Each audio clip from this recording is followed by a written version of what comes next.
hands gently lifted Kahlan from the ground, she came awake. Not fully awake, but awake enough to be aware of the red leather of a number of moored Sith surrounding her. She was aware, too, of the pain. That terrible, deep pain that told her that her pregnancy was in serious trouble. Overriding the pain was a sense of helpless panic that there was nothing she could do about it. In her dim, dazed vision, she saw Shale leaning close. Kahlan grabbed her sleeve. "The babies. Are they all right?" Those carrying her by holding the edges of the blanket she was lying on paused as Kahlan desperately held on to Shale's sleeve. Even in her semi-conscious state, she caught the sidelong glance the sorceress gave some of the moored Sith. "Hurry and get her inside," Shale said to the others. Kahlan looked around as they started out again. Her vision grew dim at times, but she could see that they were carrying her into some kind of crude shelter. When she rolled her head to the side, she saw a lean-to wall at the back. It looked to have been hastily constructed of sapling poles covered in pine and spruce boughs. The moored Sith gently laid her down on a bed of grasses and fern fronds. The whole shelter was roughly made from materials at hand, but at least it helped protect her from the cold wind. Cassia knelt down beside her and laid another blanket over the top of the one already there to keep her warm. It was cold out, but Kahlan felt hot. She was already so hot she was sweating. She had to blink sweat from her eyes. Shale turned a little and cast a hand outward, sending flame into wood that had already been carefully stacked for a fire behind her. As soon as it blazed up, Kahlan felt the added warmth of the crackling flames. The next moment, she was overcome with a flash of cold shivers. The sheen of sweat suddenly felt like ice on her face. At least the lean-to helped reflect the heat back now that she was suddenly cold. Moments later, though, the heat again felt oppressive. Sweat once more poured off her face and stung her eyes. As soon as she didn't think she could endure how hot she was, she turned back to shivering with sudden chills. The breeze that made it into the shelter felt icy. When the sorceress passed close enough, Kahlan once again grabbed her sleeve. "Shale, talk to me. I'm burning up one moment, and the next I'm freezing. What's going on?" "You have a bit of a fever." "But are my babies all right?" Shale patted her shoulder and flashed a brief smile. "You need to rest. That is the best thing you can do for them right now. Please, Mother Confessor, you need to lie still." Instead of following instructions, Kahlan tried to sit up. The sorceress rushed to push her back down onto a pillow made of a folded blanket. "You must not do that, Mother Confessor. Just lie still. Try to go back to sleep." "I'm not going to go to sleep until you tell me what's going on. Are my babies all right?" Shale pulled her lower lip through her teeth as she considered whether or not to answer the question. She shared looks with some of the others standing over Kahlan. "Shale, you are having some difficulty. Nothing that can't be set right." Set right. From Shale's tone of voice, Kahlan didn't know if the sorceress believed that it could be set right. Kahlan looked around. Given the moored Sith's grim expressions, she didn't think they did. "Where is Richard? Why isn't he here? He should be here with me. What happened? What's going on?" Shale sighed as she realized from the confused panic in Kahlan's voice that she wasn't going to settle for anything less than the truth. "You were having some difficulty with the pregnancy." Kahlan was already aware of that much of it. Difficulty? What does that mean? What difficulty? "The babies are in danger of miscarrying." Kahlan blinked.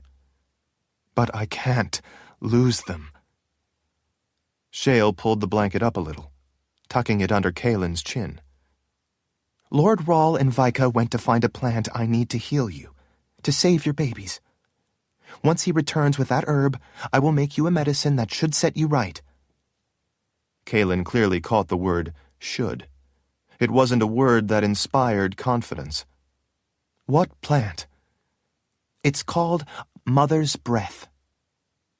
Kahlan had grown up in the Confessor's Palace and the Wizard's Keep. She didn't know much about the woods and plants, except what Richard had taught her. When she had been young, wizards too taught her a little about herbs. She couldn't remember ever hearing of Mother's Breath. "Will he be back soon, then?" Shale smiled. It was clearly forced. "Just as soon as he finds me some Mother's Breath so I can make you all better. You need to lie still until then. You will make it worse for the babies if you try to move too much. Lying still is the best thing you can do right now to help them." Suddenly fearing that she might be hurting them by trying to sit up, Kahlan relaxed back onto the makeshift bed. She did feel better at hearing that Richard was going for a medicinal plant. Richard knew a lot about healing herbs. She appreciated the Mord Sith and the sorceress being there, but what she really wanted was Richard at her side, telling her that everything would be all right. Kahlan stared up at the roof of pine and spruce boughs, searching for courage to ask a terrible question. "Am I going to lose my babies?" Shale leaned in, her face tight with concern. No, Mother Confessor. I don't want you to have such a thought. I'm with you, and Lord Rawl will be back with what you need. Now that we have you inside a shelter and out of the cold wind, the best thing you can do for the twins is to rest until he returns. It's important for the babies that you don't try to move right now." Kahlan felt a tear running down the side of her face. "Please, I can't lose them. I've already lost my first child." She fought to keep control of her voice. "I can't lose the twins. Tell me what's going on. Don't lie to me to try to make me feel better. Being kept in the dark is not helping me. I want to know the truth of what's happening." Shale regarded her with a long, solemn look. "All right. I suppose you have a right to know." She took a deep breath before she began. "For some reason, the babies are trying to be born before their time. It's too early. I don't know the reason this is happening. I've seen this occur before in women I've helped back in the Northern Waste. The truth is, if they are born now, they will die within minutes, if they are even born alive. With the way this kind of thing goes, that would be unlikely." Kahlan stared up at the woman. She heard the words, but she was having trouble understanding them. This couldn't be happening. Everything had been going well with her pregnancy. These were the children of Dahara. They had to be born and grow up to protect their world. Kahlan realized she was panting in fear as well as pain. "But you've handled this kind of thing before, haven't you?" she asked Shale. "You said that you attended many births, even difficult pregnancies. You've seen this before?" The sorceress nodded. "That's right. From the time I was young, I went with my mother and she taught me to use my gift to help where it was necessary. I would guess that I've attended hundreds of births. But what about trouble like I'm having? Have you helped with that as well?" Shale pursed her lips, considering for a moment. "I told you I wouldn't lie to you, and I won't. I've seen situations like this maybe 6 or 8 times. Kahlan looked up expectantly. "And were you able to help? Were you able to save the babies?" Holding Kahlan's gaze, she slowly shook her head. "I'm afraid that in every case like this that I've seen, despite what I did, not one of the babies survived." Kahlan swallowed back her fear. "What about the mothers?" Shale, with a grave look, shook her head again. "None of those mothers survived either."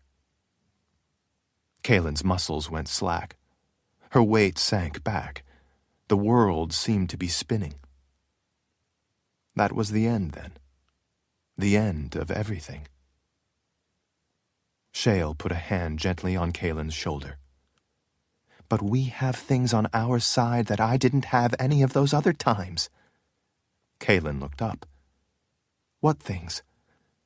In every one of those cases, someone had to come to get me, so I wasn't there from when it started. With you, I was right there at the beginning, so I was able to use a bit of my gift to try to stabilize the situation right from the first, before it was already too late, the way it was with those other women. Can you heal me then? Heal the twins? Can you do something for us? Before I came here from the northern waste, I would have said no. It is beyond what is possible. But since I have arrived, I have seen things that I would not have thought possible. I have seen Lord Rahl heal wounds that could not be healed. I have seen you bring him back from the dead.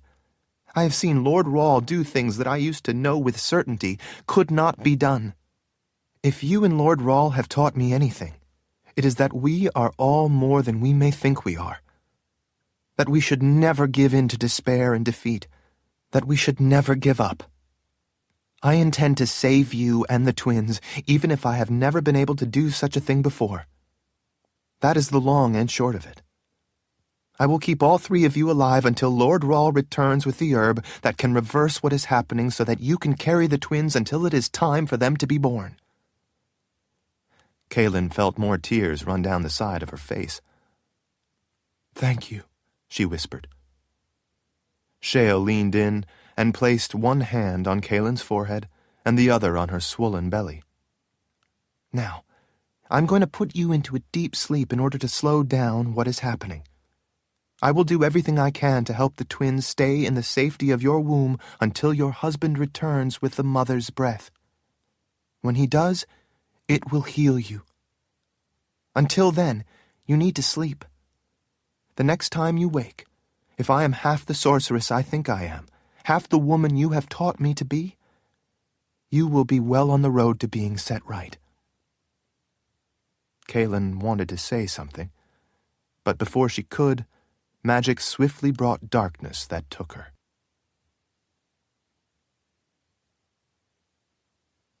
Chapter 2. Richard lifted his shoulder, trying to shelter his ear from a frigid gust of wind. His fingers and ears ached from the cold.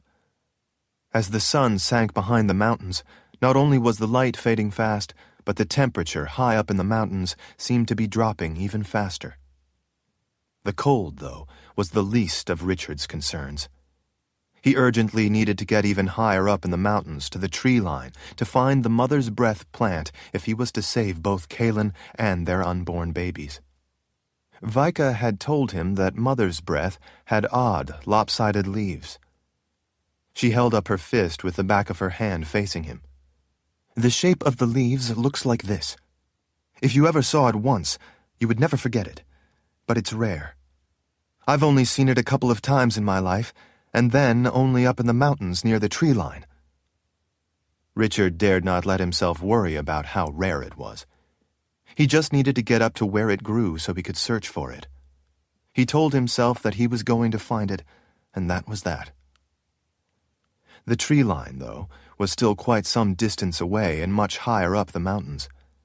It was slow going trying to find an uncharted way up among the rocks and often dense trees of the steep and rugged terrain. It was difficult enough in the day, but he knew that in such mountainous country where there were no trails, it would be virtually impossible for the horses to climb once it was dark. He also knew from Shale's urgency that time was critical to Kahlan's survival.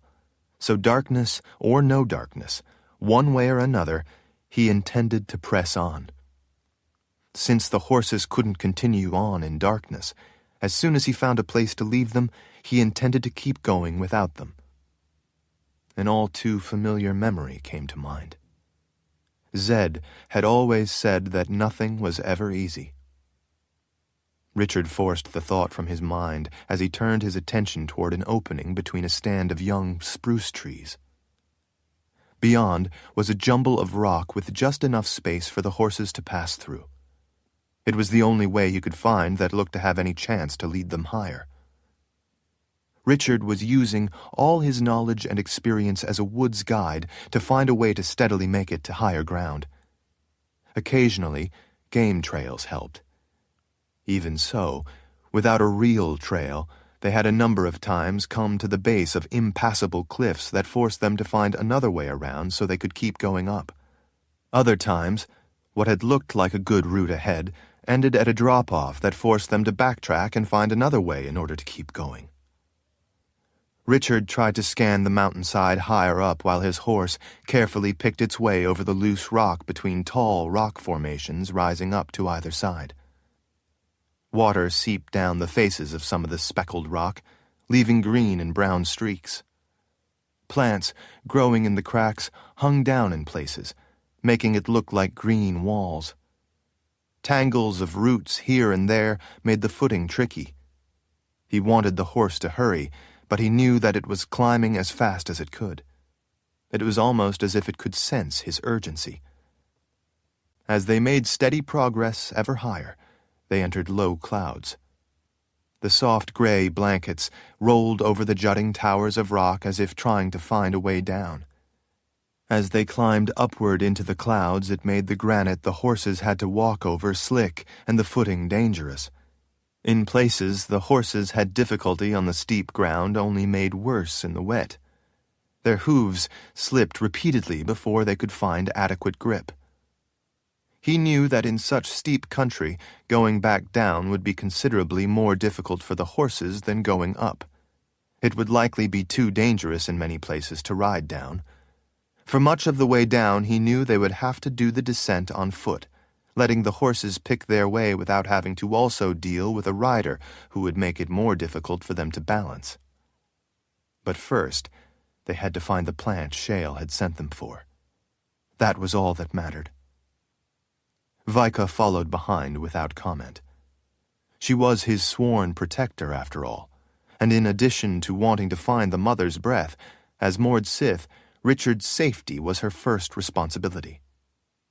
She knew how desperate he was to keep going despite how dark and dangerous it was getting, so she didn't object. With the way the trees found places to grow in among the rocks they were picking their way over, even without the fog, the canopies were too dense for them to see higher up and how much farther they would need to go. Not long before, through an opening in the trees and despite the thickening fog, in a rare moment of clear sky, he had been able to catch a brief glimpse of the mountains towering above them. Through that opening in the trees, he had seen that the tree line was still a great distance away. As it grew darker, he was having trouble picking out a passable route. On top of the darkness, the fog was making it difficult to see very far. Besides cutting visibility, the fog was creating an icy mist that was both miserable and slippery. As they came up into a broad area that was somewhat level, their progress blocked by a fragmented granite wall, Richard frantically looked for a way up. Worried they were again going to have to backtrack, he suddenly spotted something in among the trees atop that vertical granite barrier. "I think I see a trail." Vika rode up beside him and frowned. She looked to each side, seeing that there was clearly no way around. "A trail? Are you sure?" Richard pointed up at the top of the granite. "Look over there to that split in the granite wall. I think it might be a way up." "We can't take the horses up that. It's way too steep." "Yes, but it looks like there are boulders and rock jammed into that crevice that would allow us to climb up it on foot.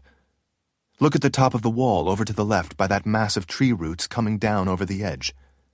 What do you see?" Vika rested her wrists on the horn of her saddle as she stood in the stirrups and leaned forward, squinting up at the top of the wall. "That's strange. It's foggy and hard to see, but it looks like it might be several stones stacked atop one another." "Exactly." Richard dismounted. "It's a cairn." She frowned over at him. "What's a cairn?" It's a way to mark a trail in difficult areas where it would be easy or even dangerous to get lost and go the wrong way. If I'm right, and it's not something natural, it would mean we have come across a long-forgotten trail. Vika held her long, single blonde braid in her fist over the front of her shoulder as she frowned up at the top of the wall. Why would there be a trail up here? It could very well be an old trail leading over a pass. It has to be from before the boundary that ran up the spine of these mountains. If I'm right, it may be a way not only to get up higher to the tree line, but to get over these mountains. It could be a trail that leads over a pass and into the Midlands. The horses can't get up there, that's for sure. You're right about that, Richard said as he dismounted. Once on the ground, he started to unbuckle the saddle girth strap. We are going to have to leave them and go the rest of the way on foot. If it really is a trail, this would be an incredible stroke of luck. Once we find the mother's breath and heal Kahlan, then we might even be able to get over the mountains on this trail. That would save us a lot of time getting to Aidendrill.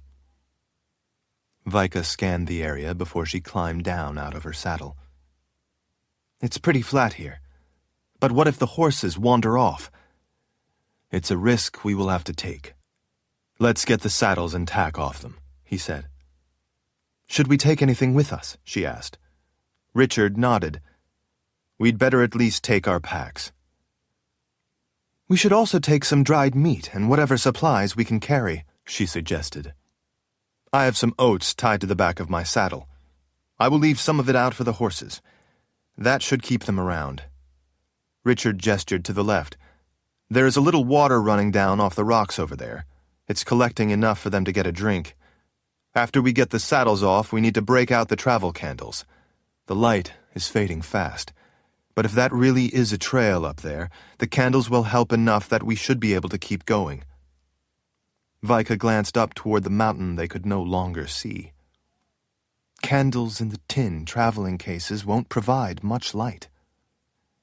With the fog, even if it was still light out, we wouldn't be able to see very far anyway. With the candles, you can wait at that cairn up there while I scout ahead to see if I can find the next one. When I do, you can come catch up and then wait at that one until I find the next. In that way, if it really is a trail marked with cairns, we can keep going even in the dark. Richard dragged the saddle off his horse and set it on a rock. As Vika did the same, he spread some oats on a flat area of rock. The horses were eager to eat. After giving them a pat on the neck, he swung his pack and his bow up on a shoulder. Vika untied supplies from her saddle. She hoisted her pack up onto her shoulder.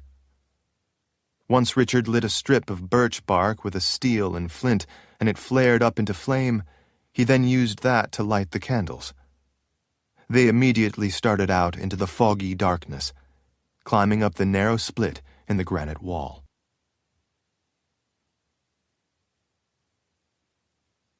Chapter 3. Not long after daybreak, they had made it up near the tree line and left the trail to search for Mother's Breath among where the snow had started to stick in patches. As eager as he was to find the plant, he had to be careful when he moved across the rocky ground they were searching. If he fell off the mountain, he wouldn't be able to help Kahlan, and in the place they were searching, there was certainly a danger of falling. With the fog now down below them, there was no telling how far it was down some of the drop-offs. The trail they had found was marked well enough with cairns and took a route that made for much easier climbing, at last saving them a lot of time. Richard was sure the trail had to have been laid out long before the boundary between the Midlands and Dahara had gone up, because, like the mountain range, the boundary divided the lands, so there would have been no purpose for a trail over a pass that would have been cut off once the boundary was there. It was fortunate that the cairns were still standing after all that time, and even more fortunate that he and Vika had happened across it. It had worked surprisingly well for Vika to wait at each cairn they found while Richard went ahead to find the next one. Then she would climb to him by the light of his candle and wait at that cairn while he went on ahead to find the next. It was slow going to do it that way, but still a lot faster than wandering aimlessly up the mountains and having to backtrack from dead ends or being forced to climb in difficult and dangerous areas, especially when there was no way to tell if, after a lot of hard climbing, it would end up providing a way to continue. Sometimes it didn't. They had climbed on the trail, following the cairns, throughout the entire night. Richard was too driven to find the plant that could save Kahlan to stop and sleep. Vika was Mord's Sith. Mord's Sith were trained to do without sleep. Once it had gotten light enough to see, they had been able to make much faster progress following the trail. But their method of continuing to cover ground throughout the night had helped make critically important progress. Now that they were finally up to where the trees were thinning out and they had daylight, they left the trail to search at the base of where the snow had begun to stick, hoping to find Mother's breath not yet killed by the ever-descending snow line. "Lord Rawl!" Vika called out. Richard had been using his hands to keep his balance on the steep ground as he searched under brush and the lower sides of rock ledges that were still free of snow. Shale had told him that she needed living plants with their roots. She couldn't use them if they had been killed by the snow. He stood and looked off to his right. "What is it?" "I found it." It felt as if his heart came up in his throat. He scrambled over a rounded projection of rock and through several patches of snow, then held on to the low-growing, thick juniper brush to help keep from sliding down loose scree. Richard found Vika sprawled on her belly in front of an opening in the rock. The rising sun was at their backs, so it lit the entrance to the small cave. Vika pointed. "Look, it's Mother's breath. It's protected in here from the snow, so it's still alive." There were 3 plants to her left, where she was pointing, and a couple more to the right side just inside the cave's maw. They had fist-shaped leaves, just as she had told him. She had been right. After seeing those odd lopsided leaves, he knew they were a plant that he would never forget. Just inside the opening of the cave, where Vika was on her belly, wouldn't quite be high enough to stand in, but it was enough to protect the plants. Richard looked deeper and suddenly saw what Vika hadn't noticed in her desperate search for the rare plant and her excitement at having found it. In the snow to either side of the cave and in the soft ground of the entrance were the prints of a large cat. Farther back in the cave, where rays of the rising sun reached, he spotted a variety of bones. Farther still, back in the darkness, Richard saw a pair of eyes reflecting the light. When he thought he heard the low rumble of a throaty growl, he drew his sword. Vika looked back over her shoulder when she heard the distinctive sound of his blade being drawn. "What's the matter?" Richard gestured with his sword. "There's a mountain lion back in there." Vika froze. "What do we do?" Richard carefully put one knee down beside her and leaned in, holding the blade protectively out over the top of her.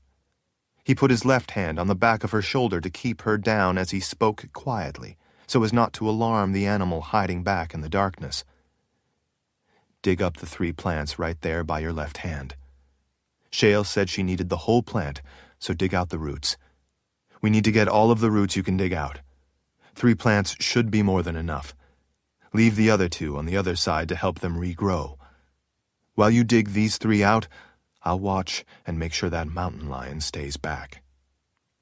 "All right," she said as she quickly pulled her knife from the sheath at her side, drove it into the ground, and used it to help her start digging. With her fingers and the blade, she dug down through the relatively soft, rocky dirt, frantically flicking it back like a badger digging a den. As she worked, the animal back in the cave crept forward into the light, enough for Richard to see its face and yellow eyes. It was indeed a formidably large mountain lion, and by its low, rattling growl, an unhappy one at that. The creature drew back its upper lip, revealing big teeth, as it opened its mouth a little to let out a louder, guttural growl. As it took another step forward with a big, broad paw, Richard poked the blade toward its face, just enough to make his defensive intentions clear. It took 2 steps closer, head hunched down, ears laid back, eyes locked on him. Powerful muscles in its shoulders flexed as it growled while taking another step closer. "Don't make me kill you," Richard said to the beast. "I don't want to kill you, but I will if I have to. Just wait a moment until we're done here, and then we will be on our way." For the time being, the blade was keeping it back. The mountain lion stopped, almost as if it understood his words. More likely, it understood the blade in its way. Vika dug with her fingers as fast as she could, throwing the dirt back, trying to dig down and expose the roots without damaging them. All the while, Richard and the mountain lion stared each other down. Vika clawed at the ground and was finally able to bring the first plant out of the deep hole she had dug. It had a long, thick taproot. She got almost all of it out, shook the dirt off the roots, set it aside, then went back to excavating the other 2. Richard could see that it wasn't easy digging while on her belly, but she worked as fast as she could, letting out little grunts of effort. Her fingers were bloody, but that didn't slow her down. Richard carefully reached down with his left hand, as he kept the mountain lion at bay with a sword in his right, and set the mother's breath already out of the ground safely up on a small ledge that formed the roof of the cave. When Vika, panting with the effort, brought out the second, he took it from her and set it up with the first. Having loosened the ground as much as she needed to with her knife, she returned it to the sheath and went back to clawing out the dirt around the roots of the third mother's breath plant and flicking it behind. "Got it!" With the third plant in her left hand, Vika squirmed back. When she was back far enough, she got to her hands and knees under the protection of Richard's sword and collected the other 2 as he continued to guard her. After she had the 3 mother's breath plants clutched in her hand, the 2 of them slowly retreated from the mouth of the cave. The mountain lion matched their movement, slowly slinking out with them while maintaining a safe distance until it emerged from the darkness and into the light. Richard gripped Vika's arm with one hand and pulled her behind him while he held the sword out with the other. Together they moved off to the side away from the angry animal. Once they had left it enough room to escape, the mountain lion emerged from the cave, gave them a long, uncomfortable look, and then gracefully bounded off to their right, over the snow and among the sparse trees. "It's heading toward the trail," Vika said as she pulled out a blanket to wrap up the plants. "That's an odd coincidence." Richard watched where the mountain lion was slipping away. "We're long and well past the realm of coincidence."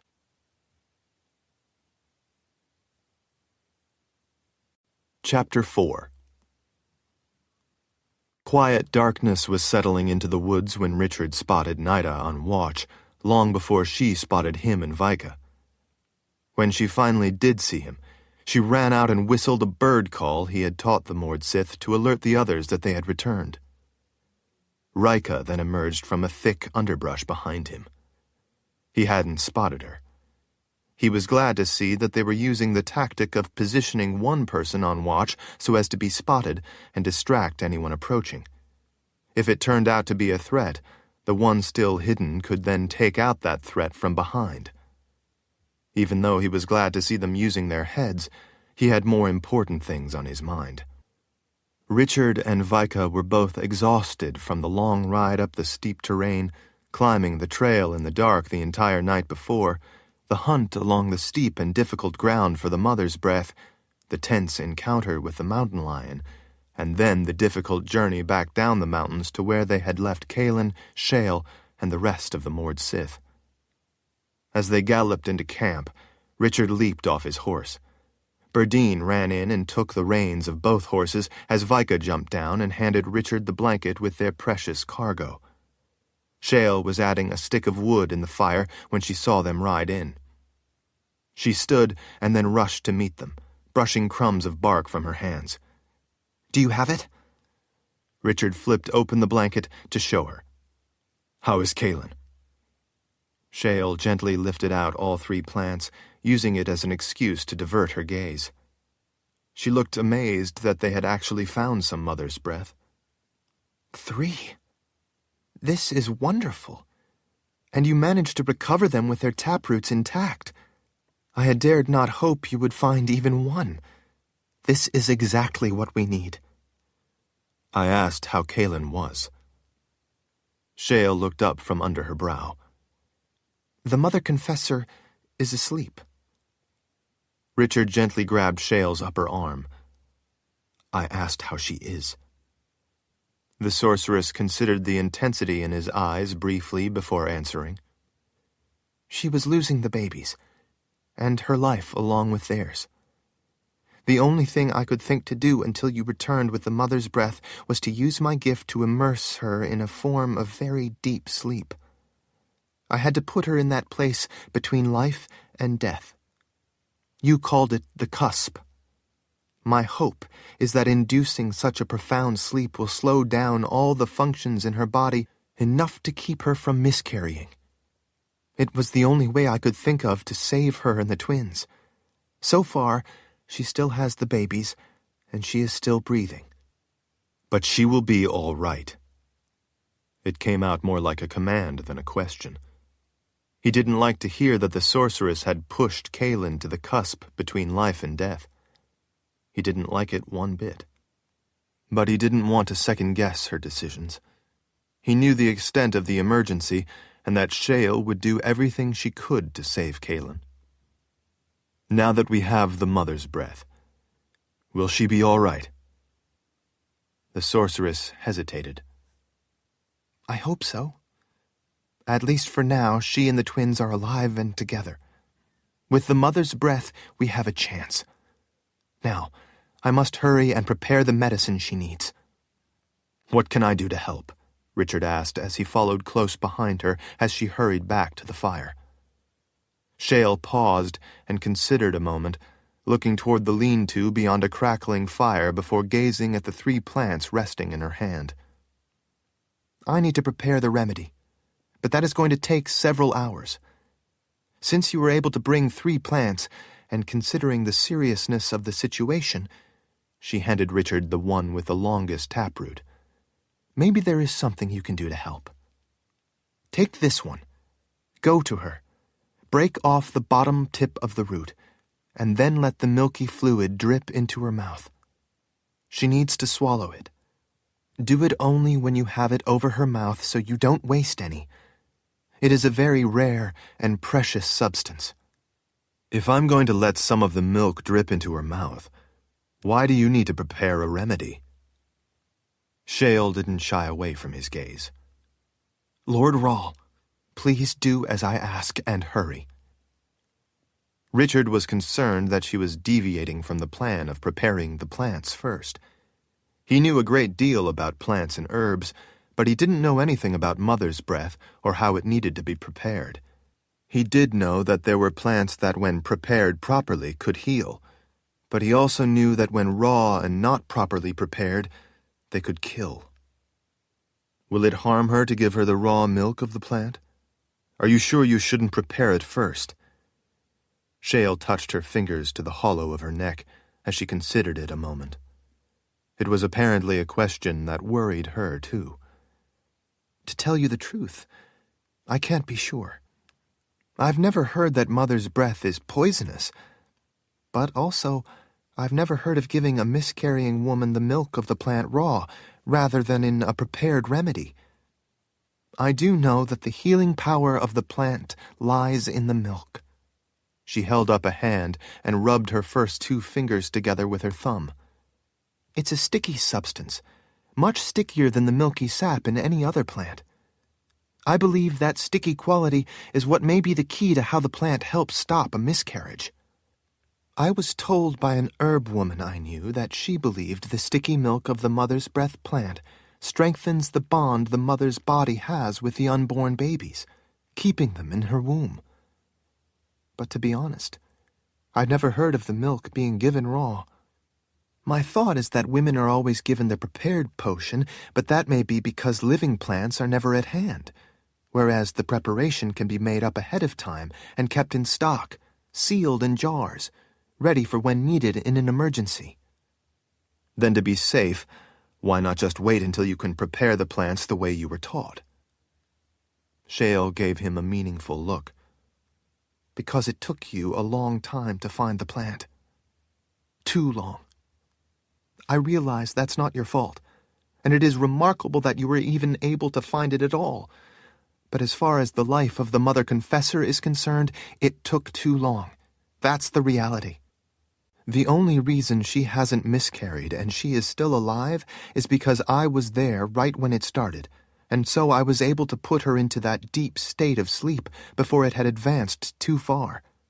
Traditionally, the remedy is prepared by an herb woman for those times when it is urgently needed. That is often later when a healer has been summoned, so much time would have already passed by the time any help reached the mother. My intention was to prepare the plant in that way, but it took you a long time to return. Too long.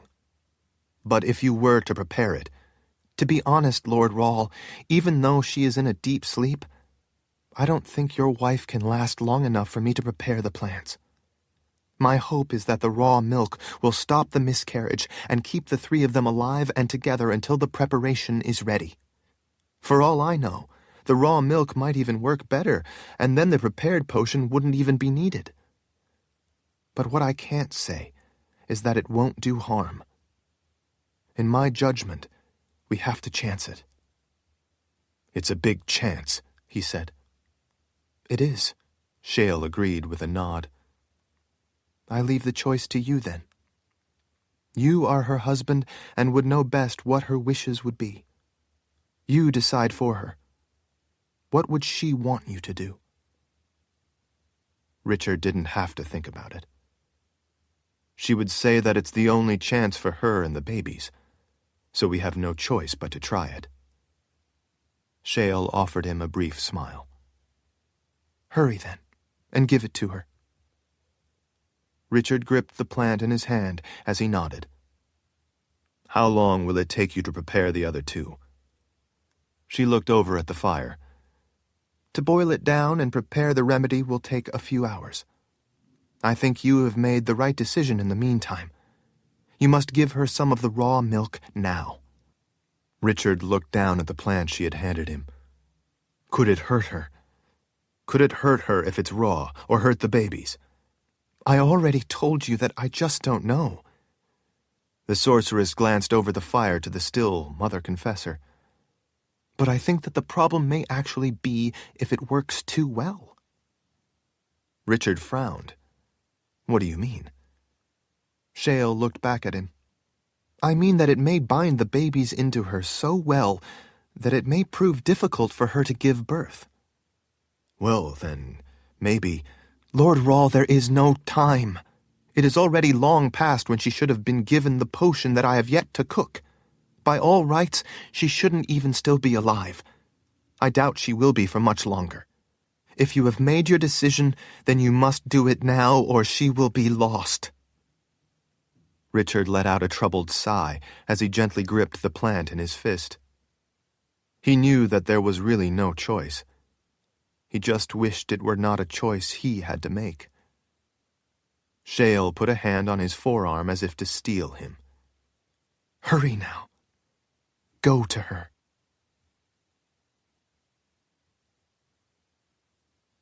Chapter 5.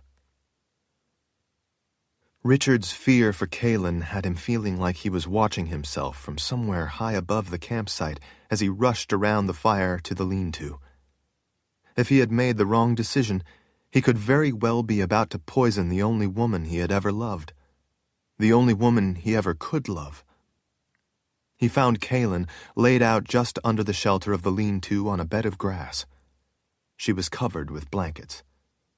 He marveled at how exquisite she looked in her deep sleep.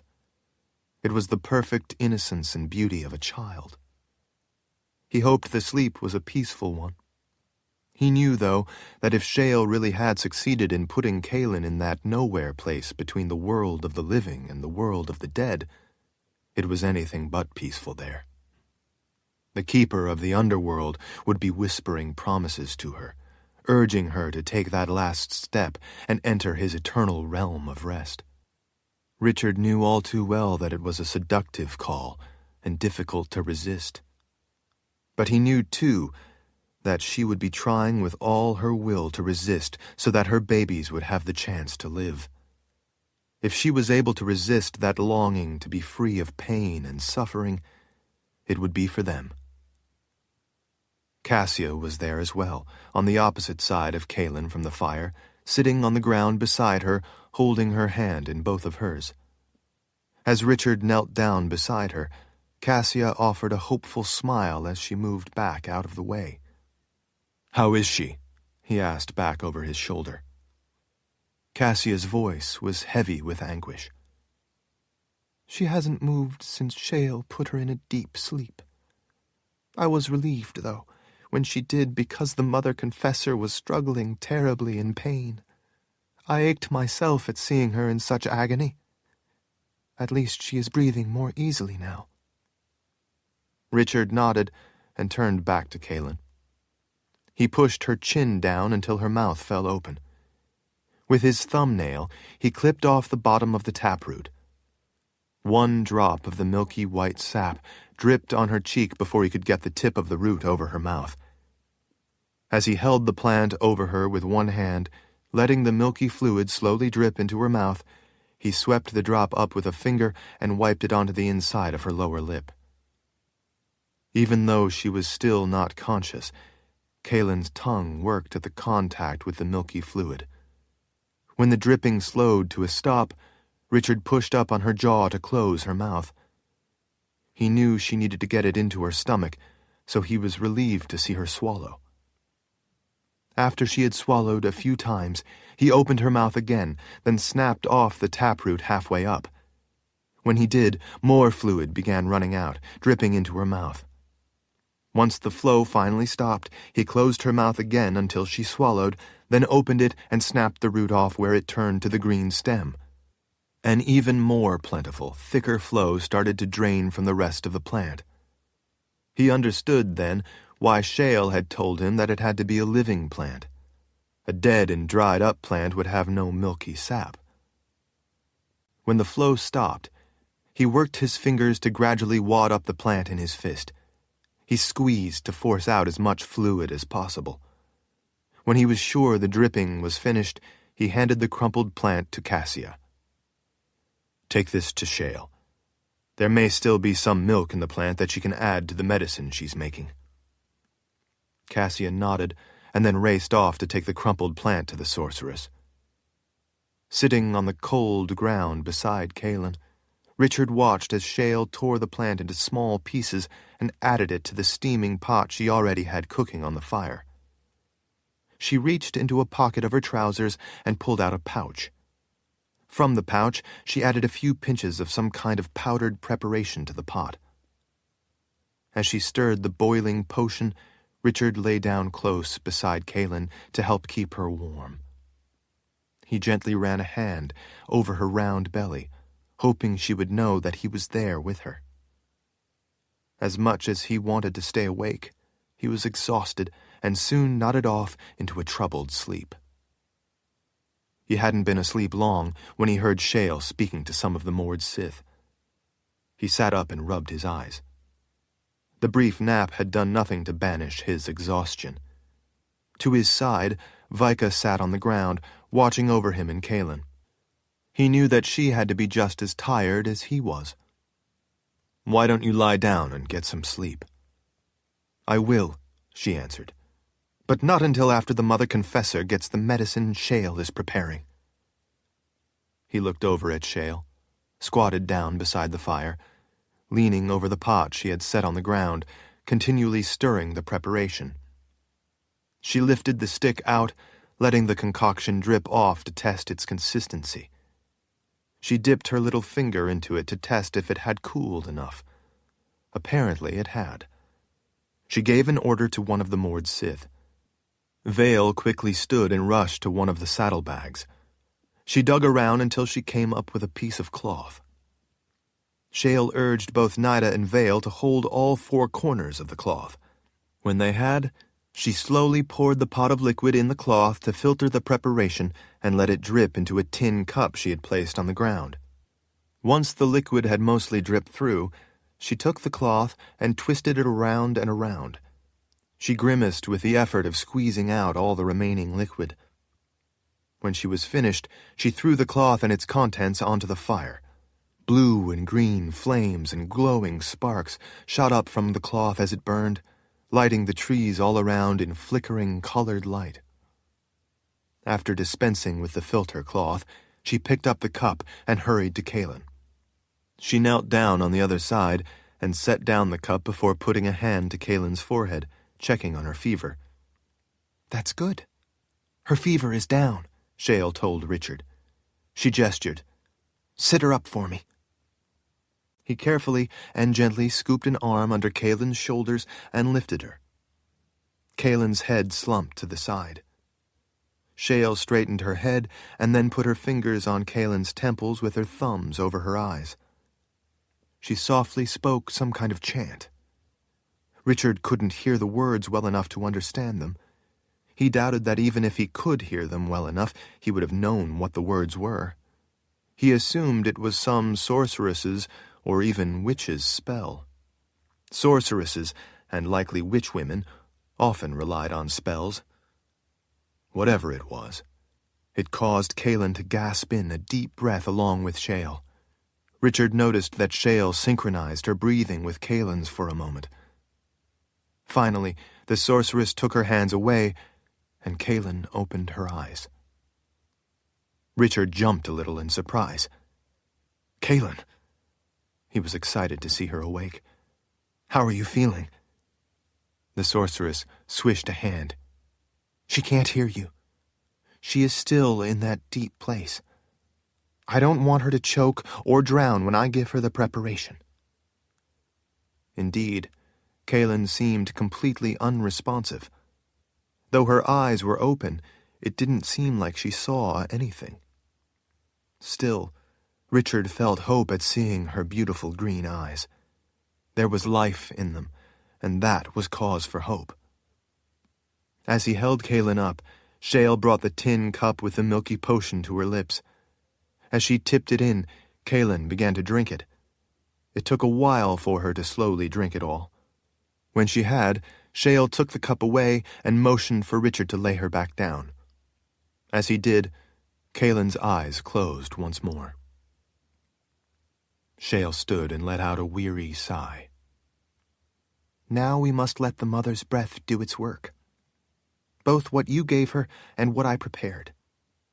When it has done all it can, and if it is enough, she will wake on her own from the deep sleep and be fully back in the world of life. Until then, let her rest. Tonight determines if she will survive this ordeal or not. Until then, we all need to sleep to be able to face what tomorrow holds." Richard couldn't take issue with that. He nodded as Shale went to her nearby bedroll. She looked exhausted. Richard was as well, but he was worried that the medicine might not work. He was terrified that he might lose Kahlan this night. But at least she seemed to be resting peacefully. What terrified him more was that she might instead rest peacefully for eternity with the good spirits. He leaned close. "Life is a struggle," he whispered to her. "Fight for me, for us, for our children." When he was finished and sat back up, Cassia touched his shoulder. "Berdine and I will watch over her tonight. You and Vika need to get some sleep." Richard didn't want to sleep. More than his better judgment, it was his exhaustion that made him lie down beside Kahlan. He kissed her cheek and then gripped her hand in his.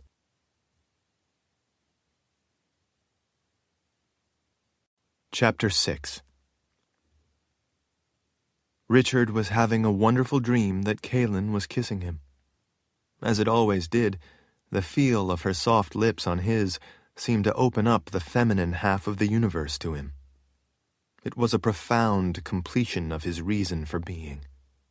It made him whole. As he was kissing her, something made him open his eyes. He abruptly realized that it wasn't a dream. It was not yet dawn, but through the trees he could see the eastern sky just beginning to brighten a bit. Her hair had fallen down to flow around his face. Flickering firelight gave her face a warm glow as she pulled back and looked down at him with that radiant smile he knew so well.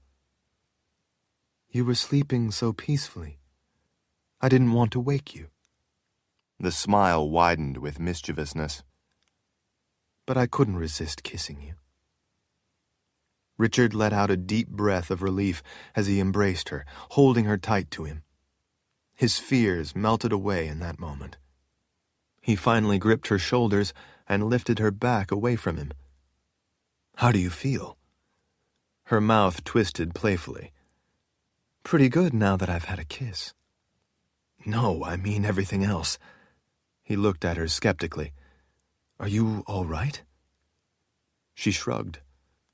"I feel surprisingly well, actually.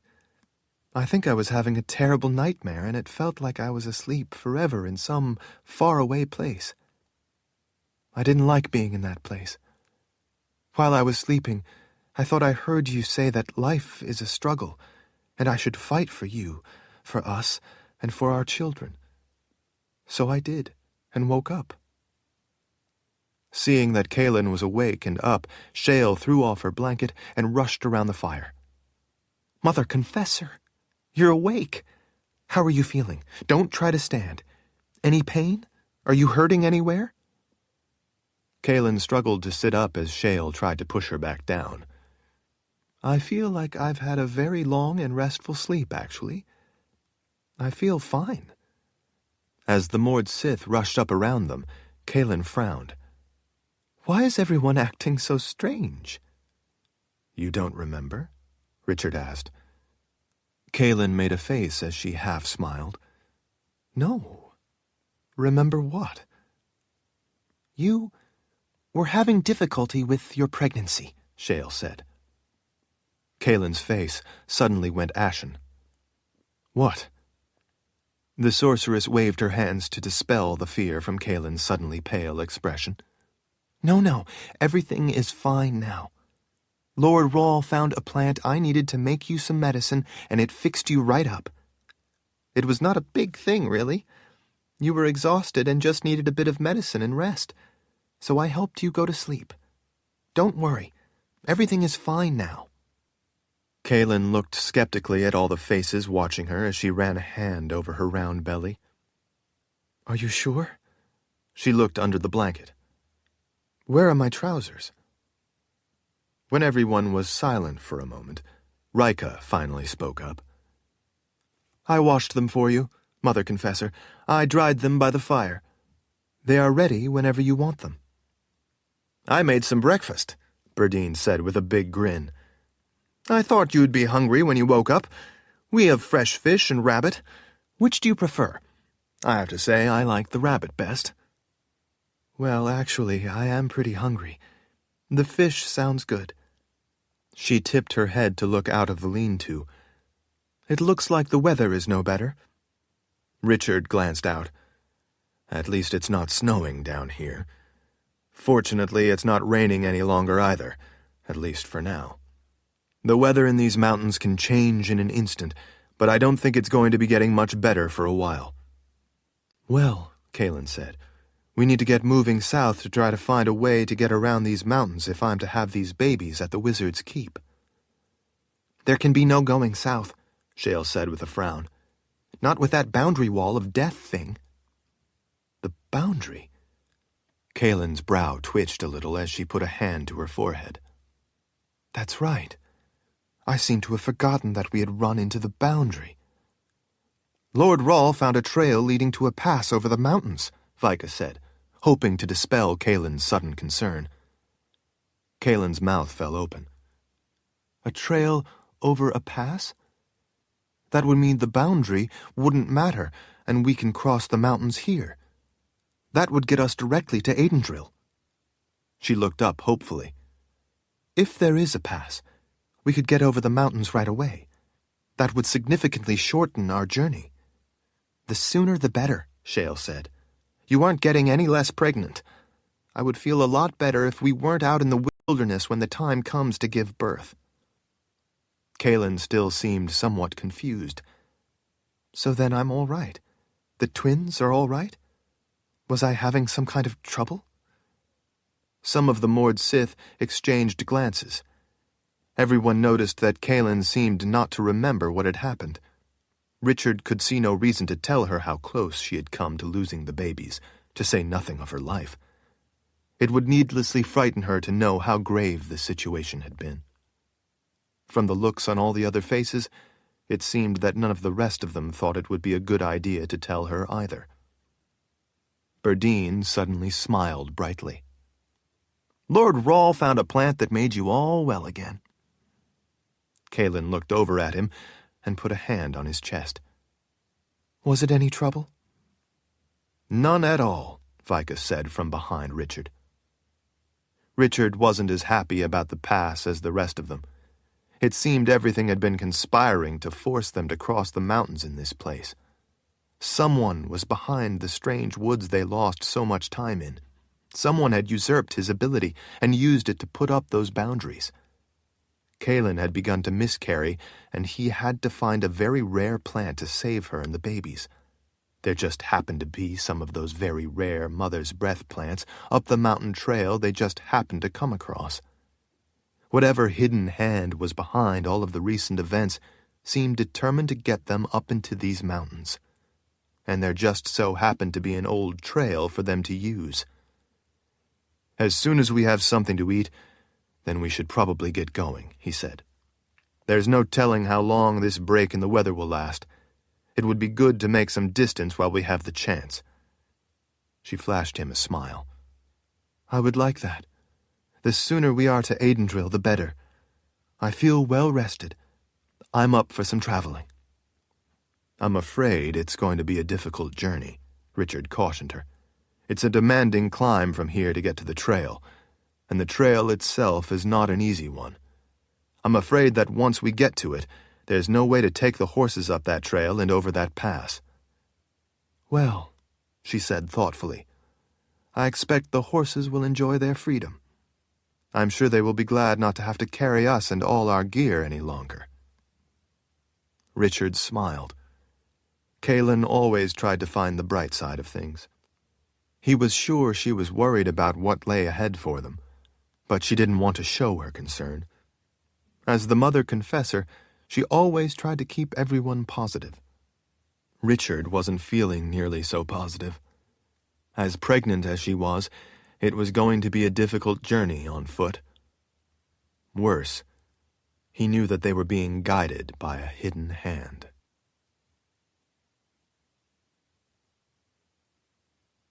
Chapter 7.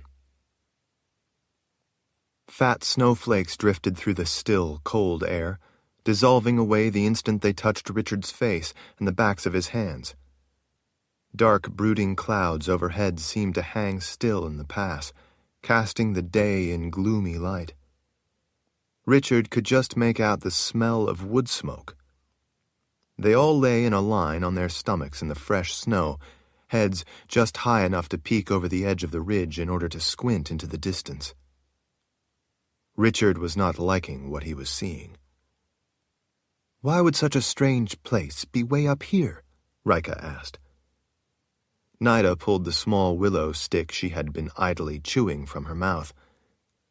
Maybe it's a stroke of luck. It's not a stroke of luck, Kahlan said, clearly as unhappy as Richard was at what they all saw in the distance. Why not? Nida asked. Shelter, warmth, food, rest? That sounds like a stroke of luck to me. What could be wrong with that? It's a trap, Richard said in a distracted voice as he peered into the distance. That's what's wrong with it. Nida put her chew stick back in her mouth as she let herself slide back down the snow-covered slope a little ways, retreating from the edge of the ridge so she could sit up without taking the chance of revealing herself to anyone beyond. She planted a boot against the base of a birch tree to halt her slide. "You really think so?" "Everything that has happened has contrived to put us up here, on this trail with nowhere else to go," Vika said with obvious displeasure as she looked over the edge of the ridge, watching into the distance with the rest of them. "Do you really think that coming upon this place is just chance?" Nida sighed. "I suppose not." "This is the trap that has been pulling us in ever since we left the People's Palace," Richard said. With a cunning look, Nida spun her aegil up into her fist. "Maybe I should go take a look." "Not a good idea," Vika said. Nida dropped her aegil, letting it hang from the gold chain around her wrist. She pulled the stick out of her mouth again. "Why not? A moored Sith might be the right thing to set the mood up there and change our luck." Vika looked back over her shoulder. "The law of nines, remember? We need the 9 of us to stay together." "Vika is right," Richard murmured as he watched for any sign of people. He was sure that the Golden Goddess was still searching for them, so he didn't want anyone who might be out beyond to see them. There was no telling how many eyes the goddess could be looking through as she frantically hunted for him in Kahlan. The town in the distance, off through the heavy timber, had been built hard up against the pass, spanning the broad distance from one towering bluff to the other, some of the buildings piled up on top of one another in what looked like an unplanned, haphazard fashion, making them appear hunched together against the elements. It was hard to tell at such a distance, but it looked like there was a stone wall built all the way across the pass, entirely blocking the way through. He supposed it was possible it was simply built that way to take advantage of the lay of the land, but in his gut, he knew there was more to it. The massive fortress town grew right up behind the stone wall, the wall itself so high it rose up above some of the treetops. The tree line and barren ground above overlooked the town from each side of the wide pass. As far as Richard could tell, the only way over the pass was through that walled fortress. He had trouble imagining the reason for a fortress in such an isolated place. Of course, it was possible that it wasn't really a fortress at all, and it only appeared that way from a distance. Again, his gut told him that wasn't the case. Up inside the wall, built across the pass and beyond the jumble of structures, he could just make out a much taller, more impressive-looking structure of some sort. It looked like maybe it was made from a pale-colored or white stone. It had to be a difficult life in such a remote place. As such, it seemed an odd place for a grand structure of any sort to be towering in its midst. Richard didn't think there could be more than a few thousand people at most living in the town. The smell of wood smoke told him that the place was not abandoned. If it was not abandoned, then the goddess might be able to use the people living there to finally spot and attack them. Unfortunately, the only way across the pass was to go through that fortress town. Kahlan put her hand on his forearm. "I don't like it. Like you say, it's a trap. Everything that has happened to us since leaving the People's Palace has been leading us right to here." Richard nodded. "I'm afraid you're right." She rolled a bit to the side, looking like it was uncomfortable to be lying on her swelled belly. "So what are we going to do about it?" In the middle distance, on the path leading through the snow-crusted trees and among the rocks rising up from the thick white blanket of snow covering the ground, and across another snow-covered rise, he could just make out the tracks of a big mountain lion. He didn't have to wonder if it was the same one he and Vika had encountered when searching for the mother's breath. "Well," he finally said, "Zed told me once that one should not willingly walk into a trap." Shale scowled over at him. "Is that another one of your wizard's rules?" Richard looked over and showed her a crooked smile. "If it isn't, it should be." "Is that all of what Zed had to say about it?" Kahlan asked. Actually, Richard said, the rest of it is, unless you have no other choice. Well, it looks to me like this would qualify as no other choice, she said. They all turned to look up at the gray clouds when rumbles of thunder echoed through the mountains.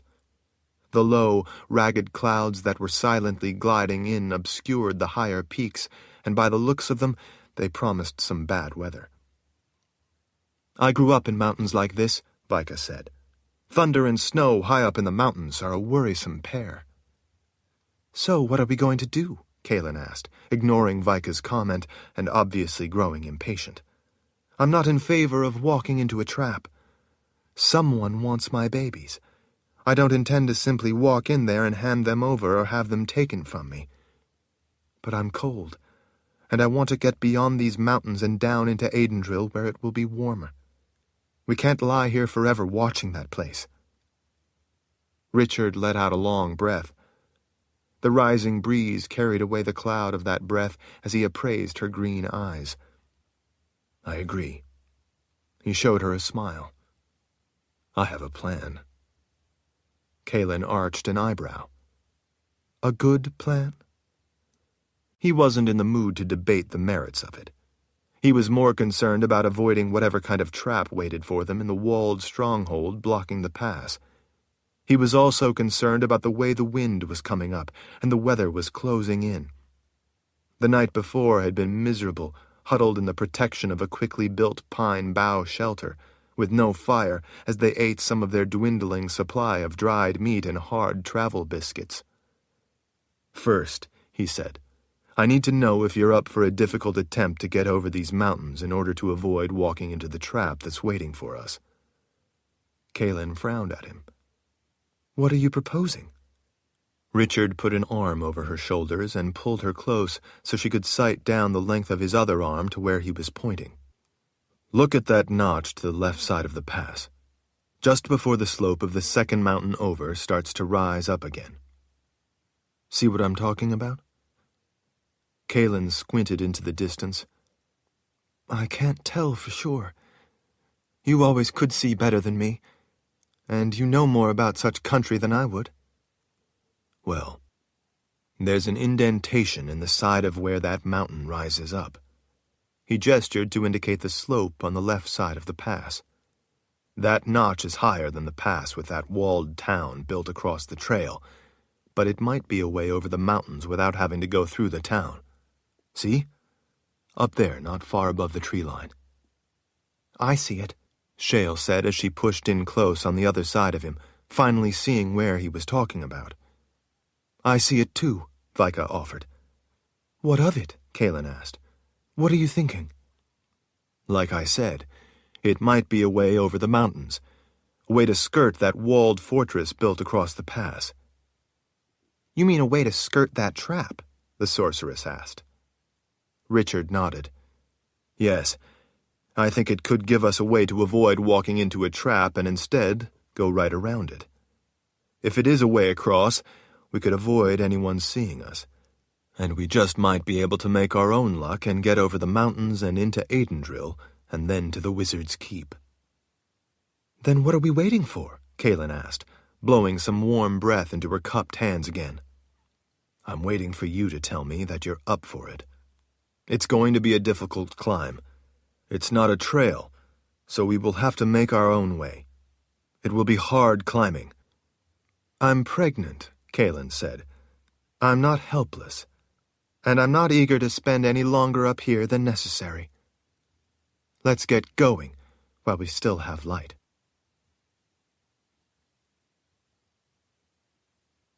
Chapter 8. The light was fading fast by the time they got closer to the notch Richard had spotted from back in the forest. Some of the way was steep and dangerous.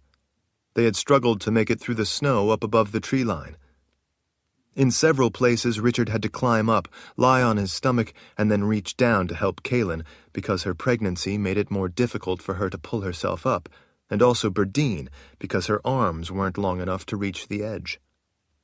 Once, when there was no practical way around, Richard had to quickly fell a pair of trees so they could cross a deep chasm. As they got higher, frigid winds funneled through the canyons to sting their faces with ice crystals. In spots, the thick blanket of snow hid deep ravines and rifts in the uneven rocky ground. After Kahlan sank up to her armpits in one of those rifts, and he and Vika had to pull her up and out, Richard cut a long staff and took the lead, testing for ground under the way ahead to make sure it was solid. He cut a similar staff for Vika. She walked beside him, and together they tested the ground ahead. He had the rest of them follow in his and Vika's footsteps so that they wouldn't drop into a hole where they could easily be hurt, or worse. As they got closer to the towering mountain, it was easier to see the notch in its lower slopes. The sun was setting beyond, to the west, to where they needed to go, and even though it was cloudy, the brighter light of the western sky silhouetted the shape of the mountain to reveal the cut in the rock. "Numbers mean things, right?" Berdine asked as they trudged through the snow. "I mean, like the law of nines. You said before that numbers have meaning." Richard looked back over his shoulder. "Yes, sometimes. Why?" Berdine squinted, shielding her eyes with a hand as she peered up at the gray sky. "Well, there are 13 ravens circling us. Does that mean something? 13? "They've been following us since we left the trail," Richard said. "Really? I didn't notice them before," Berdine said, her voice trailing off as she turned, looking up. "But now that they are overhead, I noticed them going around in a circle as they follow us. So, does it mean something that there are 13? Richard poked his staff into the ground ahead, testing. "Hard to tell. A lot of numbers have meaning. Some are more important than others. It often has to do with circumstances surrounding the numbers or even the context that makes the number significant. I can tell you, though, that ravens are crazy smart, and they are as curious as cats." "Oh," Berdine said, not really knowing if that answered her question or not. "I just thought that maybe 13 meant something." Richard glanced back over his shoulder at the witch woman. Her face was unreadable. He decided not to get into it, and instead started out again. Like the rest of them, he was bone-tired. Walking in deep snow was a lot of work. Kahlan was following behind Vika, trying to walk in her footsteps, but even though the person ahead was breaking a trail, it still took a grueling effort to pull each leg out of one hole and put it in the next. He could see that Kahlan was near to dropping from exhaustion. He wanted to stop and rest, but with the day drawing to an end, he knew she would want to keep going while they still could, and she would want even less for them to stop because of her. There was still enough light for them to see their way by the time they made it to the notch.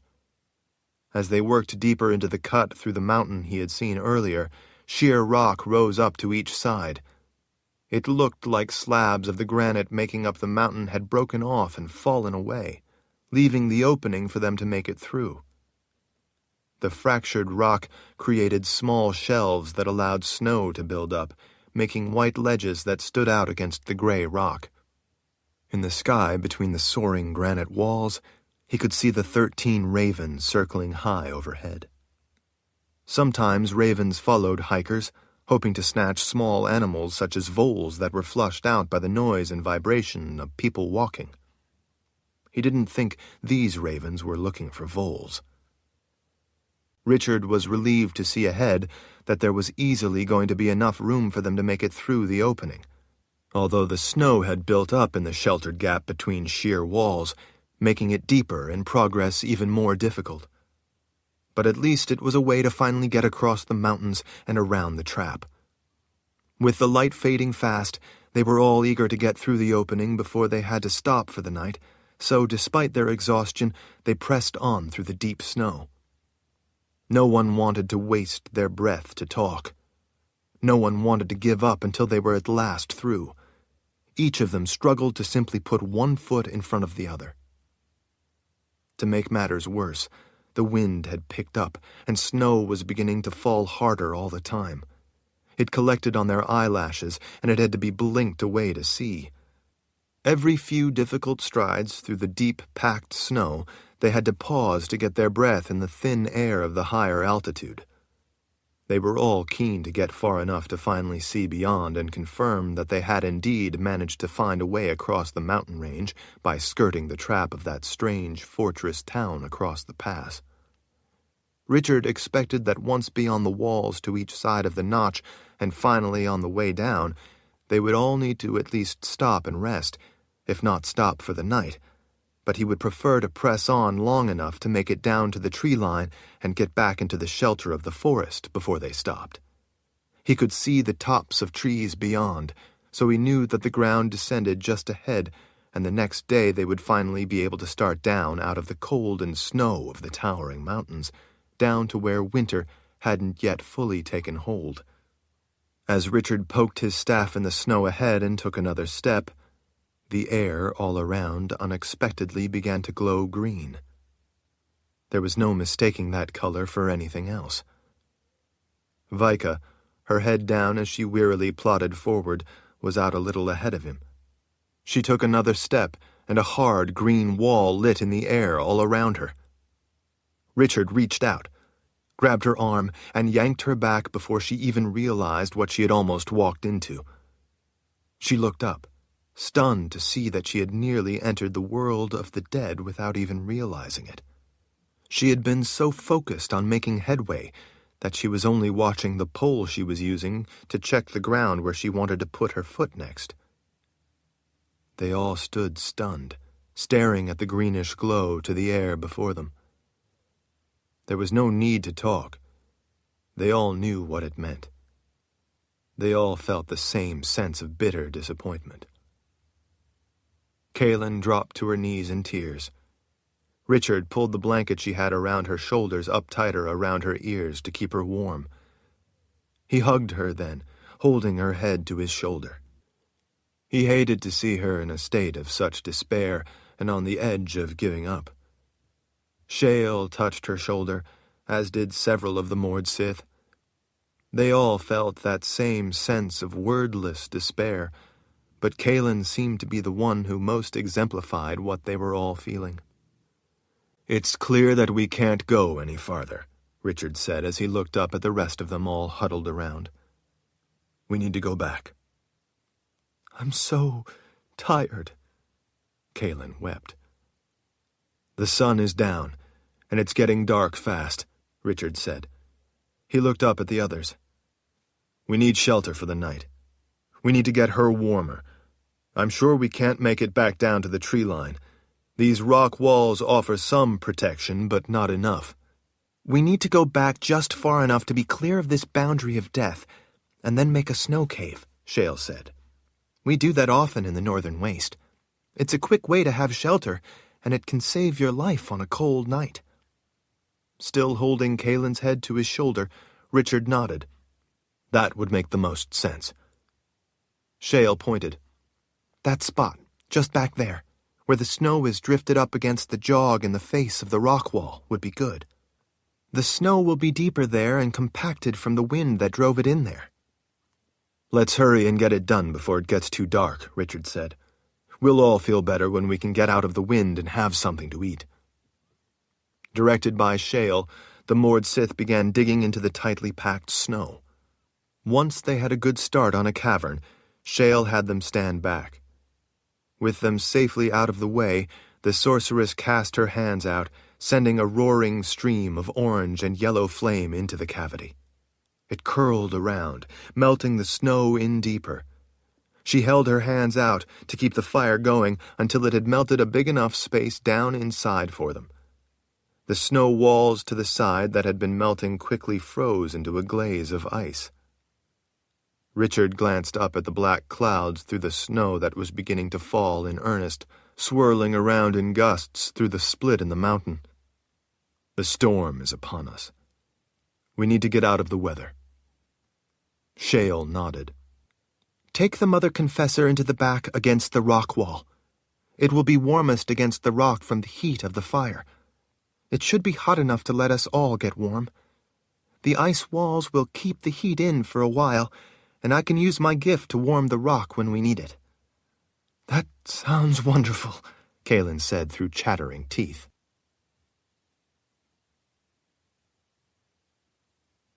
Chapter 9. At first light, they dug their way out of their cozy snow cave. After they all emerged, they began making their way back down the mountain to the shelter of the forest. Their breath drifted slowly in the bright, clear air. The fresh snow from the night before had completely covered their tracks with a new layer, making it even more difficult to walk than it had been the day before. The momentum of going downhill, though, was a bit of a help. Still, it took a lot of effort to make it back down to the forest and below the ridgeline where they had first spotted the town built across the mountain pass. "What are we going to do?" Kahlan finally asked when they stopped to rest on a rock outcropping that was blown clear of snow but was ice cold. It was a question they all had on their mind, but no one else had wanted to ask. Richard scanned the thick woods. "We need to make a good shelter. Clear some snow away and build a fire. We all need food and rest to get our strength back." "No," Kahlan said. "What I meant is, what are we going to do about the boundary stopping us? I don't see any other way but to go to that town to get through the pass."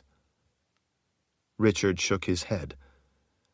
"I'm not ready to do that. We know there are people there.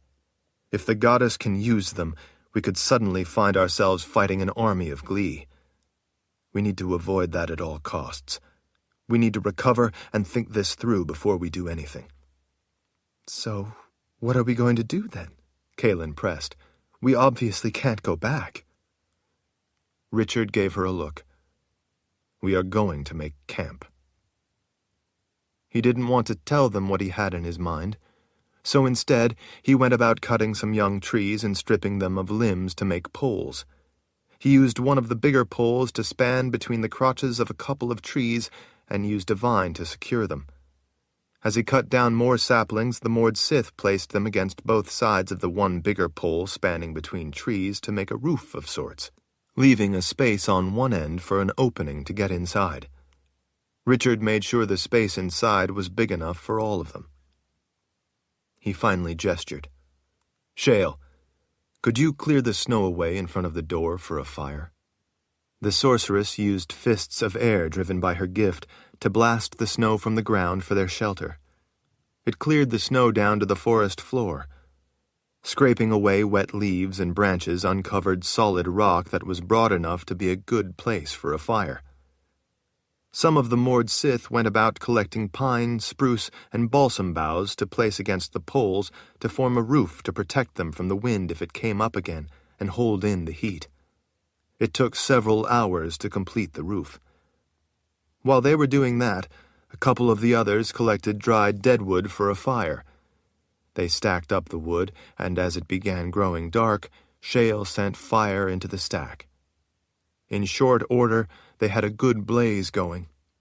The fire crackled as it burned the pine, sending sparks swirling up into the air. While Richard set fishing lines in a nearby stream, and Kahlan squatted before the fire warming her hands, Berdine, Vale, and Rika spread out all the bedrolls inside the shelter. There wasn't a lot of room inside, but the tight quarters would help keep them all warm. Nida and Cassia brought more dried wood from the surrounding woods and stacked it to the sides so there would be a supply throughout the night. The crackling fire lit the trees all around, sending sharp shadows into the darkness. After they had collected enough wood, they all gathered around the fire for a meager meal from the supplies they still had left. They were all hungry, and there was only sporadic conversation as each of them tore off pieces of dried meat and salted fish.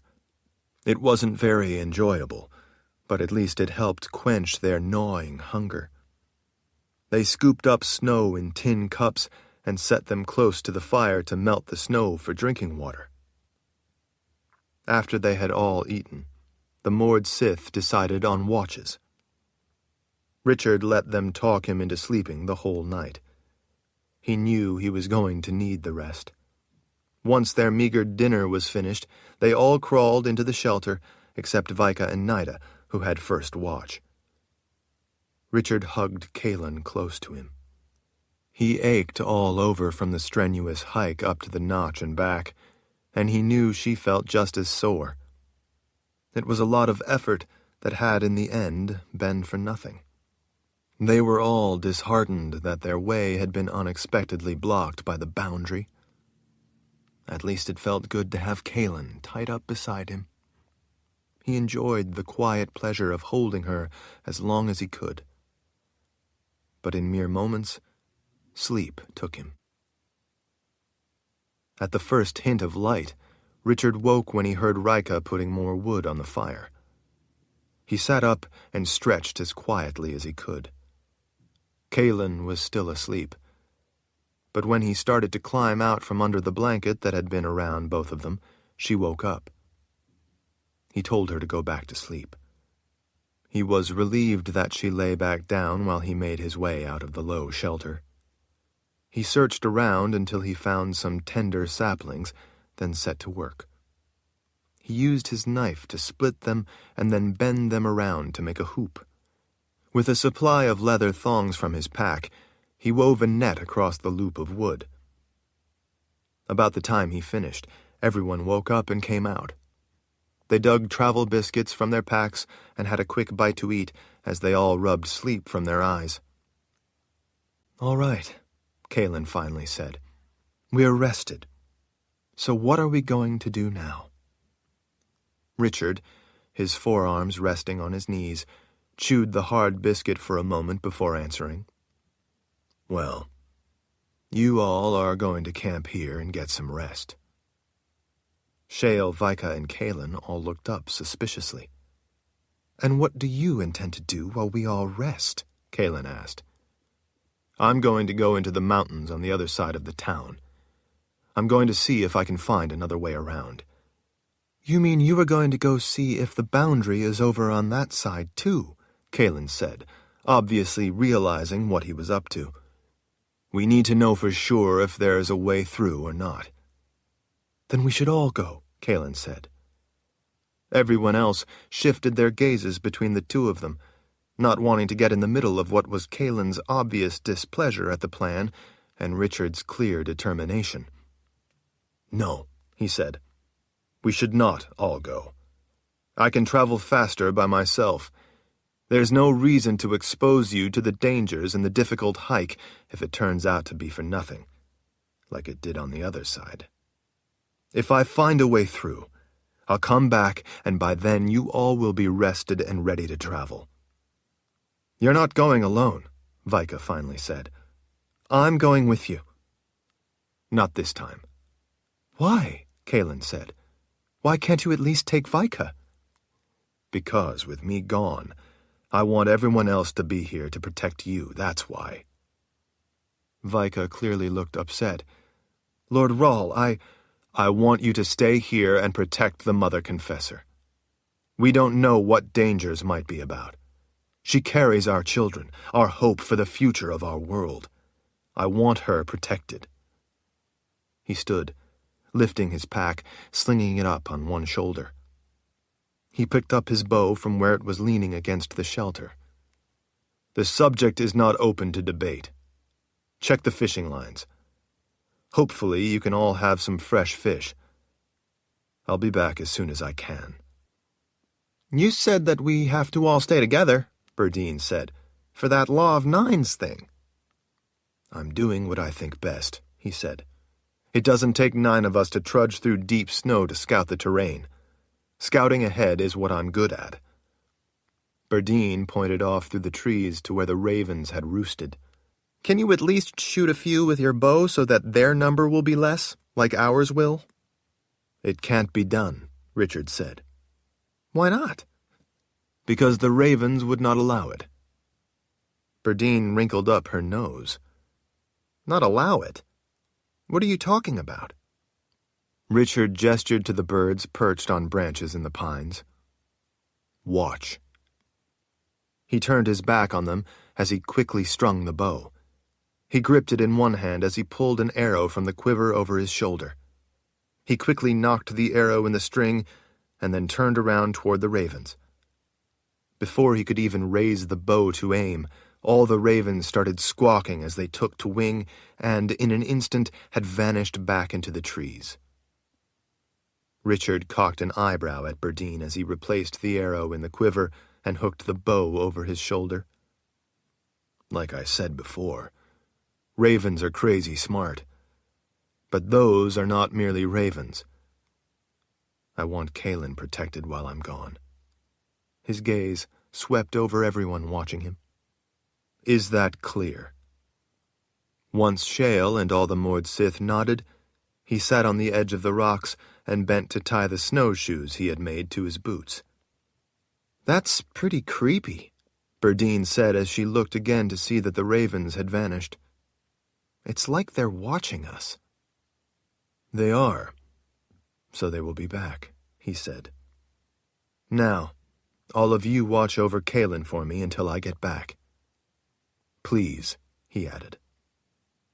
Without waiting for them to raise objections, Richard started out, pleased to discover how well the snowshoes worked. It would make it a lot easier to cover ground quickly.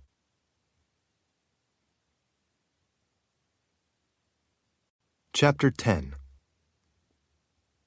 As he expected, one of the 13 ravens left the others to follow him as he quickly made his way through the woods. It flew through the forest, weaving in and out among the branches as if they weren't even there to get out ahead of him, and then with a quick flutter of its black wings, settled onto a branch to wait for him to pass underneath. As he did, it would turn its head to look down at him with one black, glossy eye. The bird's black eyes reminded him of the eyes of the Glee. It was wearisome, the way there was always someone or something watching them, so that they were never completely alone.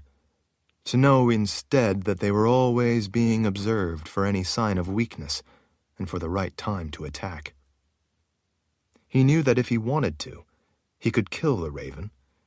What he had done before with the bow was just to show the others that these were not merely wild ravens, so that they would be on alert. But he also knew that killing it would accomplish nothing. So he didn't want to reveal his ability before it became necessary.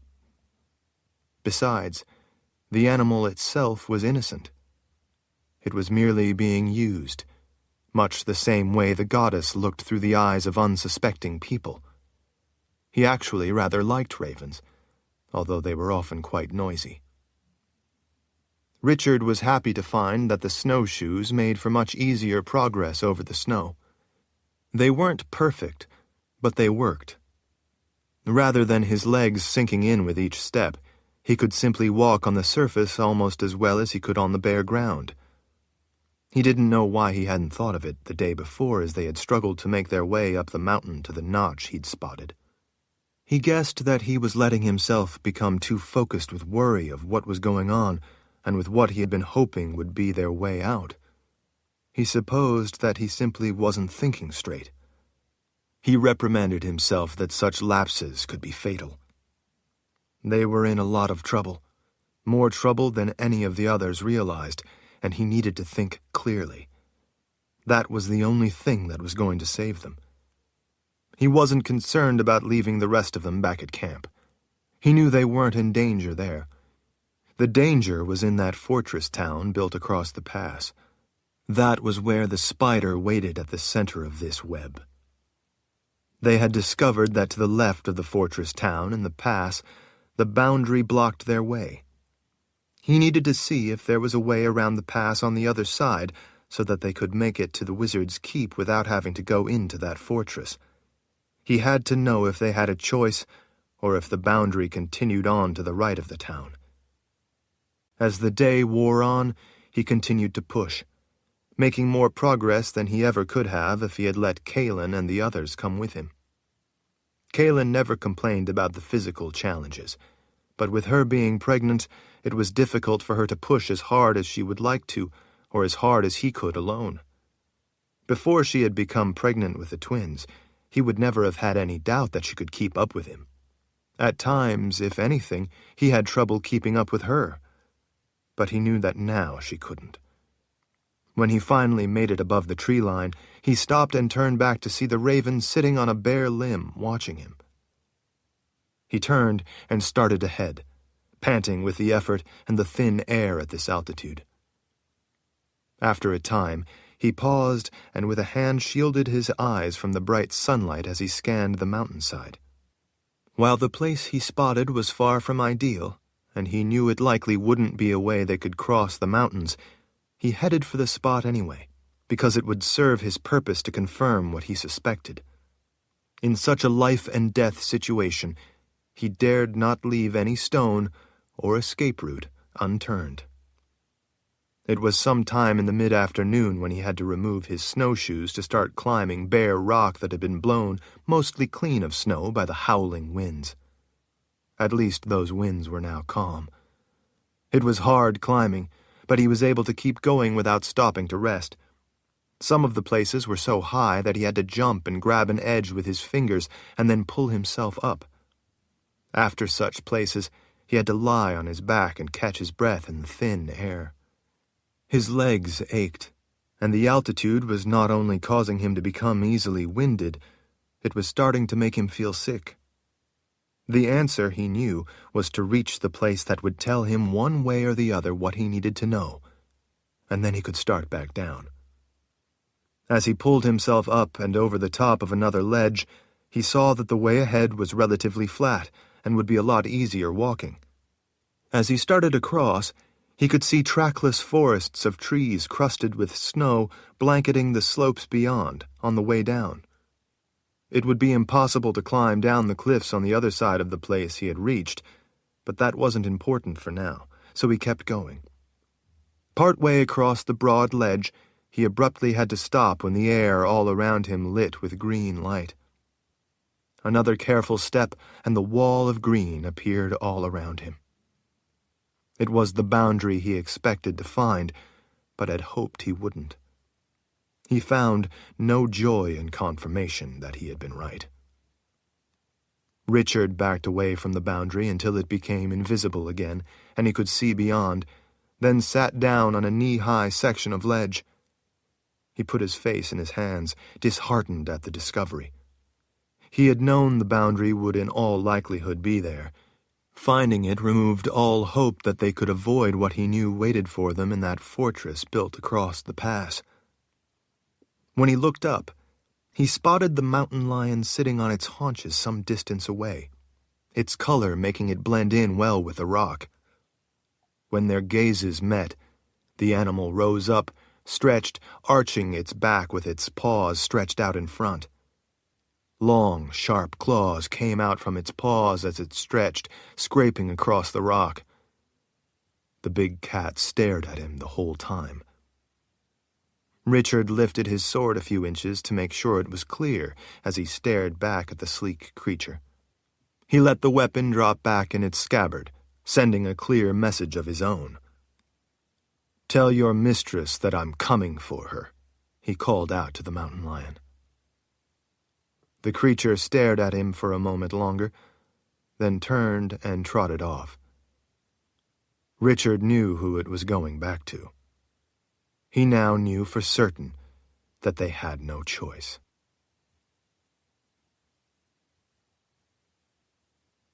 Chapter 11.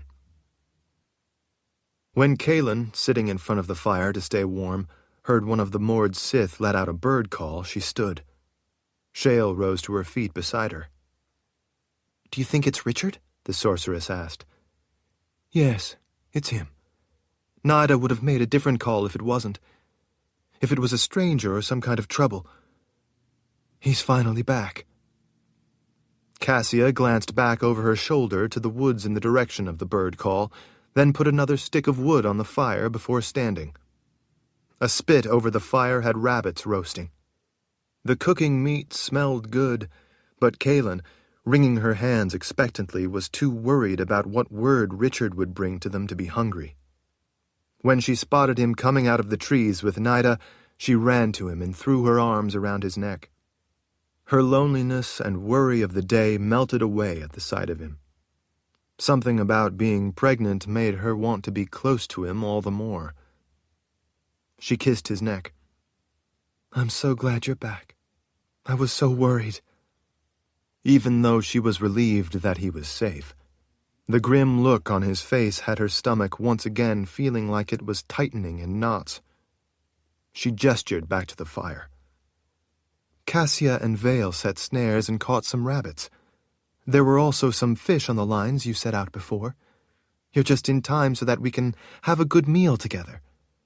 We all need it. Come and have something to eat. You must be starving." She could tell that he was deeply troubled, so she didn't want to press as to why just then. She knew that he would soon enough tell them all what he had learned. By that troubled look, though, she knew it would not be good news. He put his arm around her waist as they walked together to the fire and then sat cross-legged on the bare ground.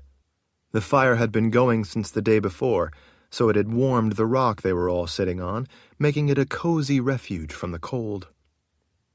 Cassia tore off a big piece of meat from one of the already cooked rabbits sitting beside the fire to keep it warm.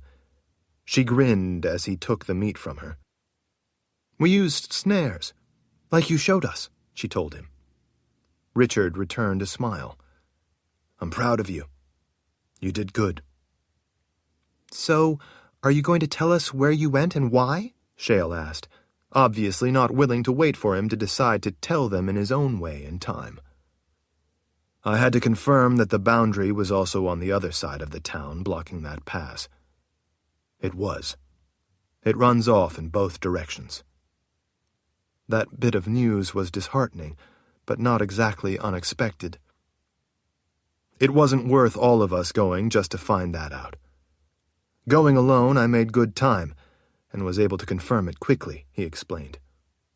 "That means that we now know that the boundary makes a big loop all the way around us, and likely around the people's palace as well. It's a noose, drawing tighter around us." Berdine leaned forward. "Drawing us into what?" Richard took a bite of rabbit as he looked into her eyes, and then gestured back over his shoulder with the piece of meat he was holding. "Drawing us into that fortress built across the pass. I suspect that if we stayed out here, the boundary would close in around us until we had no choice but to go in there or die. Someone in there doesn't want us getting away, getting to the Wizard's Keep, getting to where they couldn't get their hands on us." Kahlan didn't say anything. None of it surprised her. It angered her, but it didn't surprise her. "But why?" Berdine pressed as she tore off another piece of meat and handed it to him. "Isn't it obvious?" Kahlan said in a quiet voice as her gaze sank to the crackling flames. "To get the children of Dahara that I'm carrying." When she glanced up, Richard was looking into her eyes. From the look in his gray eyes, it was obvious he agreed with her. "If that boundary is covering all that territory," Shale said, "then what happens when people come upon it? There are people traveling between places. There are merchants and traders that travel between cities. Some people have business that requires them to travel. People are going to encounter it. What happens when they come to the boundary?" "If they are unlucky or foolish enough to walk into it, they die," Richard said with finality. "As you get close, the boundary starts giving off that green glow as a warning, but not everyone knows what it means. If they are too curious and keep going in to try to find out what it could mean, then once they take one step too many, it will be too late for them to turn back." "Doesn't whoever is doing this care about the lives taken by the boundary they created?" Cassia asked. "No," Richard said. "They want what they want, and that's all there is to it. They obviously don't care if it costs the lives of innocent people." Shale threw up her hands. Who? Who is doing all of this? It has to be more than one person. No one person would be powerful enough to use your gift to put up that boundary of death." You said before that gifted people could join their gifts to do things that none of them alone could do. It has to be a number of people doing it. But who? Someone seriously committed, was all Richard would say. Kahlan knew that he knew who waited for them in the fortress town. Shale lifted her hands and let them drop into her lap in frustration. It's not just the boundary. It's also that strange wood we were lost in for so long. I suspect they not only created that, but also started the Mother Confessor miscarrying to keep us from getting far. I just don't know who could be doing all of this. Richard gave her a look. You will find out soon enough. He turned to the Mord Sith gathered around. Pack up everything. We're leaving. Now? Kahlan asked. It will be dark pretty soon. I'm done wasting time, and I'm done letting other people control us. The skies are clear. The moon will be up soon. The moonlight reflecting off the snow will easily provide enough light to see our way. We're going in there now when they won't be expecting us, and putting a stop to this.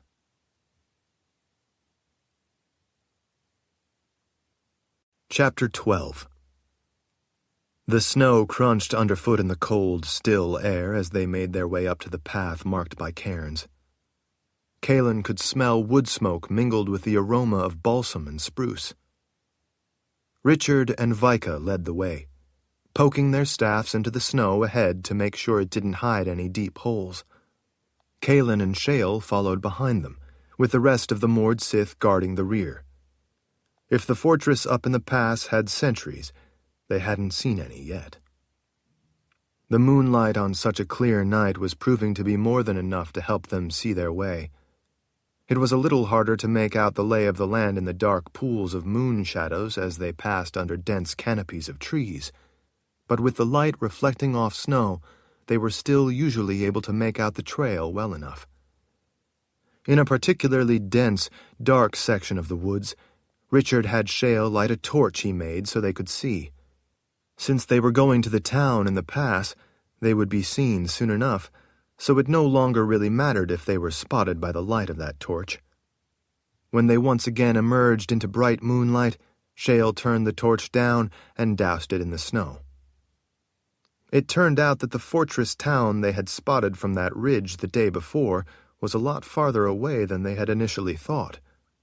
As a result, as they finally drew closer after a long and strenuous hike and were better able to see the details of it, it became obvious that it was not only much larger than they had initially thought, but more complex.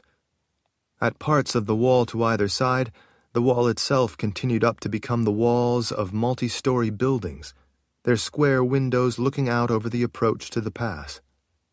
Those windows looked to be more domestic than watchtowers. A great many more structures were crowded in behind them, rising up higher on the ascending slopes to each side, like building blocks stacked tightly together. The pass itself was broader than it had appeared to Kahlan from a distance, meaning that the town, partly built into the wall with more blocky buildings tightly stacked behind, was larger than she had at first realized. The imposing wall stretched from the sharp rise of the mountain on the left to a similar soaring mountain on the right. Now that Kahlan was closer and could see that wall better, it was obvious to her that it was well built and looked quite formidable. Stained with water and age, it also looked ancient, as if it had been there for thousands of years. As the trail led them closer to the base of the wall, they were finally able to spot a large, arched opening near the bottom. Two halves of a gate door stood open. The massive doors were made of wood, held together with iron straps. Inside, beyond the doors, there was a portcullis made of crossed iron bars, but it was drawn up enough to easily allow admittance. The portcullis had spikes along the bottom to crush anyone if the heavy gateway were to be suddenly dropped on them. Through the tunnel that was the arched opening in the wall and beyond the portcullis, Kahlan could see broad steps bathed in moonlight. Vika pointed with her staff. "What kind of tracks are these?" Kahlan looked down and saw that in the trail they were following there were a lot of tracks from a big animal. "Mountain lion," Richard said without even needing to look down. "That's what I thought." Vika frowned over at him. "They go right into that opening in the wall up there. Why would a mountain lion be coming and going from this fortress?" "I guess we're about to find out," he said, clearly not yet wanting to say what he seemed to already know. Kahlan didn't especially like his answer that wasn't really an answer. He knew more about what was going on than he was saying. She had to admit, though, that she did as well. She guessed that she was no more eager to put words to her suspicions and fears than he was. She glanced up from time to time, but didn't see any guards patrolling along the top of the wall. As they went into the arched tunnel under the massive wall, it revealed at last how massively thick it was. The buildings up on top were obviously as broad as the wall itself. Everyone continually scanned the area, looking for trouble.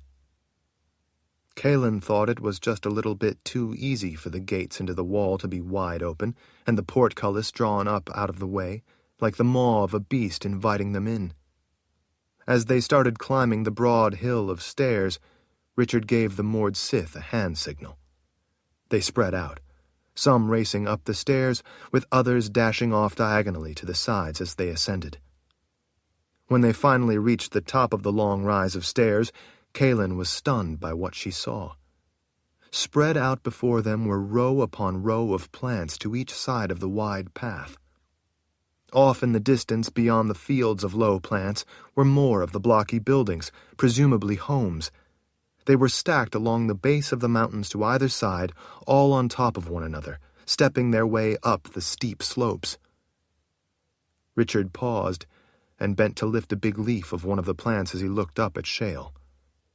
There was a long row of the plants with the same fist-shaped leaves. The sorceress stared in disbelief. Mother's breath. Beyond the row of mother's breath, there were expansive rows of many other herbs, some tall and spindly, some short and lush, some with blue flowers and others with yellow. Bright blue butterflies flitted along over the plants in the moonlight, pausing at flowers, presumably to drink nectar.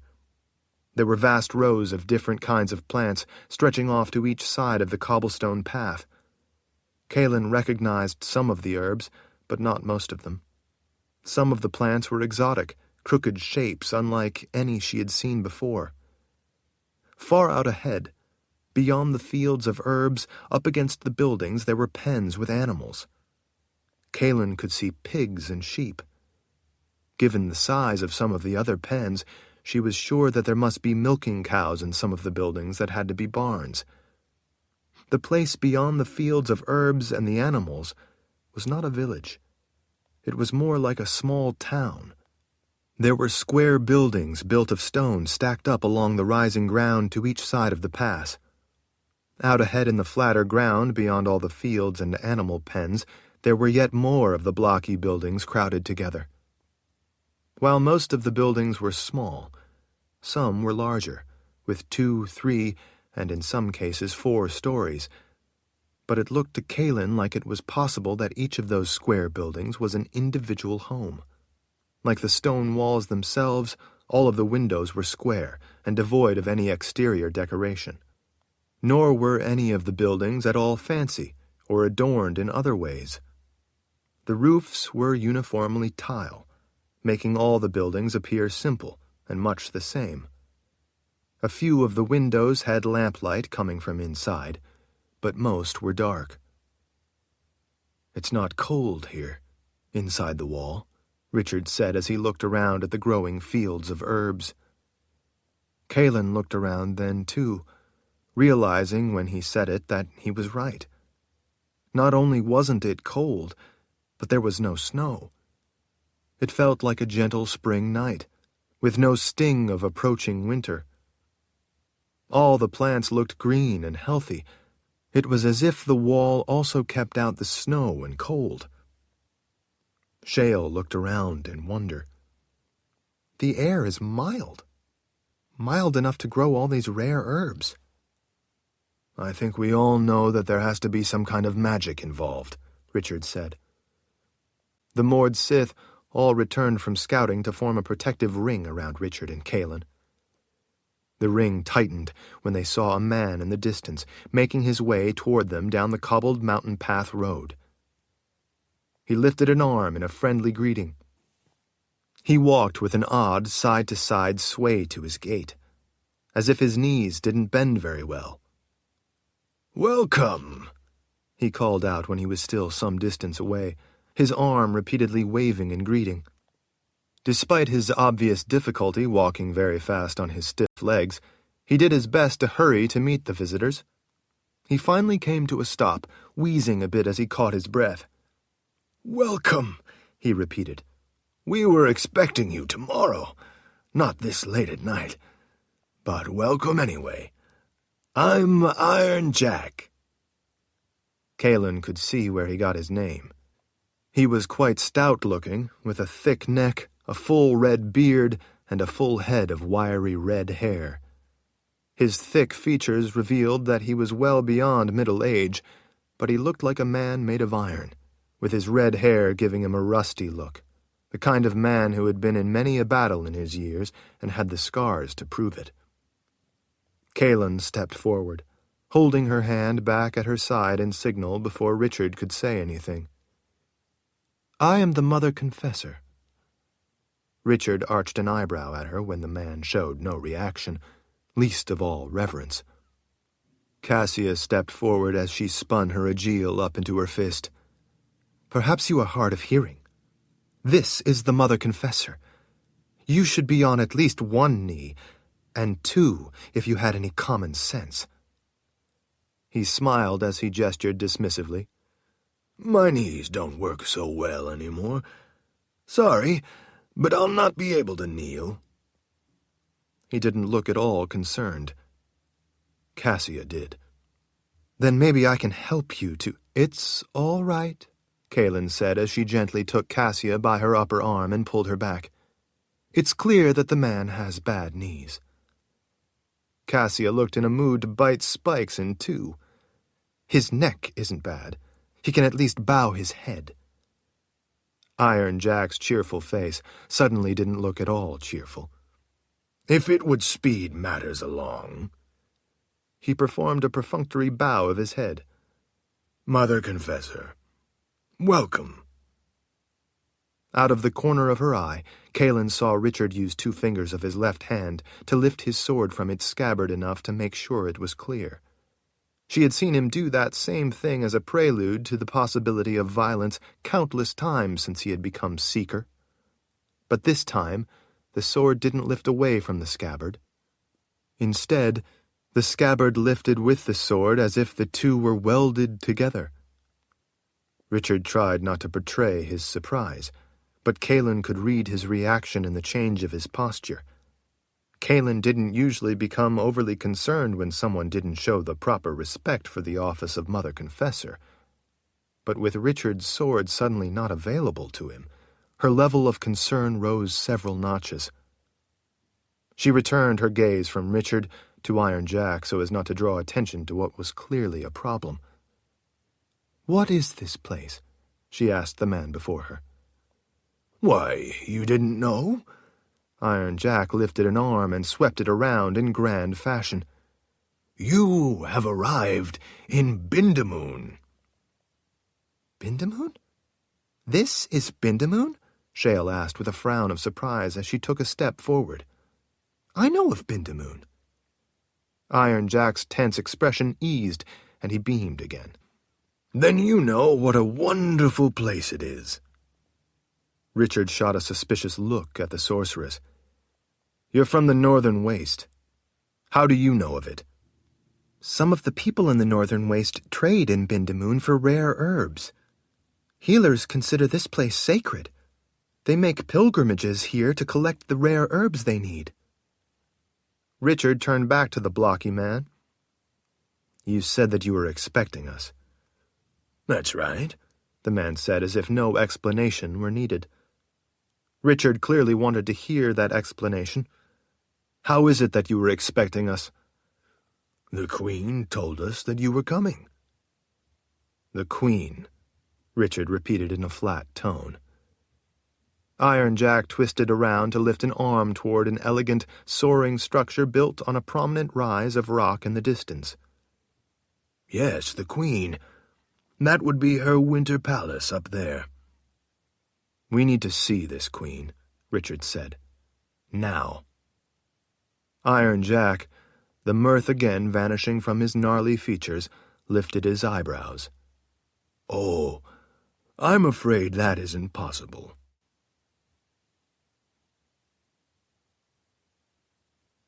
Chapter 13. And why isn't it possible? Richard asked. The man shrugged in reaction to the question. It's the middle of the night, in case you hadn't noticed. No one would be wanting to wake the Queen at this time of night, and I'm sure you wouldn't either. You will wait until morning. Richard clearly looked displeased. The morning? You expect us to wait until morning to see this Queen of yours? Iron Jack smiled without humor. That's right. You may see her in the morning. If, that is, she wishes to see you. And when she wishes to see you. She is, after all, not at the beck and call of travelers. Until then, I will take you to our guest quarters, where you may await word on a possible audience. That sounds more than reasonable, Shale said as she tugged Richard's sleeve to get him to let her speak for them. When he frowned back at her, she gave him an odd smile as her eyes widened, and she leaned toward him a little with meaning. Kahlan could see the sorceress had her reasons for not wanting to push the issue, and she wasn't going to say those reasons out loud in front of the stout man. She was simply hoping to get Richard to go along with her. Richard finally turned back to Iron Jack. Considering the late hour, I agree that it would be a rude imposition. Why don't you take us to these guest quarters? Shale looked relieved. Iron Jack appraised Richard with a sly smile. Kahlan thought for a moment that the two men might suddenly break into a battle right then and there among the fields of herbs and blue butterflies. Iron Jack finally broke eye contact and turned to lead them off past the fields of herbs toward the massive buildings. When they reached a series of paths that branched off, he took one leading to the right. It soon started ascending the steep slope into the town, wending its way among the tightly packed buildings that, while square and uniform, were placed askew, apparently wherever would work best on the rising mountainside.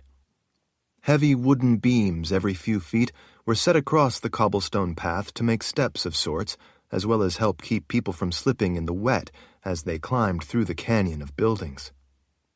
Walls made of flat, tannish-colored stone set in dark mortar rose straight up to each side. The path wouldn't have been wide enough for a wagon.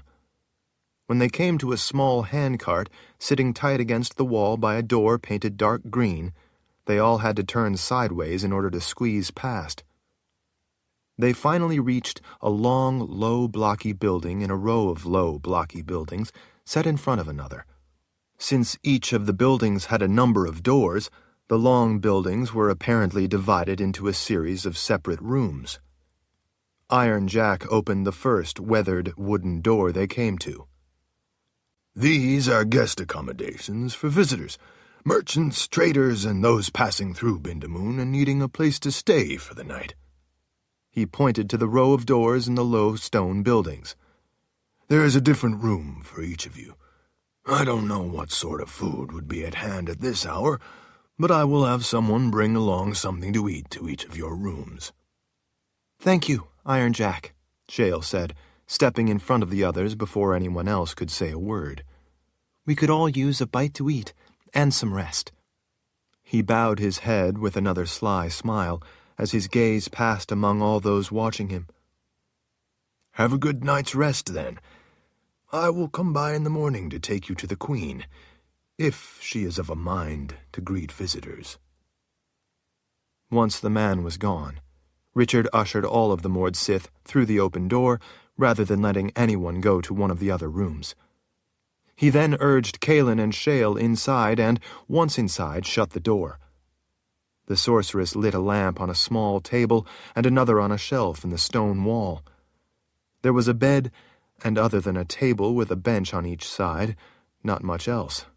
Not even a window.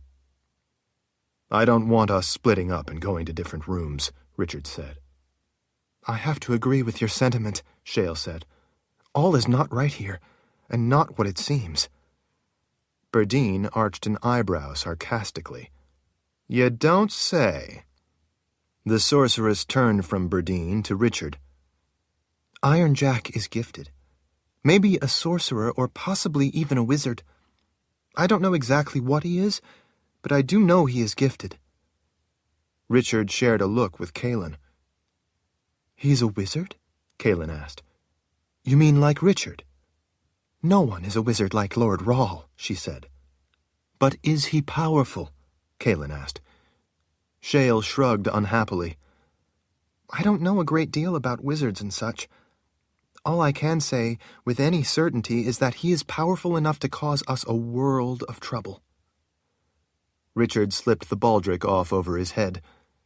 He held the point of the scabbard out to Vika and Cassia.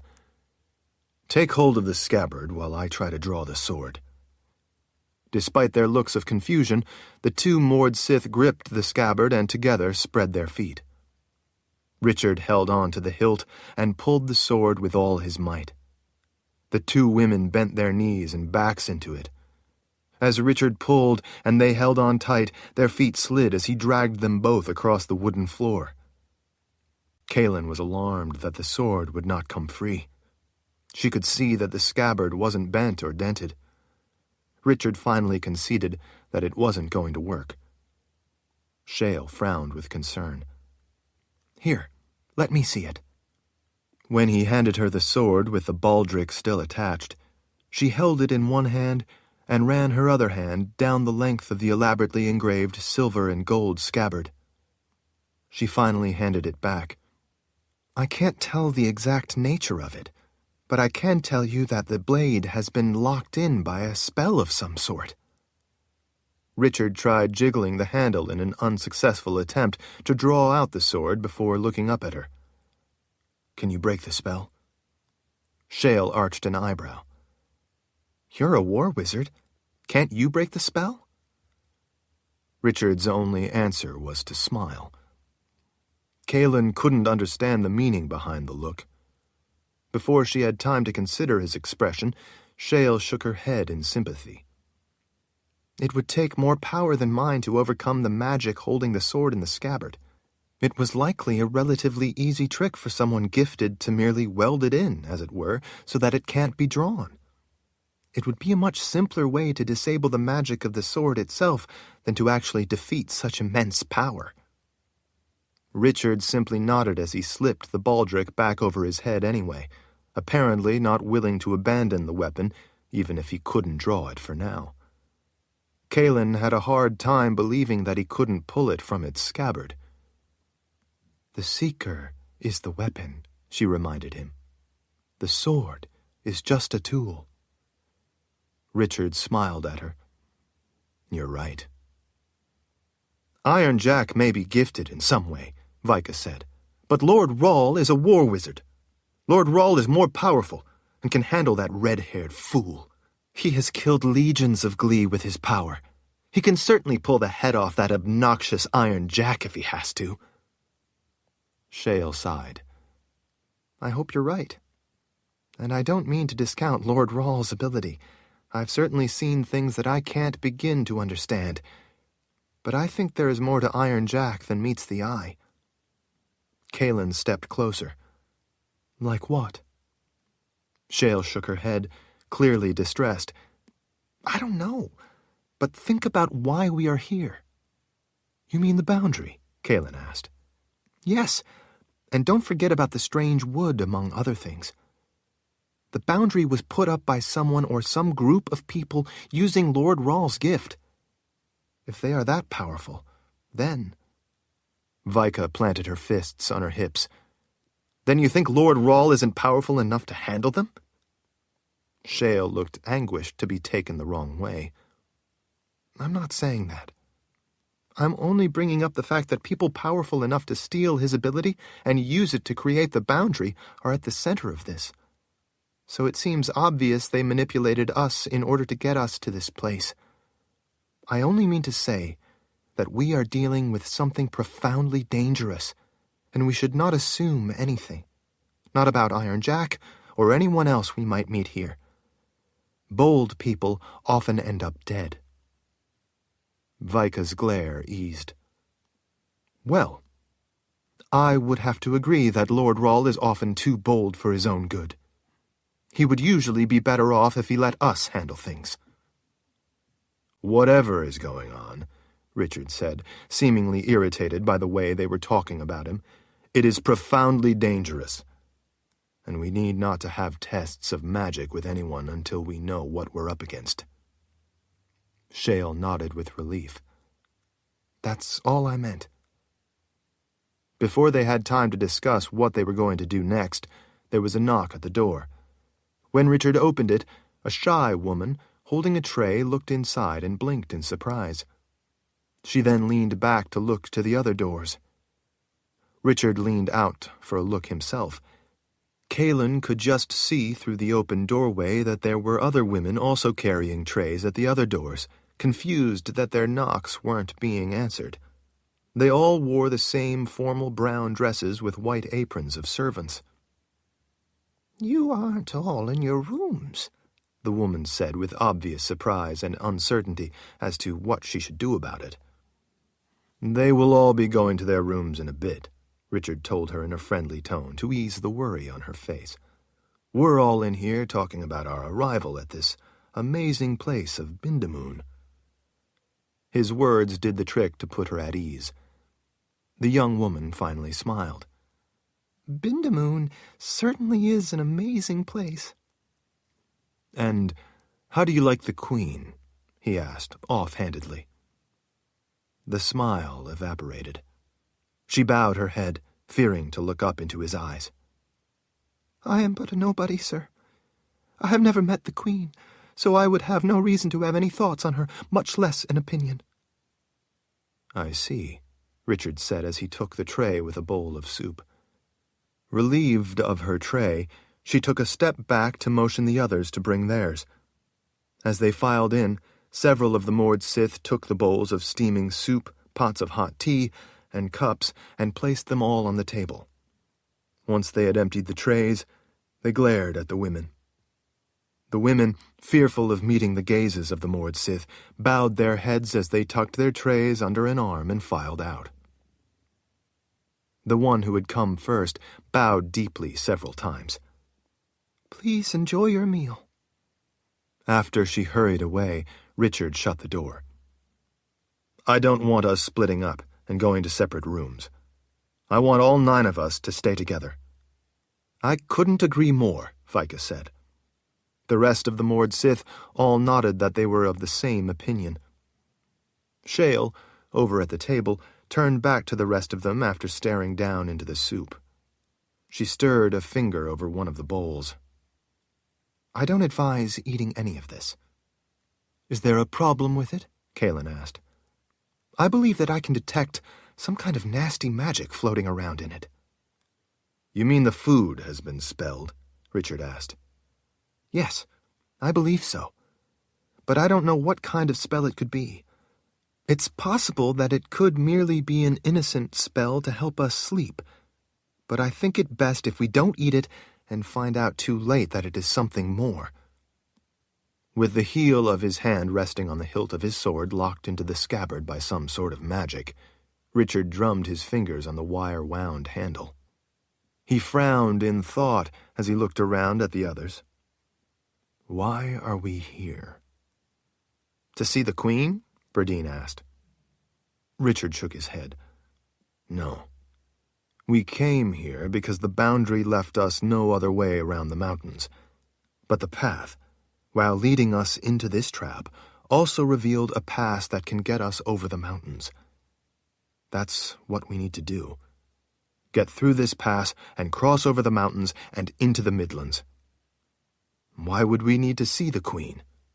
What we need to do is leave this place before the Golden Goddess sees us through the eyes of people here and sends more of the Glee to kill us.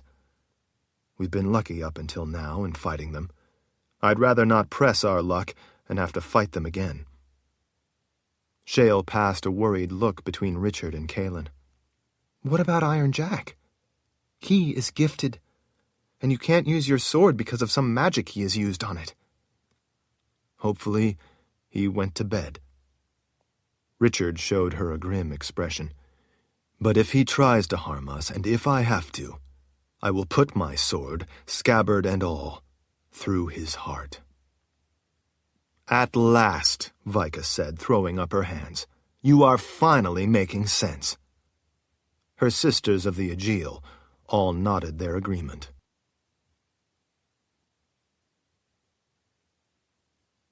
Chapter 14. Other than a skinny gray cat looking for a meal among the refuse and scattered piles and trash that had drifted into corners of buildings, the dark, narrow streets of the mountain fortress town were deserted. Something about darkness gave the place a forbidding feel. Kahlan got the distinct feeling that Bindamoon was not a place where one would want to be outside at night. Moonlight reflected off cobblestones worn smooth and shiny by countless feet. The variety of laundry hung on ropes strung between opposing windows overhead cast ghostly moon shadows across the passageways. Without any wind, wood smoke from chimneys curled down the tile roofs to settle into the canyons and alleyways between the towering walls, looking like fog as it slowly crept along the ground. Kahlan was relieved that there hadn't been guards posted at the guest quarters to keep watch over them. At least, there were none she saw.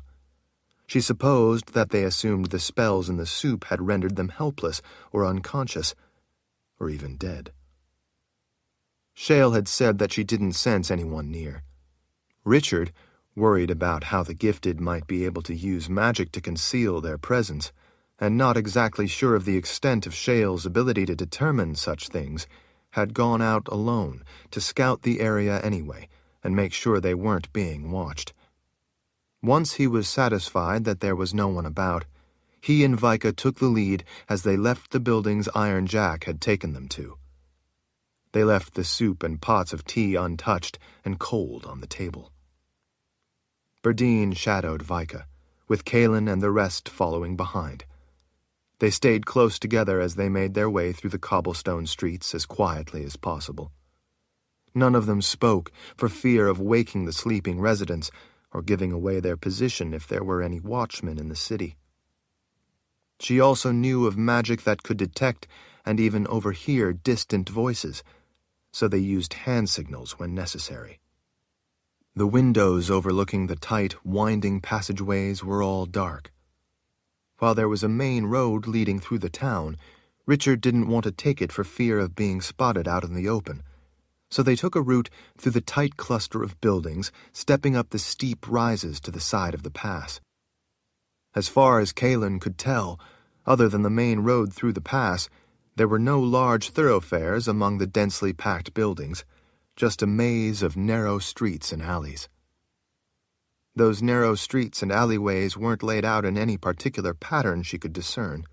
It seemed that the buildings were simply built where they could fit in atop the rocky terrain.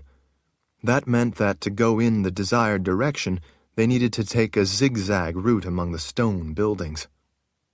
Every once in a while, they caught a view of the moon as they continued making their way generally west by way of twists and turns. As difficult as it was to navigate among the tightly packed buildings, Kahlan found it preferable to being out in the open on the main road through the pass. If they could be spotted by any of the people of Bindamoon, they could also be spotted by the goddess. Richard pointed up at a window as he tiptoed under it. With his back close to the wall, he crossed his lips with a finger in warning. Kahlan glanced up, and in the moonlight saw a heavy-set man in a dark window scratching the back of his fat arm as he yawned. He stepped close to the window to look out at the mountains. He probably couldn't sleep. Kahlan wished she could. She was exhausted, and, on top of that, being pregnant with the twins meant that everything required extra effort. Her fear of being caught by the menacing and gifted Iron Jack kept her moving without complaining as she, too, put her back up against the wall while passing under the window. At the first opportunity, Richard hurriedly turned them all to the left around a corner and down a different street. He put a hand to their backs as they went by, urging each of them to hurry along so that the man wouldn't see them if he happened to look down. Kahlan breathed a sigh of relief to have made it past unseen. The maze Richard took them through led them ever higher up the slippery cobblestones. The heart of the town was a warren of passageways, some of them with steps to climb the steeper alleyways. In some places there were courtyards to the side screened by solid wooden gates. Kahlan looked through the spaces between the wooden slats and was able to see small tables and chairs. There was nothing threatening in any of the enclosed spaces she looked into. No matter how far they went, the buildings were all constructed the same way.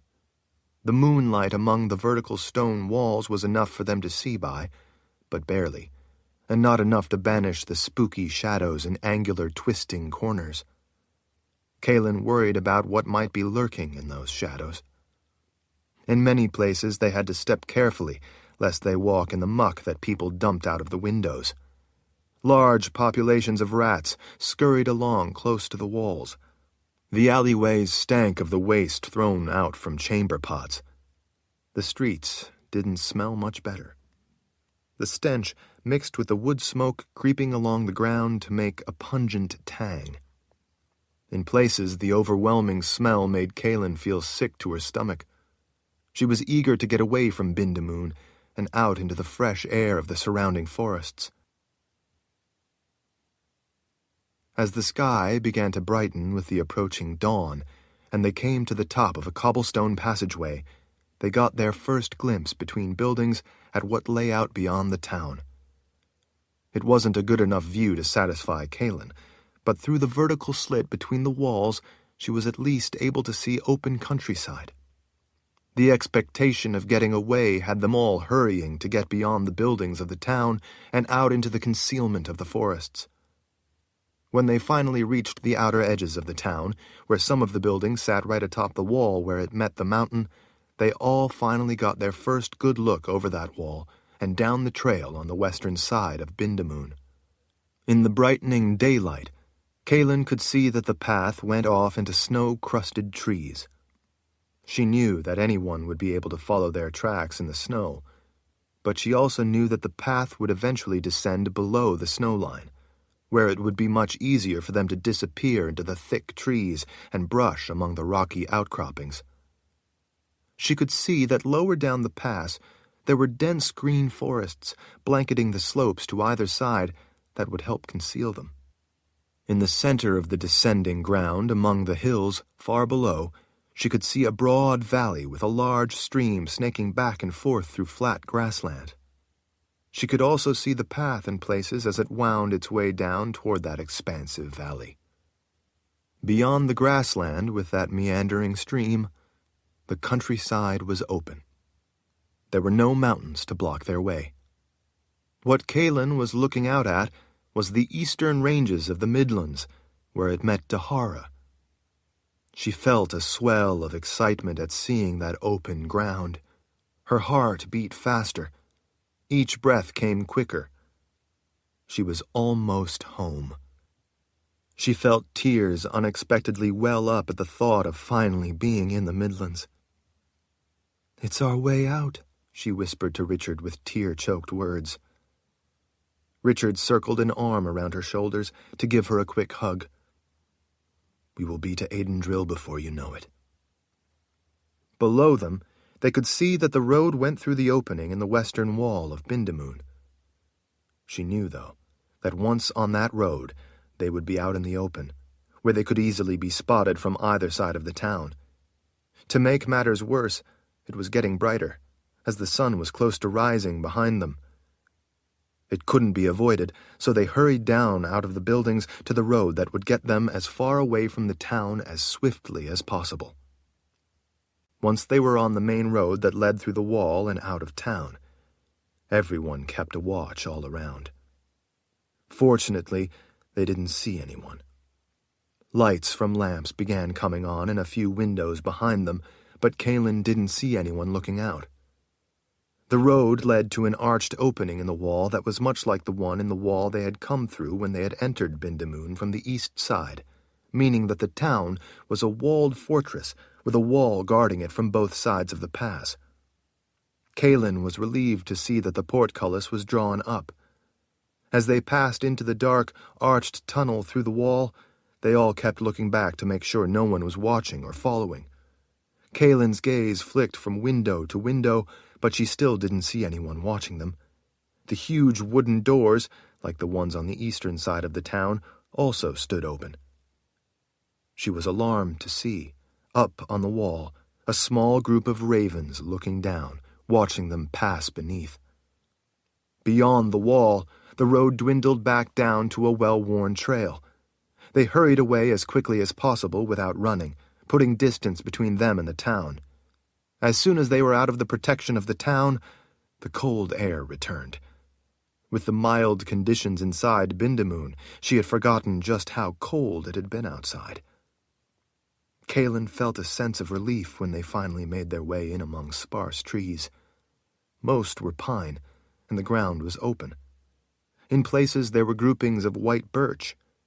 She could see that off ahead the woods became increasingly dense. She looked forward to getting into dense woods, where they couldn't so easily be spotted, although she realized the ravens would probably follow and keep track of them. Once they reached the Midlands and were away from Bindamoon, she thought, the ravens might finally abandon following them. She didn't care if they flew around outside the keep once she got there. Suddenly, without warning, the air around them turned green. Kahlan had been lost in her thoughts as they marched along. Richard thrust an arm in front of her to prevent her from inadvertently taking another step and walking into the world of the dead. As everyone lurched to a stop, the strange green glow was all around them. Going any farther would bring up the darkness of the underworld. "Bags," he growled. "I was afraid of that." It was unusual for Richard to curse. In this case, she couldn't say she blamed him. She shared the same frustrated rage. "What do we do now?" Fika asked. Richard backed them all away from the green wall of death. He glared back toward the fortress town. "We no longer have a choice," he said. "The boundary completely blocks any way to get out. We're going to have to go back to Bindamoon." Kahlan gestured off to the sides. "Maybe if we check to the sides, there might be an opening in the boundary wall, a way around it if not through it." Richard shook his head in anger. "You know as well as I do that's a false hope. Someone wanted to get us here to Bindamoon and to keep us here. They were willing to kill any traveler or trader who might come along and walk into the boundary in order to make that happen. This place is a trap, and they aren't going to let us escape it so easily." When they turned back, off in the distance they could see Iron Jack, hands planted on his hips, standing on top of the wall, watching them.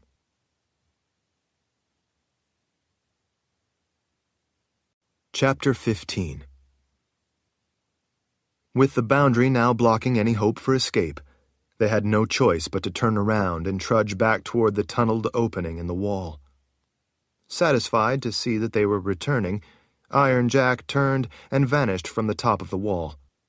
Kahlan wondered where he was going.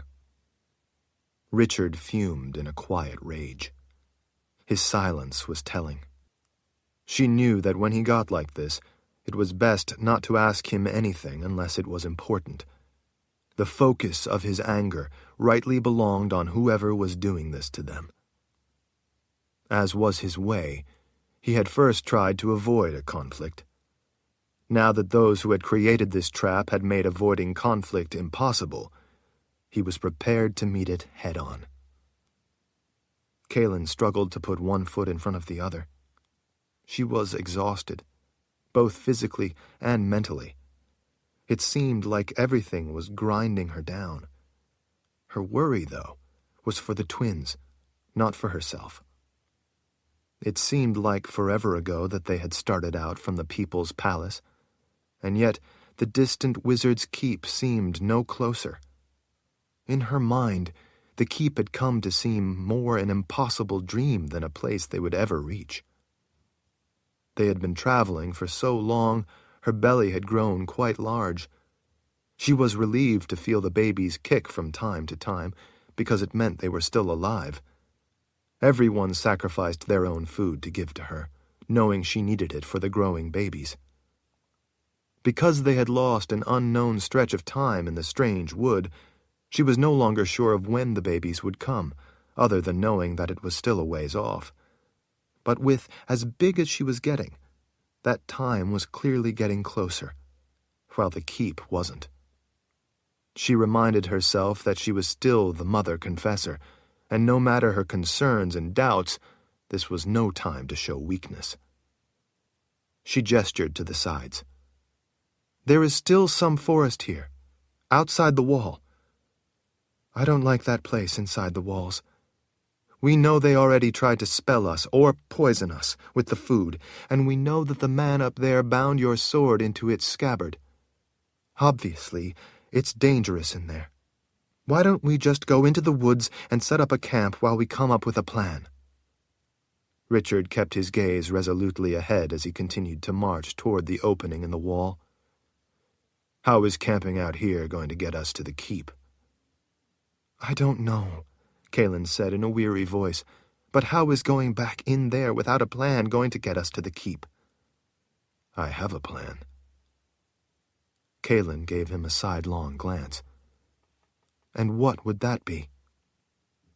Richard didn't look over at her. "The people who are preventing us from getting to Aidendrill by doing all these things to stop us, like the way they used my gift to bring up the boundary, are after those babies you are carrying. They are willing to let people who wander into that wall die. They are after the hope of our world, and willing to kill innocent people to get what they want. I can't let this threat stand. I'm going in there and putting a stop to it." Kahlan again stole a sidelong glance at him. "That's your plan?" "That's all the plan I need." Kahlan didn't think that was the case, but she didn't want to argue with him. He was not the one wanting to get her babies. The witch woman looked distraught with concern. "But if they are powerful enough to do all the things they have done to draw us into this trap, and, as you say, they're willing to let innocent people die, do you think it wise to walk right back into their trap?" Richard shot her a quick glare before looking ahead as he continued on. "They think they are smart and powerful because they have contrived to use my gift to put up the boundary to lure us to this place. What they have actually done is to attract lightning. And that lightning is about to strike them down." Out of the corner of her eye, Kahlan saw Vika and some of the others smile. They were eager to face the threat and put an end to it. Kahlan was as well, but it wasn't likely going to be as easy as it sounded. Although it was a rather foggy memory, she knew that she had already started to miscarry once. She feared losing the twins. She had lost a baby before and didn't want it to happen again. In the past, she never would have hesitated to back Richard, but now that she was about to be a mother, it added a complication to everything. She had always been willing to put her own life on the line, but now she had to consider putting the lives of the twins at risk, to say nothing of all the people of their world. On the other hand, if they were to protect their children from the Glee, they needed to get to the keep, where it would be safe to give birth. Of course, while they might be safe there, the rest of the world would not be. That meant that to protect her children, and everyone else, the situation actually demanded that she fight more ferociously than ever before. How they would eliminate the overriding threat posed by the Glee she couldn't begin to imagine, But she knew that the worst thing they could do would be to hide forever in the keep while everyone else faced the onslaught of the Glee. They had to stop the immediate danger, and once it was eliminated, they needed to find a way to stop the Golden Goddess. That thought added resolve to her determination. It was time to show whoever was stopping them exactly why she was the Mother Confessor. Richard was right. Whoever had trapped them in this place had to be stopped, one way or another. As for the threat of the Glee, she couldn't imagine how they could overcome predators who could simply come into their world at will. But in the back of her mind, she knew that such a threat could be faced only by a war wizard. The more she thought about it, the more she realized that Richard was right. They had to go back into the town and end the threat, or they would never make it to safety and then be able to find a way to stop the goddess. Their world would never be safe until they did. Unfortunately, she was pretty sure who was at the center of all their current problems, and that was the one thing she truly feared to face. But this time, there could be no backing down. They all marched resolutely through the dark tunnel and emerged again inside the town. None of the narrow streets and alleys were straight, so it was hard to know the best route. There was often a warren of sharp corners and wedge-shaped intersections confronting them. In some places they had to pass under arches with parts of the buildings crossing overhead, and in other places go under lines with laundry. Richard didn't seem deterred by the maze. He took them on a route that headed ever closer to his destination, the tall, white palace. As they came around a corner of a wider passageway, they were confronted by Iron Jack, fists on his hips, standing to block their way. To the sides behind him it looked like there was a converging intersection of several narrow alleyways. Kahlan had been wondering how long it would take him to make an appearance. He obviously had guessed where they were headed. "I will escort you back to your guest quarters," Iron Jack said in a threatening tone. "We're not going to any guest quarters," Richard said. "We are going to see the Queen. Either you take us there, or we will go on our own." The burly man gripped his kinky red beard as he cocked his head to the side and peered at them with one eye. "That would require an audience." "That's not a problem," Richard said. "I am the Lord Rahl, leader of the Daharan Empire, and I intend to grant your queen an immediate audience." "That's not what I mean," the man growled. "No, but it's what I mean." "I'm the gifted man who rendered your sword useless," he reminded Richard. "You would make a very big mistake if you think to defy me." Richard didn't look to be moved by the threat. "You can take us to this queen, or you can stand aside, and we will go see her ourselves." Iron Jack's sly smile grew wider as his eyes narrowed. "I'm afraid that I can't allow that. If you try, I will put you down." Richard marched ahead. As he did, he rammed the heel of a hand against the man's big chest, slamming him back up against the wall of a building with enough force to make his teeth bang together. "Good luck with that," Richard said on his way past. Kahlan hurried to catch up and then followed close on Richard's heels. Vika and the rest of the Mord Sith, each with an Aegil in a fist, also rushed to keep up, adding their glares at Iron Jack on their way past. Kahlan was glad to see that Iron Jack didn't follow them. She hoped he had gotten the point and wouldn't challenge them again. Shale leaned closer to Kahlan and spoke in a low voice. "That man worries me. "Why?" Because while I can't determine how gifted he is, I don't think I have the power to stop him if he comes for us." Kahlan didn't look at the sorceress as she hurried along. "Richard does."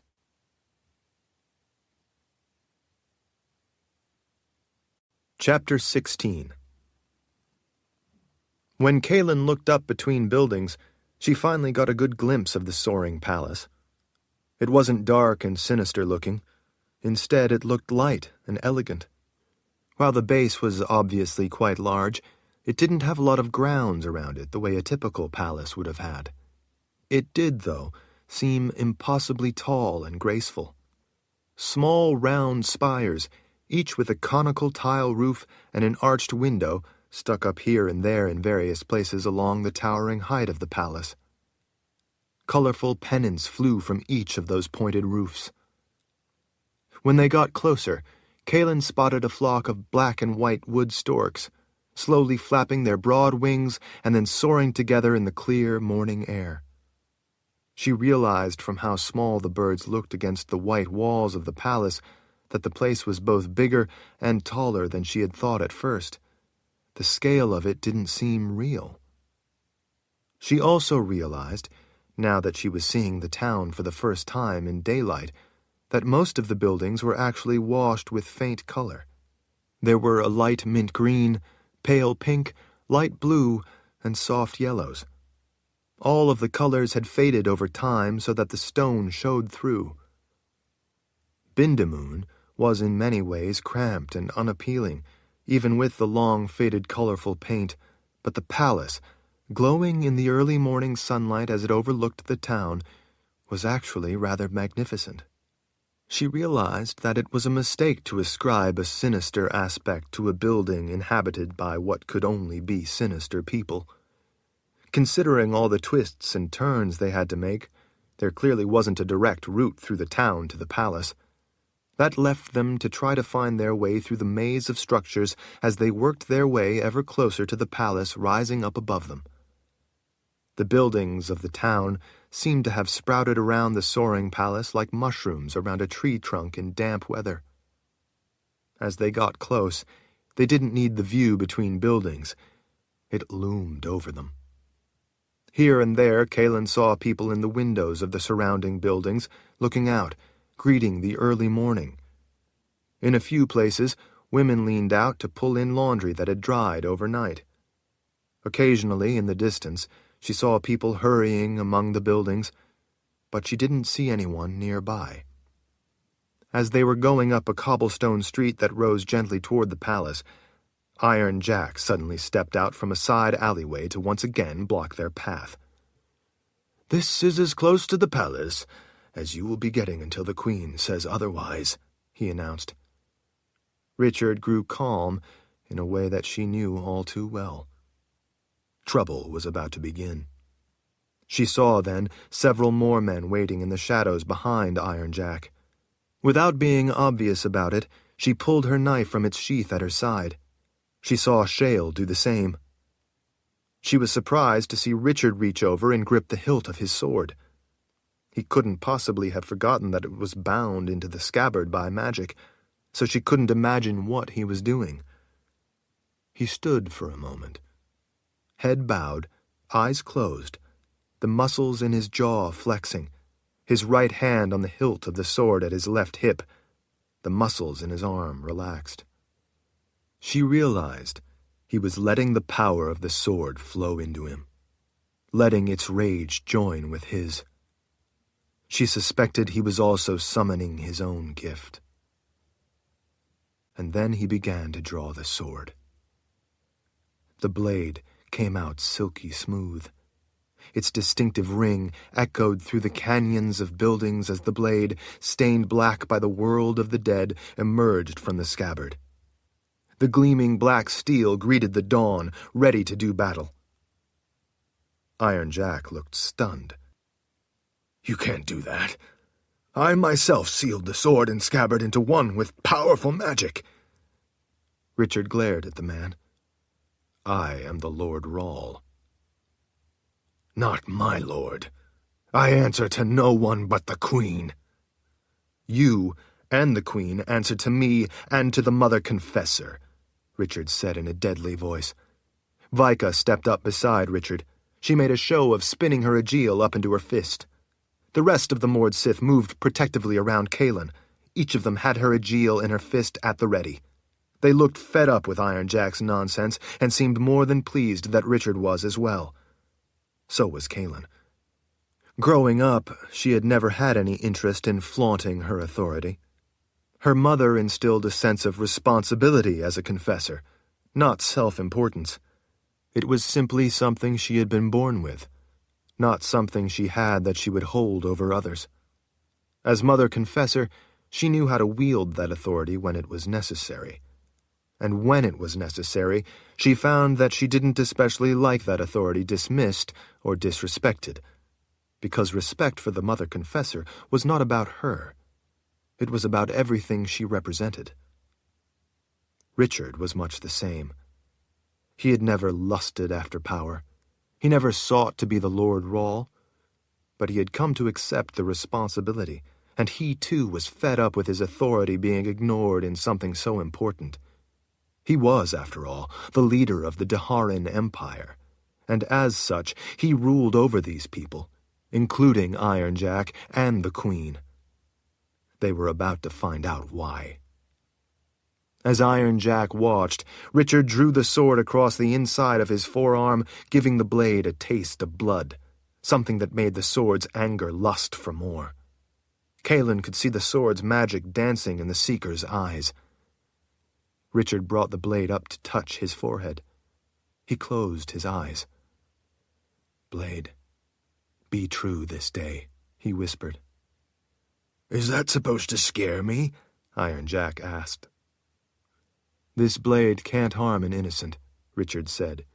"It can only harm an enemy. I suggest you decide for yourself if you should be afraid." Iron Jack ran a hand down his red beard as he took a step back. Rather than accepting Richard's command to stand down, he suddenly lifted his hands with an attack of his own.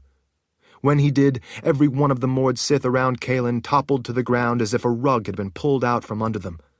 Iron Jack had attacked, not with a blade, but with his gift. As they struggled unsuccessfully to get back to their feet, they were visibly in pain from the magic Iron Jack had used. He smiled in satisfaction at seeing them on the ground. They all knew that Iron Jack had magic, but any of the Mord Sith, when he used that magic against them, should have been able to capture his magic and use it against him. That none of them could clearly spoke to the unique power of his gift. Shale moved closer to Kahlan, her knife at the ready, obviously not willing to put her faith in her gift against such a man. Iron Jack defiantly spread his feet to show that he intended to block their passage. "As I said, no one sees the Queen until she wishes it. You may have somehow overpowered the magic fusing your sword tight in its scabbard, but you will not overpower me." The man again lifted his hands in anger. Suddenly, in the distance, glee flooded out from around the corners of buildings. In a heartbeat, they took out the men in the background before they knew what had hit them. Tall, dark creatures, all teeth and claws, raced down the cobblestone passageway. The glee weren't materializing out of thin air the way they usually did. Steam didn't rise from them as always before. They didn't come streaming into Richard and Kahlan's world all together for an attack. This time, they were using a new tactic. They had been hiding in ambush, and Richard and Kahlan had walked right into their surprise attack. The glee had just learned an important strategy. Ambush gives the attacker a tactical advantage. That kind of attacker gets to pick the place and the moment of attack, while the defender is caught unaware and forced to respond, which puts them at a disadvantage, because action usually beats reaction.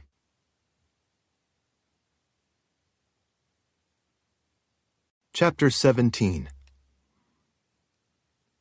Richard was pleased to see that Iron Jack's ire was so fixated on him that he didn't even notice what was happening back over his shoulder until one of the tall creatures raced in and crashed into him.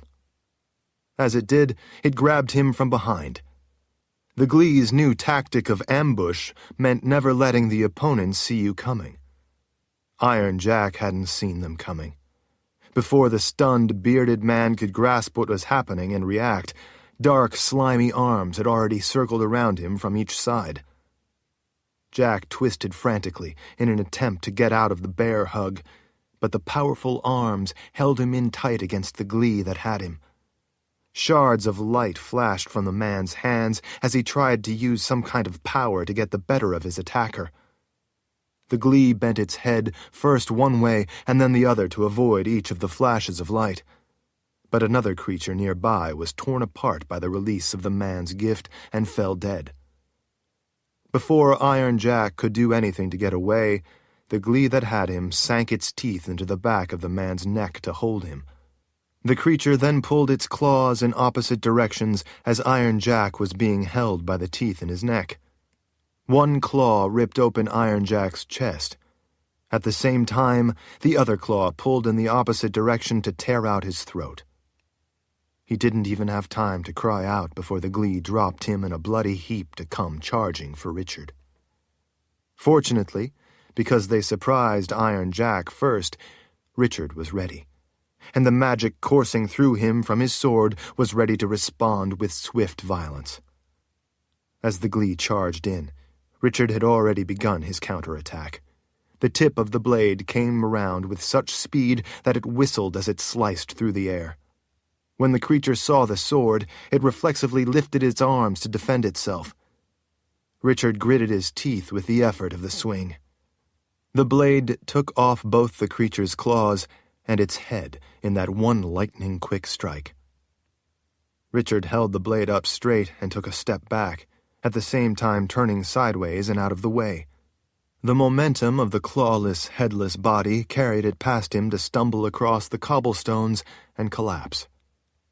With Iron Jack dead, the Mord Sith were suddenly able to scramble to their feet, and none too soon. More Glee charged down the street. The Mord Sith raced to cut them off before they could get to Kahlan. Needle-sharp teeth clacked in anger. Most of them held an arm and claws cocked back, ready to strike. They were met with either an aegil in one hand or a knife in the other. Claws flashed through the air. Mord Sith ducked under those claws as they swept by overhead and then sprang up to drive in for the kill. The Glee were clearly as vulnerable to an aegil as any person would be. Wounded Glee fell in agonizing pain, holding arms across their injuries, or turned to scribbles and vanished, bleeding back into their own world. Dead Glee simply dropped to the ground. Their blood ran down the slope in between the cobblestones. As Richard noted what the Mord Sith were doing, he was already moving into the attack. He swung his sword with deadly effectiveness. The magic from his sword, the same magic he had summoned to help free the blade from the scabbard, raged through him, demanding the blood of the enemy. He gave it all the blood it could want of any Glee within range. As he drove his attack directly into the enemy, Glee fell all around him, many without a head, others cut nearly in two, and some run through with his blade. He turned and saw that Kahlan already had her knife to hand. It quickly became clear that she was the one the Glee wanted. They had come to rip the twins from her womb. She spun around when she heard one of them that had snuck around behind her and drove her knife into one of the big, glossy black eyes. The creature covered its eye as it shrieked. At the same time, it stumbled back awkwardly and, as it did, vanished to its own world. Even as she was pulling her blade back, Richard was there to protect her from others charging in to get her. Shale, too, turned her abilities, rather than her knife, to the attack. With her eyes rolled up in her head, she lifted her hands, her fingers slowly waggling. As she did, masses of white snakes appeared, slithering across the cobblestones, going for the Glee. The morning air was filled with the screams of the dark creatures as the snakes sank their fangs into them.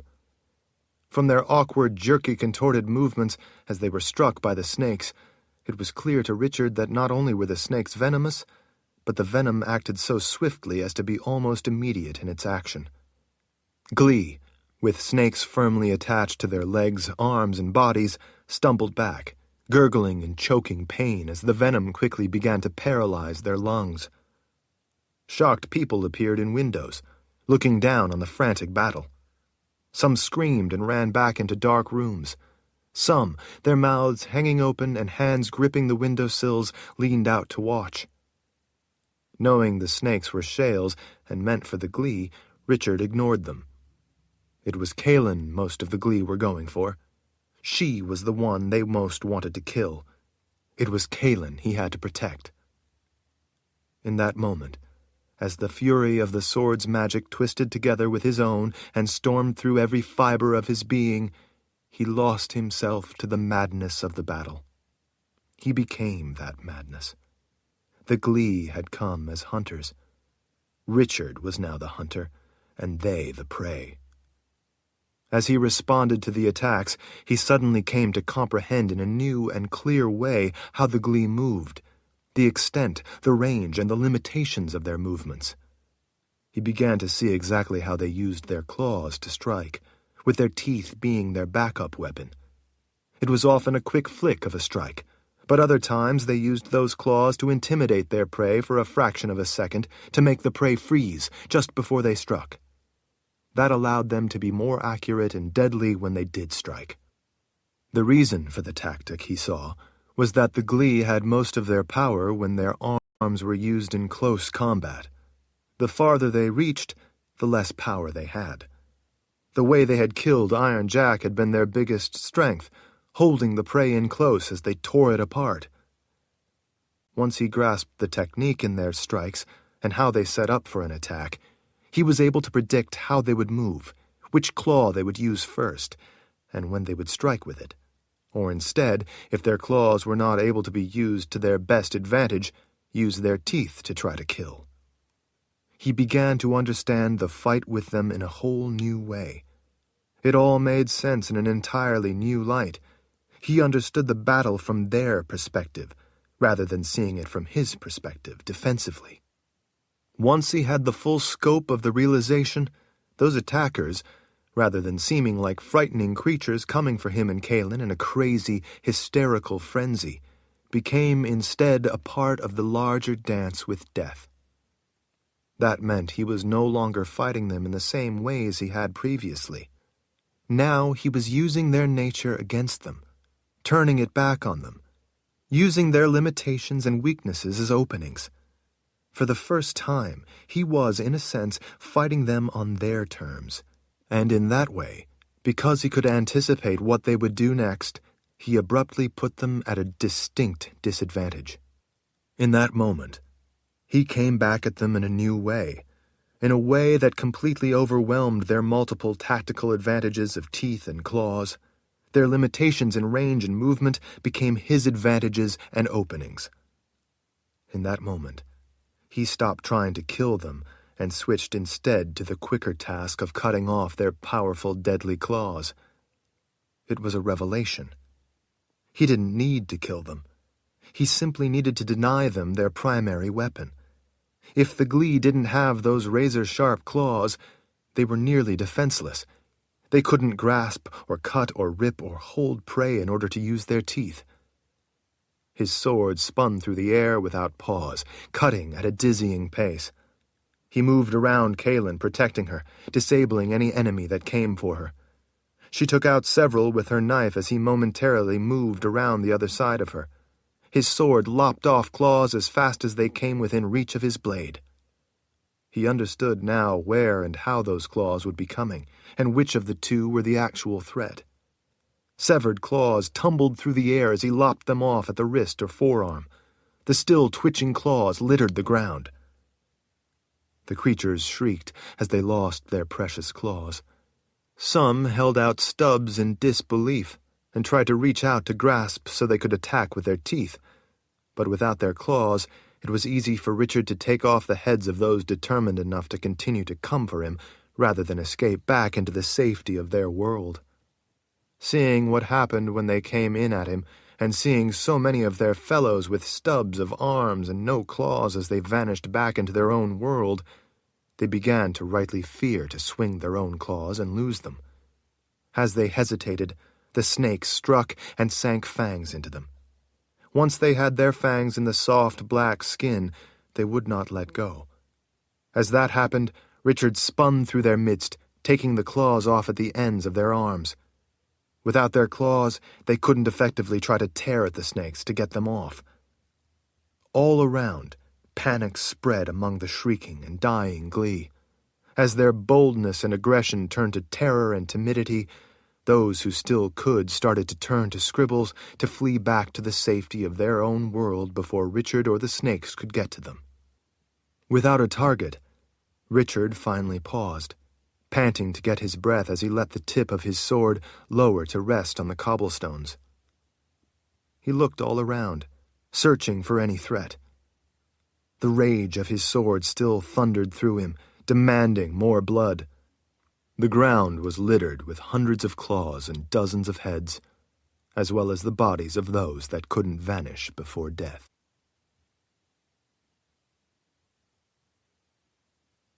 Chapter 18. With his sword, Richard gestured ahead for everyone to move on toward the palace and away from the scene of the brief but frenzied battle. While the Glee who went back to their own world would be testament to others of the trouble that awaited them here, tyrannical leaders, as the Golden Goddess apparently was, were often more than willing to throw the lives of countless followers into the fray. With the battle over, Richard didn't want to be anywhere nearby in case the goddess, in a fit of anger, decided to send another wave of fighters. Attacking after a battle had seemingly ended was a good way to catch your opponent with their guard down. Richard didn't want to let his guard down, so he urged everyone away from the scene of the fight. Though he might have won this skirmish, he knew that he had to solve the vastly bigger problem of stopping the goddess from sending any Glee at all. Winning a battle was of no use if he couldn't win the war. Every battle exposed them to the possibility that this time they might lose. If they lost, everyone in their world would ultimately lose. Even if Richard and Kahlan could get to the safety of the keep, that wouldn't provide any safety for everyone else. They would continue to be vulnerable. In the end, that was his weakness as a leader, and the goddess's strength.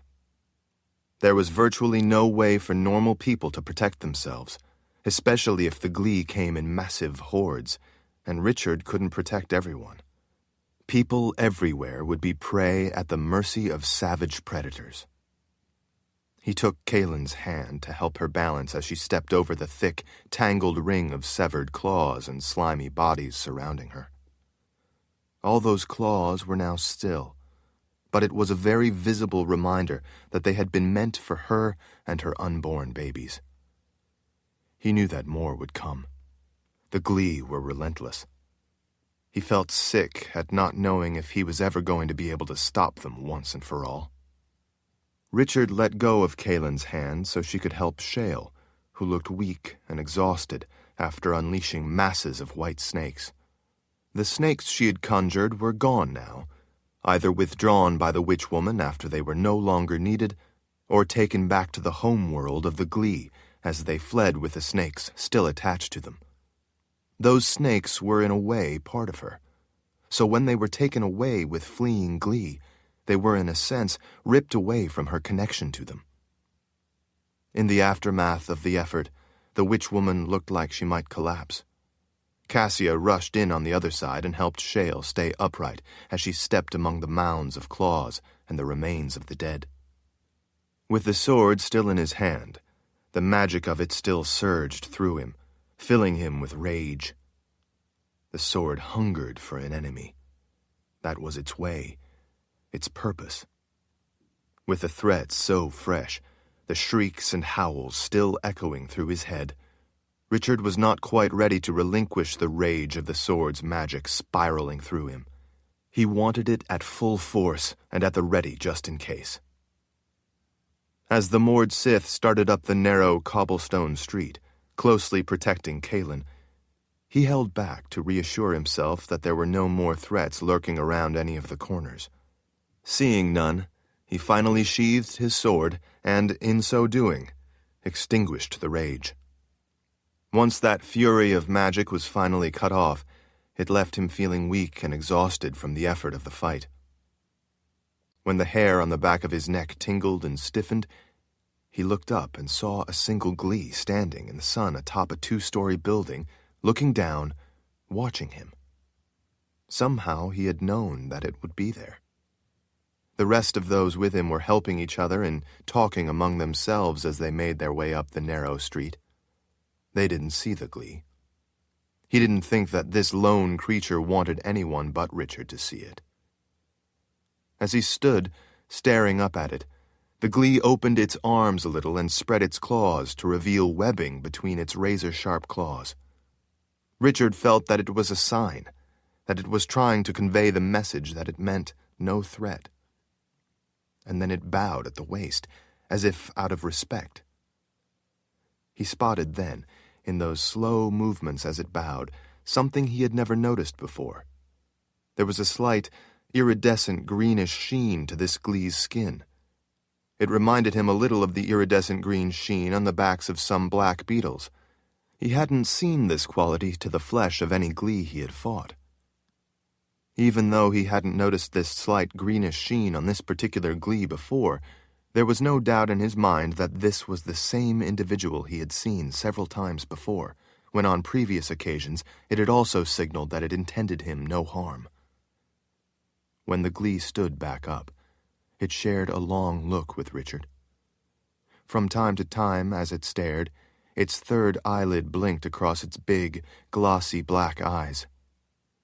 It cocked its head a little, possibly as if appraising him. Richard felt a sense of peace with this creature. He reminded himself of one of his most basic beliefs, that an individual was not guilty because of the crimes of others. It was something very personal for him, because he had once been hated as the Seeker because of how corrupt people before him had been when they had possessed the sword, its power, and the post. Because of their notorious behavior, it was assumed that all Seekers were evil. He had likewise been condemned as evil because of the sins of his father. He knew that although all the other glee he had seen and fought had been trying to kill them, this one individual had not. So he had to remember not to judge it by their actions. And then it turned to Scribbles and in a fleeting moment was gone. Richard wished there were a way to talk to that glee, to find out its intentions and what it wanted. Kahlan paused a ways up the narrow street and turned back. "Are you coming?" "Sure," Richard said, as he sprinted to catch up with the others. "So," Shale finally said as they moved on up an even narrower alleyway to continue to make their way toward the palace. "tell me how you managed to get your sword out of the scabbard when it had been welded in there by Iron Jack's magic." "Wizard's first rule," he said. Shale paused to turn back and give him a squinty-eyed look. "What?" "I was always able to get the sword out," Richard said. Shale flopped her arms against her side in frustration. "Well, if that were really true, then why couldn't you get it out before? You had Vika and Cassia hold the scabbard while you pulled on the handle. You couldn't get it out then." "Actually, I could," Richard told her. Shale clawed her fingers as she growled in exasperation. "No, you couldn't. I saw it. It was welded in by Iron Jack's magic, and the three of you couldn't pull it apart. What's more, when I felt the scabbard, I could feel the magic bound into it, holding it together." Richard shrugged. "I could feel the magic, too." Shale held her head with both hands as she growled again. "And you couldn't draw it. Why could you draw it now, but not back then?" Richard finally showed her a smile. "Shale, I could have drawn it whenever I wanted. I asked for your help, and you said you couldn't do it. As you said yourself, I'm a war wizard. But I wanted Iron Jack to think he had bested me." The witch woman leaned toward him a little. "What?" "I felt Iron Jack's magic tingling around the hilt.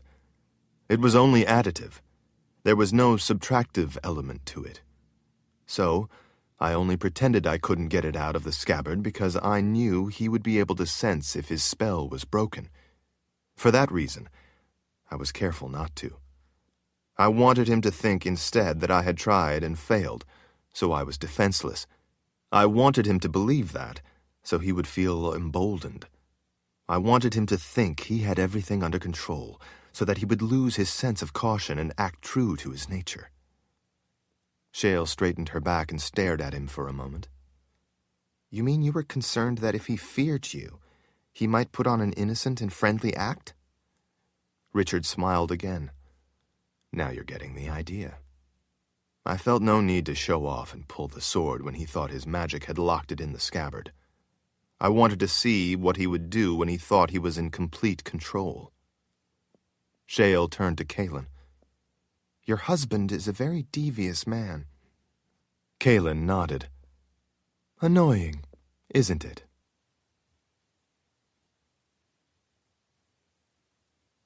Chapter 19. Richard didn't see anyone near the entrance to the palace. No guards, no supplicants, no staff. There was no insurmountable wall or any other method to keep people out, as was typical around places of power. Now that it was daytime, there were lots of people hurrying about their business back in the narrow streets of the town. None of them came near the palace, not even close. It was obvious that no wall was needed. If he was right, and he was almost positive that he was, they had good reason to give the place a wide berth, which would obviate the need for a wall or guards. While the palace was not massive in the sense that other castles or palaces he'd seen covered a lot of ground, it was nonetheless still sizable. Rather than being imposing by its girth, it was instead gracefully tall, taller than most palaces he'd seen. There was only one palace he could recall that soared to such heights with similar splendor. That palace didn't need high walls or guards either. He shared a look with Kahlan, and he could see in her green eyes that she was thinking the same thing he was. As he looked up the soaring white stone wall, he could see in the places where it stepped back as the palace went ever higher that there were ravens perched on the edges of various levels, cocking their heads to look down at them. 13 steps in gray marble with white swirls through it stretched out quite some distance to either side. At the head of those steps, there was no grand entablature decorating the entrance. There were no intricate ornamental moldings. Instead, atop the landing was an elaborate door set back into the white stone. The massive door looked to be made of bronze. The entire surface was covered in rows of orderly, embossed writing, designs, and symbols. Each row was unique. When he led the others up the steps for a closer look, he saw that he recognized some of the lines of symbols on the massive door. They were in the language of creation. He ran his fingers over the raised designs as he mentally deciphered their meaning. They were general warnings to stay away, but there were also some critically clear specifics. With his fingers still on the symbols, he looked back over his shoulder at Kahlan. This says that none may enter without first being commanded to appear. Kahlan stepped up the final step to stand beside him to study the door. She gestured to one of the lines of the writing. It says the same thing here. Do you recognize any of the other writing? He asked. She scanned the door, then used her fingers to touch some of the lines of symbols to keep her place as she examined the strange designs. She finally gave Richard a grim look. At least a dozen of the languages here on this door are those used in the Midlands. That makes sense, given the location of Bindamoon right in the middle of the line of the mountains that divide the Midlands from Dahara. And, as Shale said, even people from the northern waste came here. It would seem that many different people came here for the rare herbs they grow in those fields. It would make sense for there to be a lot of languages represented, so that anyone who came up here could read the warnings. I speak most of these languages. Each message is a warning that says the same thing as you read, that none may enter without first being commanded to appear. Richard glanced back at the others. I guess it's pretty clear by everything that's happened that we have been commanded to appear. With all those languages being clear warnings, Shale said, do you think it wise to go in there? Wise or not, this is the heart of the threat. We're going in, and I'm putting a stop to it. No one looked like they had any intention of arguing. Richard turned a lever, then drew back a bolt. It made a dull clang when it reached the end of its travel. He put both hands against the tall brass door and pushed. He pushed, then pushed harder to get it to start to move. With a great deal of effort and several moored Sith coming to help, the heavy door silently swung inward until the opening was wide enough for them to slip through and enter. The hushed interior was not nearly as bright as it was outside, but there were a number of high windows that at least let some light stream down from above. Hundreds of candles in ornate metal stands all around the interior lent the place a mellow glow. Their footsteps echoed softly back from the distance. If the outside of the palace was rather simple and plain, the inside was the complete opposite. On each side there were a half a dozen steps up to raised vestibules. Above them were convex entablatures decorated with complex moldings. The massive stone structures were held up by rows of fluted stone columns that enclosed each of the areas. The capitals atop those columns were intricate, curling acanthus leaves carved from a pale greenish-gray stone Richard had never seen before. Between the entablatures were enormous arches leading deeper into the side wings. Each end of those massive arches was held up with 4 fluted stone columns composing a single support structure.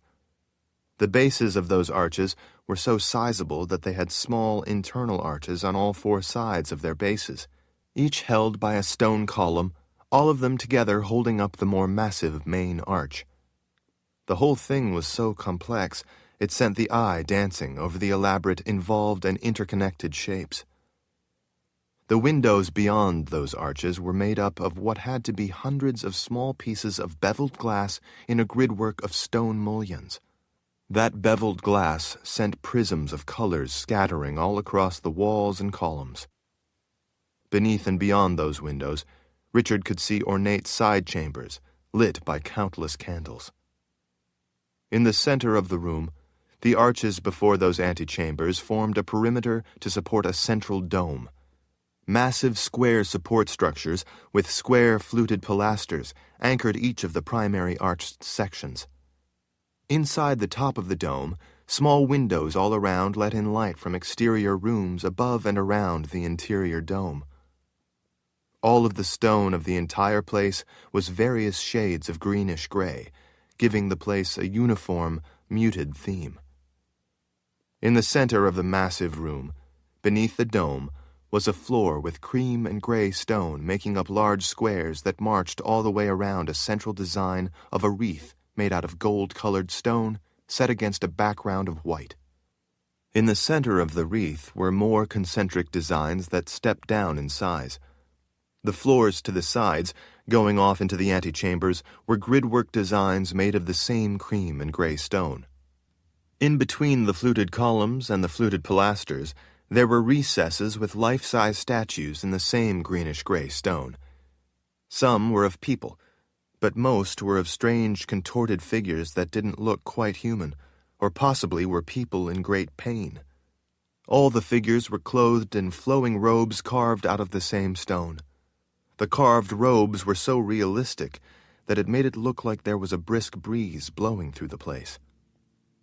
Richard had seen a number of magnificent places since leaving his homeland of Heartland. This was up near the top in the sheer splendor of the complex yet graceful architecture. He had never seen cold stone looking so warm in its intricate stateliness. The whole place made him feel small and inadequate. He supposed that was really the purpose and the point of it all. Those who entered should be humbled before the master of this domain. Richard and those with him, all standing in a close cluster, stared around at the ornate stonework of the arches and the dome. It was achingly beautiful, but at the same time it was a clear statement that they were in the place of powers not to be trifled with. In the center of the circular design in the floor, under the dome, the mountain lion sat on its haunches, watching them, its tail slowly sweeping back and forth across the floor. When the mountain lion was sure that they had all looked around enough, it stood.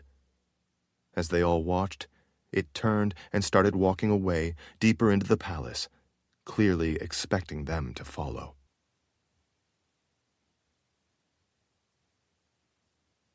Chapter 20. Richard watched as the mountain lion casually walked off into the distance. "We're supposed to follow it." "Why do you think that?" Burdine asked. He gave her a look. "Because it was sent to fetch us." Burdine's nose wrinkled up. "How do you know that?" "Because I've seen it before at another important moment, and I don't believe it was a coincidence." Vika turned a troubled look toward Richard. "So then you think it's the same lion we saw up on the mountain, when we found the mother's breath?" "Of course it's the same one. When we found the mother's breath, it left to tell its master." "And so you think its master lives here?" Burdine asked. Richard gave her the same look again, as if to say it was a silly question. Why else would a mountain lion be walking around inside this palace? "Oh," she said. "I guess I see your point." "Odd choice for a house pet," Shale said. "It wouldn't be the strangest one I've seen," Richard muttered under his breath as he started out after the mountain lion. "Come on. We don't want to lose sight of it." Shale leaned in. "But—" "Hurry," Kahlan said as she put a hand to the small of Shale's back to get her moving. The mountain lion led them across the broad circular design in the floor under the towering dome. The animal stopped before a vestibule of sorts in the distance. Curved staircases on either side surrounded it on the way to an upper level with rooms beyond and to either side. The mountain lion looked back for a moment to be sure they were following, then ambled onward.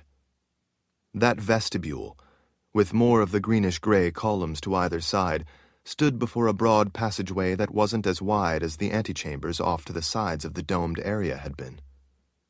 This seemed to Richard more like it was an entrance into a central hall of some sort, leading on into the interior. The significance of the central hall was evident from its elaborate architecture. The same fluted columns of greenish-gray stone lined the long room. A great many ornate metal candlestands held what had to be hundreds of candles that not only lit the way ahead with soft light, but lent a pleasant scent to the place.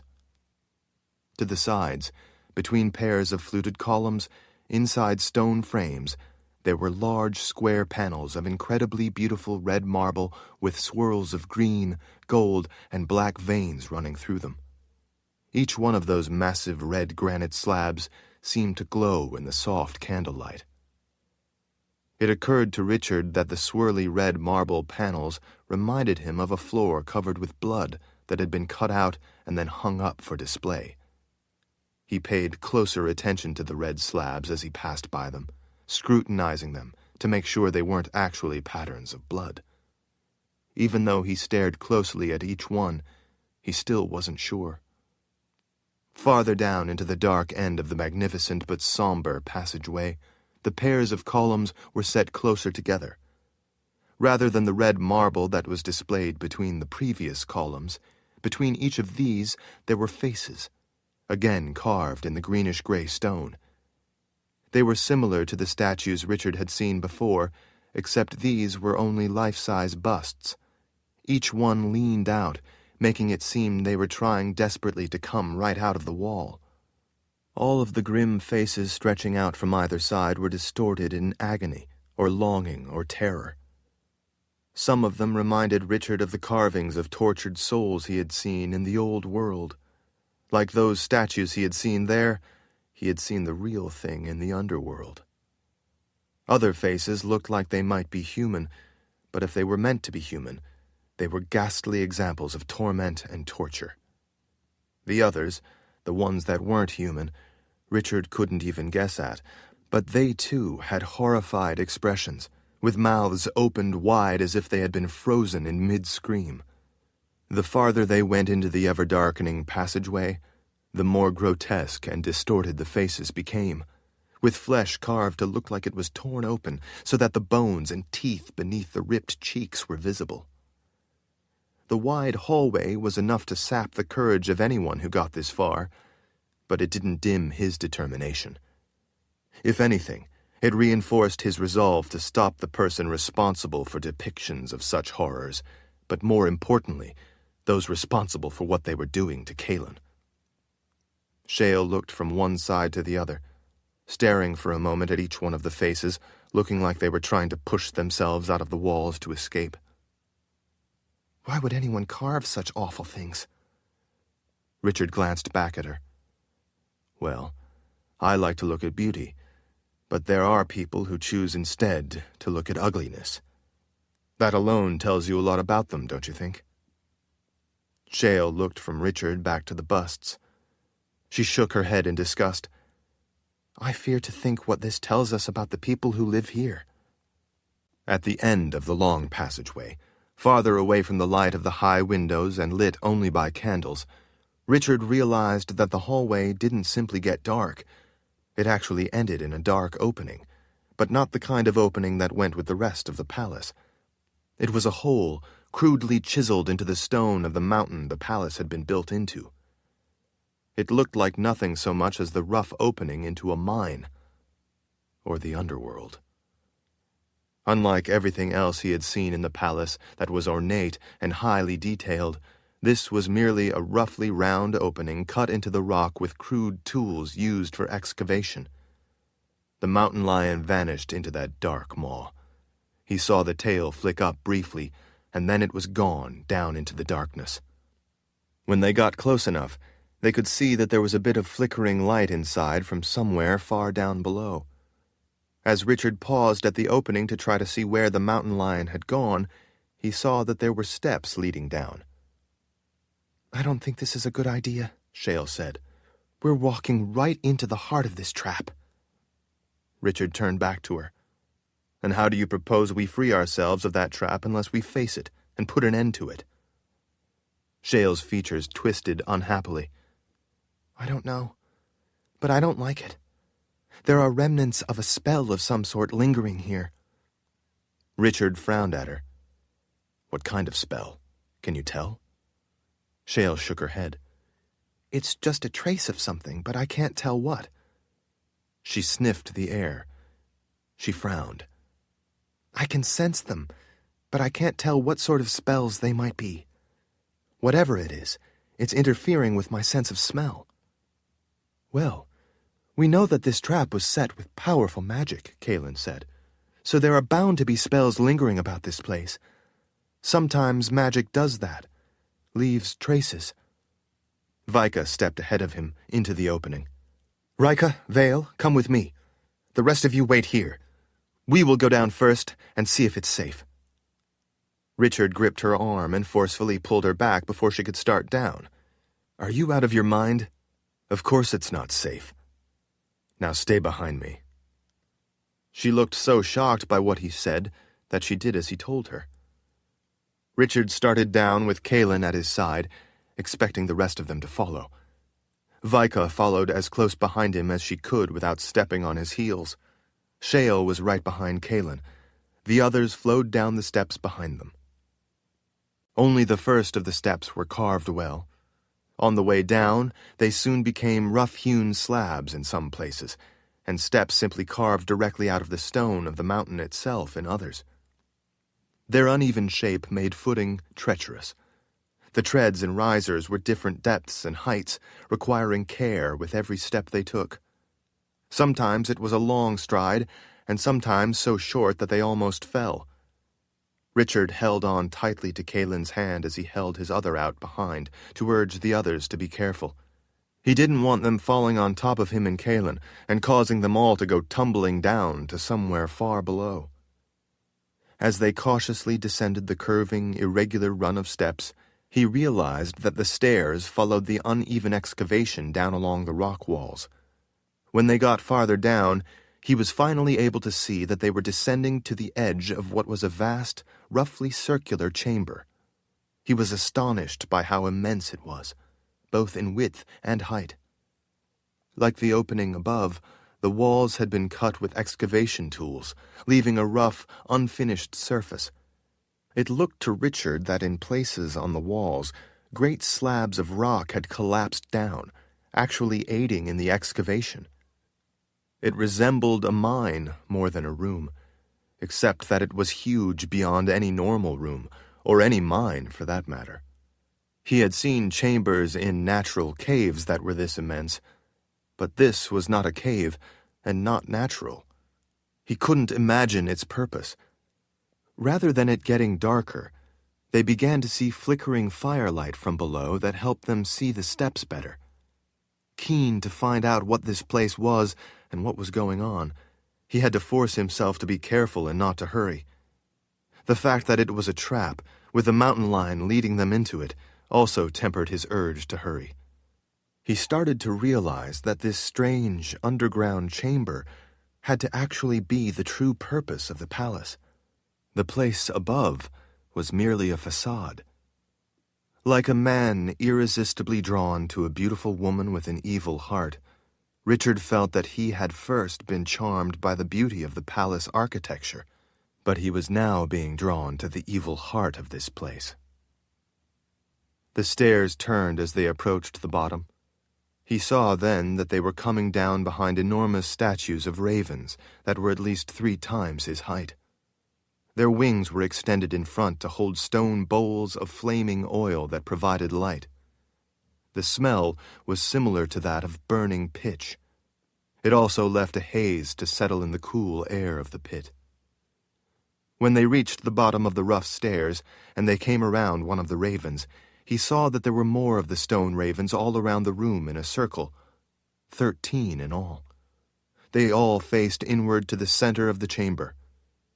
Between and beyond the stone ravens, he could see that there were caverns all around the base of the room, going back into the stone of the mountain itself. Torches lit the tunneled passageways, but he couldn't see what they led to. Off in the middle of the room, he saw a line of intimidating people watching them approach. They were all women. In the center of that line of silent women sat a tall, elegant throne. He could see the light from the burning pots dance and flare on the gold leaf vines, snakes, cats, and other beasts carved into the arms and framing the tufted red velvet-covered back.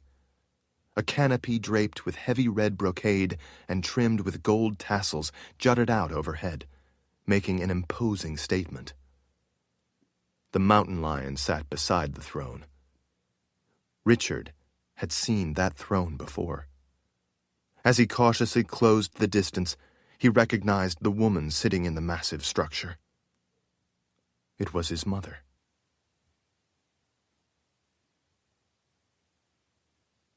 Chapter 21. Out of the corner of her eye, Kahlan saw Berdine's jaw drop. "Mama?" Rika lifted an arm to point. "No, that's my mother." Vale went to her knees as her eyes welled up with tears. "Mother, is that really you?" "This is impossible," Shale whispered, even as Kahlan knew that she too would be seeing her own mother. When Nida reached out in longing and started to rush ahead, Richard swept an arm around her waist and yanked her from her feet. He set her down beside him. Kahlan caught Rika's arm to stop her from going any farther. "Everyone stay where you are," Richard said in a commanding voice, before any of the others could rush to the woman they all wrongly believed was their mother. Most of the Mord Sith looked in stunned confusion between the women and Richard. The woman sitting on the magnificent throne smiled benevolently. Kahlan knew that Richard too was seeing his mother. The only difference was, like Kahlan, Richard knew who this really was.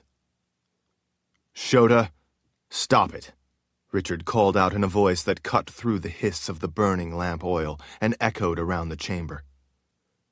Kahlan had been pretty sure for quite some time who it was that had been drawing them into this trap. Richard had known as well, but like her, he had not wanted to put words to that belief, lest that somehow make it true. They had both hoped they were wrong, and that it would turn out to be something else. Kahlan's mother smiled, then, in a loving way. But Kahlan had already steeled herself against Shota's cynical deception. This was a witch-woman playing her games. It was not any of their mothers. She didn't allow herself to let her emotions be twisted by what she knew to be an illusion. Shale looked at Kahlan in wordless confusion. "That spell you felt at the opening to this place?" Kahlan whispered to her. "Yes. What of it?" Shale asked. It was to keep you from smelling witches. Realization swept away the confusion in her features. "Shota," Richard said again, "stop this cruel hoax." Once Shota saw that Richard and Kahlan weren't about to play along, and that they weren't going to let any of the others be sucked into the deception, she stood and descended the 3 platforms the throne sat atop. Her variegated gray dress gently billowed, as if lifted by a gentle breeze. When she caught one of the points of the skirt, it was as if the breeze died out and it settled down. As the dress went still, her fabricated looks also died out, melding back into the face of the witch-woman Kahlan knew all too well. She was glad, at least, that Shota was no longer taunting her with the image of her mother. Kahlan glanced at the women lined up to either side of the throne. Their piercing glares were chilling. Even though they all looked very different, they all radiated the same aura of mystery and danger. A self-satisfied smile spread across Shota's full red lips. Her almond eyes sparkled with her smile. Kahlan had always thought of the stunning woman as a rose encrusted with ice crystals. Shota glided across the room toward them, her eyes fixed on Richard the whole time. Kahlan found it irritating the way Shota had always acted a little too charming toward Richard. Richard, of course, didn't respond to her charms, but it nonetheless irritated her. "Cruel hoax?" Shota asked in her silky, smooth voice. Kahlan had never thought it fair that a woman so beautiful as Shota should also have a voice that could charm a good spirit out of the underworld. "My intent was merely to bring a cherished memory of life so that each of you could once more look upon your beloved mothers." Shota arched an eyebrow. "How is that cruel? It was a gift created through great effort on my part." "Your intent was to bring each of us pain and to crush our hearts," Richard said. "Nothing more, nothing less." She smiled reproachfully. "Richard, a seeker needs his anger. If you will recall, I've warned you before not to let it cloud your judgment, and yet it is a mistake you have made too often in the past." Richard didn't go for the bait, and instead glanced around. "What is this gloomy pit? Why aren't you at Agadan Reach?" Shota swept an arm around in a grand gesture, as if to show him the massive room, all the while smiling at him. "This is my winter palace. Isn't it splendid? Do you like it?" Richard never took his eyes off her, the same way he wouldn't take his eyes off any lethal threat. "Not really. I think I prefer the swamp you live in. It's more honest." "Ah, well, the Reach is nice, I must admit," Shota cooed. "But I come here to Bindamoon on rare occasions when I have important business to conduct." "We met the man you sent to welcome us," Richard told her. Shota's brow twitched. "Man?" "The bearded fellow with the gift. A gift he intended to use against us." Realization came over her features. "Ah." Her expression soured. "Iron Jack." "That's the one," Richard said. She flipped a hand dismissively. "A sycophant, a stooge. He fancies himself useful to me, thinking it will earn him favors. He is always trying to impress me. He doesn't realize that he merely impresses me as a worthless freak. He is a bothersome little man." "He won't be bothering you anymore," Richard told her. "He's dead." Shota shrugged as she smiled. "Good." Kahlan was a bit surprised by the reaction. She had thought that Shota had sent him. Richard didn't mention that Iron Jack had been killed by the Glee. Kahlan gestured, indicating the palace above them. "And so you have that place above now, so that you can call yourself a queen? What are you queen of, exactly?" Shota turned a cold look on Kahlan. "That is what the people in this palace prefer to call me. Queen." Kahlan frowned. Why? Shota regarded Kahlan with the kind of penetrating gaze that only added to her menace. Shota had never liked Kahlan, and she took every opportunity to make that clear. Shota glanced down at Kahlan's swollen pregnancy. It was not a look of approval. The witch woman's perfect shape made Kahlan feel fat and ugly in comparison. Against her will, she could feel her face start to go red. They chose to call me the queen because they fear to say my name aloud. The smile again spread on her lips, but failed to reach her eyes. She arched one eyebrow. With good reason. Frowning, Shale leaned closer to Richard. Mind telling me what's going on? He held out an arm in introduction. Shale, this is Shota, a witch woman Kahlan and I know all too well. Deluded by prophecy, she swore that if we ever dared to have children, she would kill them. That is the witch's oath that all along has been at the center of everything. This is the true witch's oath that has shadowed us, nearly gotten us killed, and in the end brought us here. The witch's oath had never been created by Myshek. It had been Shota's all along. Shota smiled at Richard and bowed her head in recognition of him grasping Myshek's role. He was a useful idiot. Shale looked baffled. But why? Because, Richard said. She fears our children. Isn't that right, Shota? Shota's eyes turned hot and dangerous. I guess I can't fool you, Seeker. Kahlan had noticed from the beginning that all the women to the sides of the throne were glaring right at her. She did her best not to look at them, but it was next to impossible not to. Each one was different, and each one, in her own way, looked intimidating. Shota, annoyed that Shale had spoken before being spoken to, slowly stepped closer to her, her boot strikes echoing around the massive stone chamber. She came to a halt before Shale. She lifted her chin a little to look down her nose as she studied the sorceress's face for a moment. Well, well, what have we here? She asked as she leaned forward then to peer intently into Shale's eyes. A half-breed? How utterly revolting.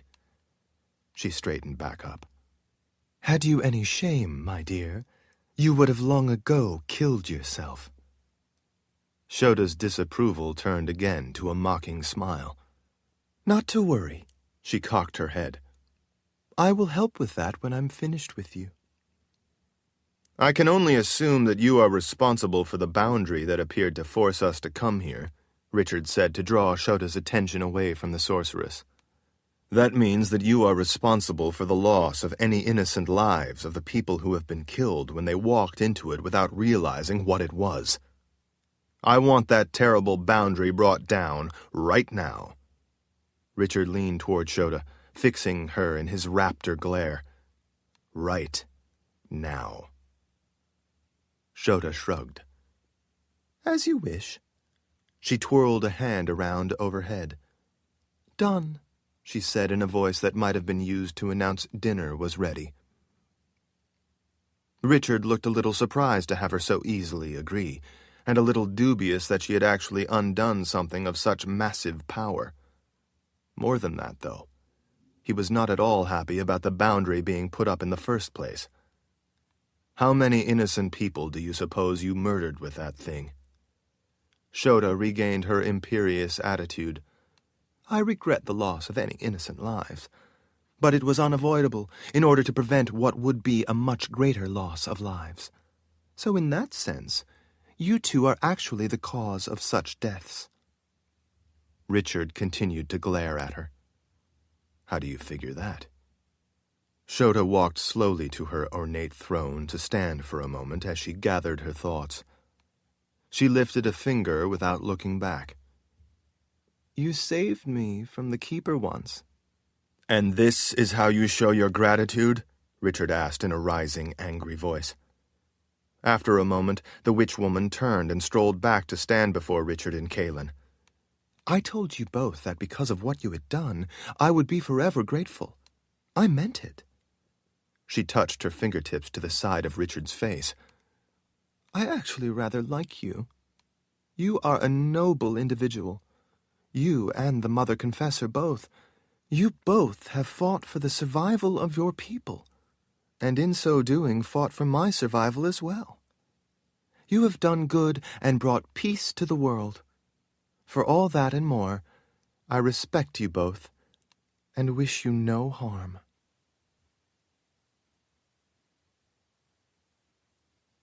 Chapter 22. So you decided to trap us here because you like us? Richard asked. You put lives of innocent people in danger because you like us? You more than likely caused the deaths of unwitting travelers because you like us? Shota gently gripped Richard's throat as she glared with menace into his gray eyes. I warned you that all the children a confessor bears are confessors. Over time, it came to pass that most give birth only to girl children. I told you that if you give the Mother Confessor a child, it would be a boy, and that boy child would be a confessor. Beyond that, even a girl child with confessor power and the gift of a war wizard from 2 lines of wizards, one with subtractive magic, would be an abomination. I told you that for those reasons you must not have a child with this woman. So you're back to that, are you? Richard folded his arms against his chest. Back to the nonsense about prophecy. It is hardly nonsense. Fathers wed to confessors are supposed to have been taken by her power, so that if by chance she happened to bear a boy, the husband would without question end its life. You changed all that by finding a way to be with her without being taken by her power. As a result, neither of you has the will or the strength to kill the tainted children the 2 of you conceive. She paused a moment as her grip on Richard's throat tightened. I have the will. I have the strength, and I am willing to use it. I gave you my word on that. I gave you a witch's oath on that, and you both defied me. It's our lives, Richard said in a surprisingly calm voice, as if trying to reason with her. It's our children's lives. You have no dominion over any of our lives and no right to deny our children the right to live their lives. I will protect those children, as will Kahlan. We will teach them to be good people who care about others. Kahlan could see that it was like trying to reason with a stone wall. You 2 have selfishly put your own wishes ahead of the greater good. Once they are old enough, the power those 2 children possess will be profound. Your teaching will not be able to control such corrupting power. Richard's features hardened. You need to stop this right now, Shota. I will not allow you to harm us or our children. Shota slowly shook her head as she gazed into his eyes. Better you battle the keeper of the underworld himself than me.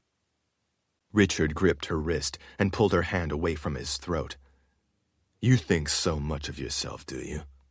We already faced your witch and your oath in the form of Moravaska Myshek. You should know that he died with my hands around his throat and Kahlan twisting her knife in his heart. Shota flicked her hand dismissively. A warlock. Such men are a poor excuse for a true witch. He was a witch man, Kahlan said. You are a witch woman. A witch is a witch. Hardly, she huffed. Witch women and witch men are from 2 entirely different lines. A witch man is not a witch by being born of a witch woman. Similar to confessors, witch women don't give birth to boys. At least, none that live long.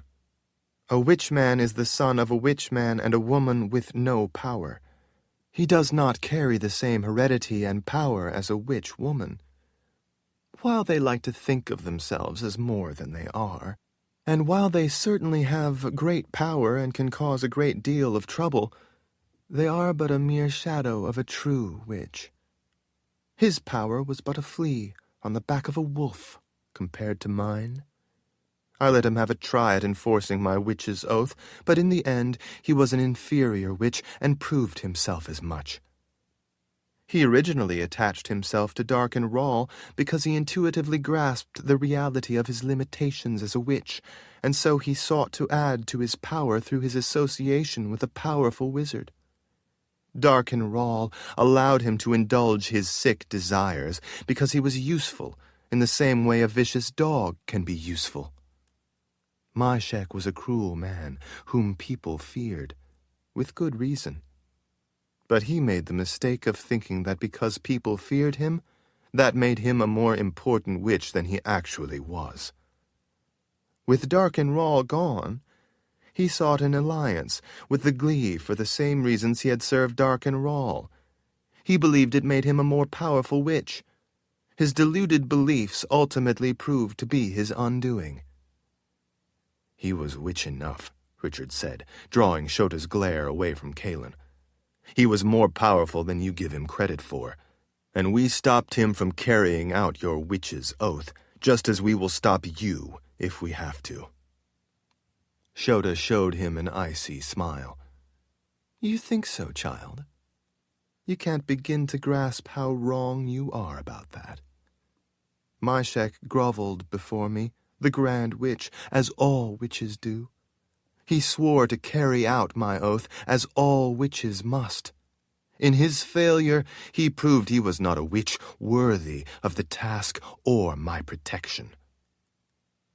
I don't care what, in your vanity, you think of witchmen, Richard said.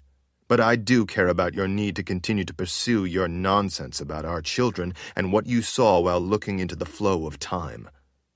Prophecy is dead. I ended it because prophecy is a corrupting influence, and it was a danger to the world of life. Your blind obsession with it is proof of its corrupting nature. Shota lifted her chin indignantly. It was a true vision into the flow of time, into how events will unfold. The nature of prophecy is that it looks into possibilities that branch out endlessly from root events as the world moves forward and continually changes. You plucked one leaf from the tree of prophecy, while ignoring the entire forest. The world may have changed, but the flow of time did not. You can't see into the flow of time anymore, can you? Shota squinted at him. No. Thanks to you. You destroyed one of our most valuable tools, a tool that belongs to witchwomen. It does not belong to witchwomen. It was an expression of possible futures belonging in the underworld. Once it was brought to the world of life, witches long ago latched onto it in order to deceitfully gain power for themselves. It was an underworld force that had never belonged in this world. Shota took a threatening step closer to him. I used the flow of time to know how certain events flow and unfold. I used it in the past to help you. And had we followed your advice born of prophecy, then on more than one occasion we would all be dead by now. You were smart enough to use the prophecy I gave you to succeed in ways neither I nor you could foresee. But without that prophecy, you might not have saved anyone. That is part of the way the flow of time works. As you say, it branches into many possible futures. I know far more about that flow of time and prophecy than you ever will.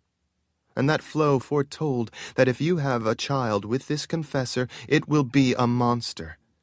Such a child would risk bringing back the terror of the dark times, and worse, considering the power these twins will be born with. They will be bonded as twins, and by the power they would be born with.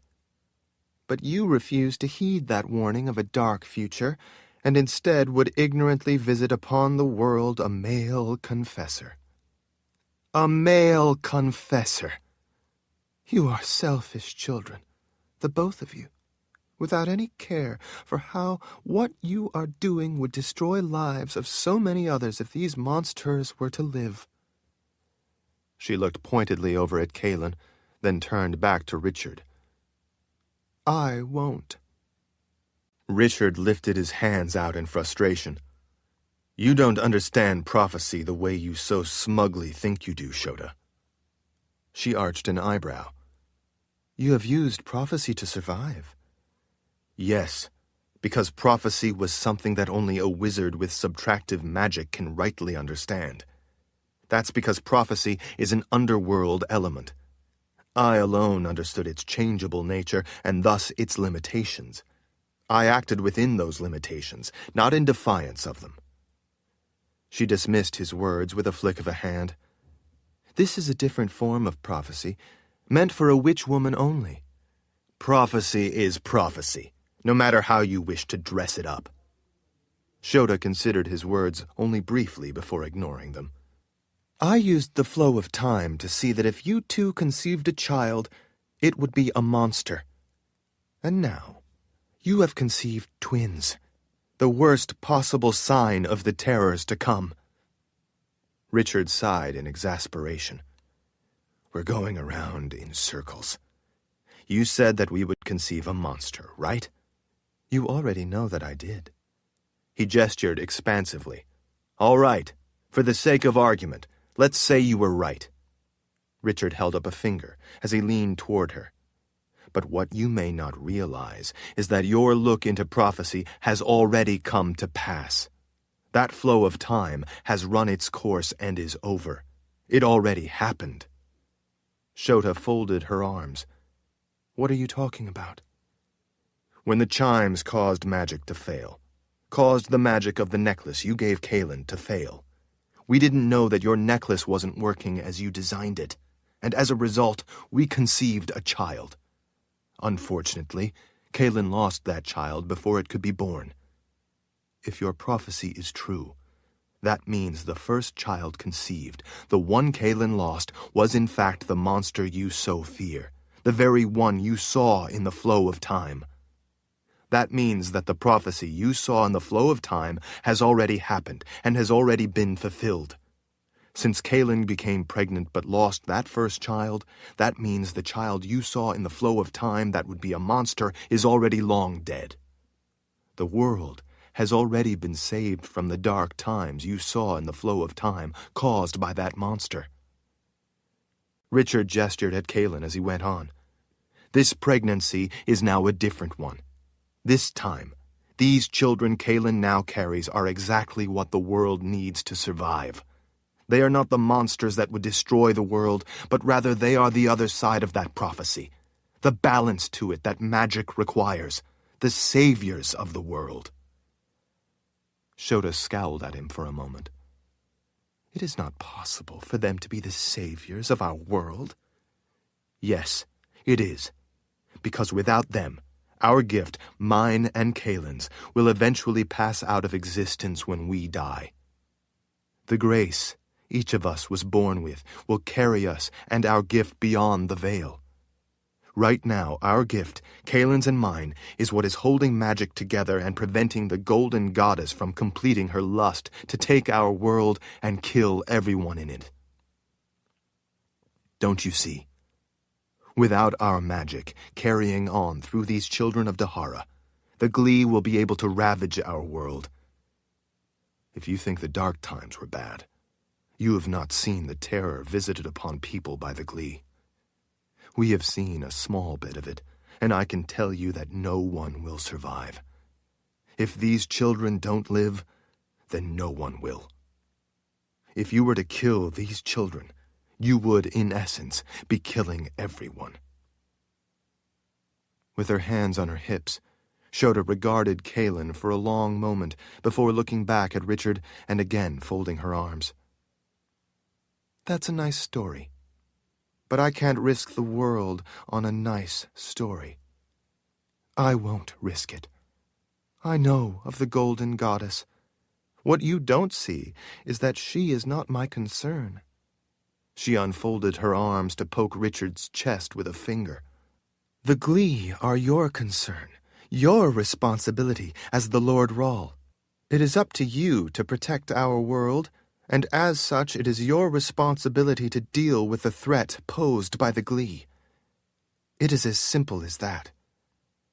My concern is the monsters you have conceived.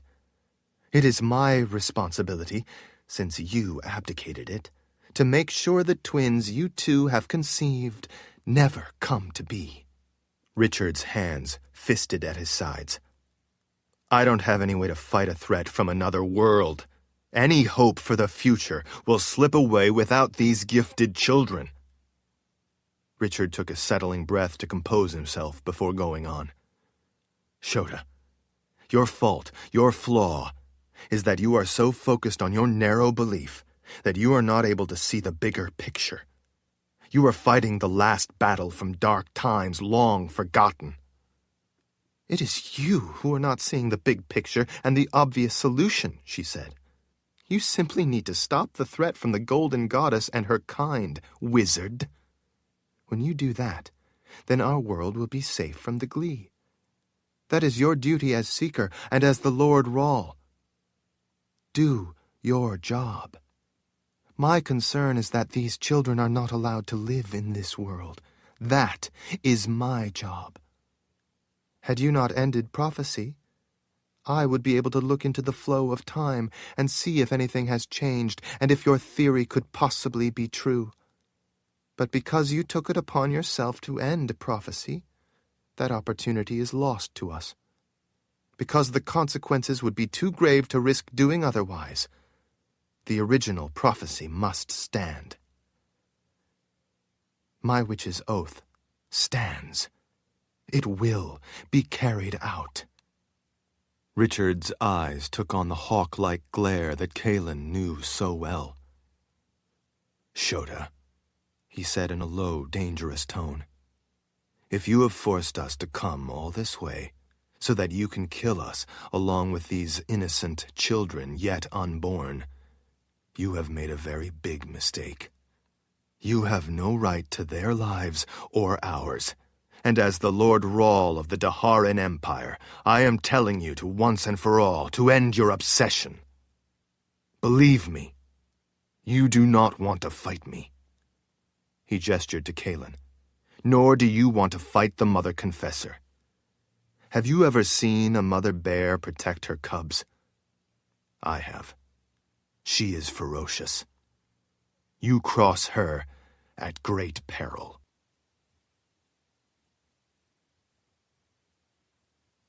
Chapter 23. Kahlan felt solace at Richard's words. Shota, however, looked like she was having none of it. Kahlan wondered how long the witch-woman's patience would last before she decided to simply kill them. Shota opened her hands as an empty smile spread on her lips. "Richard, just as you have so often misinterpreted my actions in the past, you misunderstand my resolve to be of assistance in this difficult time. You must believe me when I say that I have no malice toward you or the Mother Confessor. Nor do I have any desire to do battle with either of you. Most of all, I certainly have no intention of harming either one of you. I already told you, I am grateful to you both. Everything you falsely interpret as threatening is merely my desire to help you both." Richard glared with incredulity. "You expect me to believe you are only interested in helping us? You want us to think that by murdering our children, you are helping us?" Shota stepped close so she could rest an arm over Richard's shoulder. She smiled warmly and batted her eyelashes as if trying to charm him. Kahlan had absolutely no doubt that Richard was not charmed or attracted to the witch-woman. Even so, it made her blood boil to see her trying to seduce Richard with her charm. "Think of me as doing a difficult chore for you. One that must be done so that you don't have to do it," she said with a shrug. She idly ran a finger of her other hand down his chest, making Kahlan fume all the more.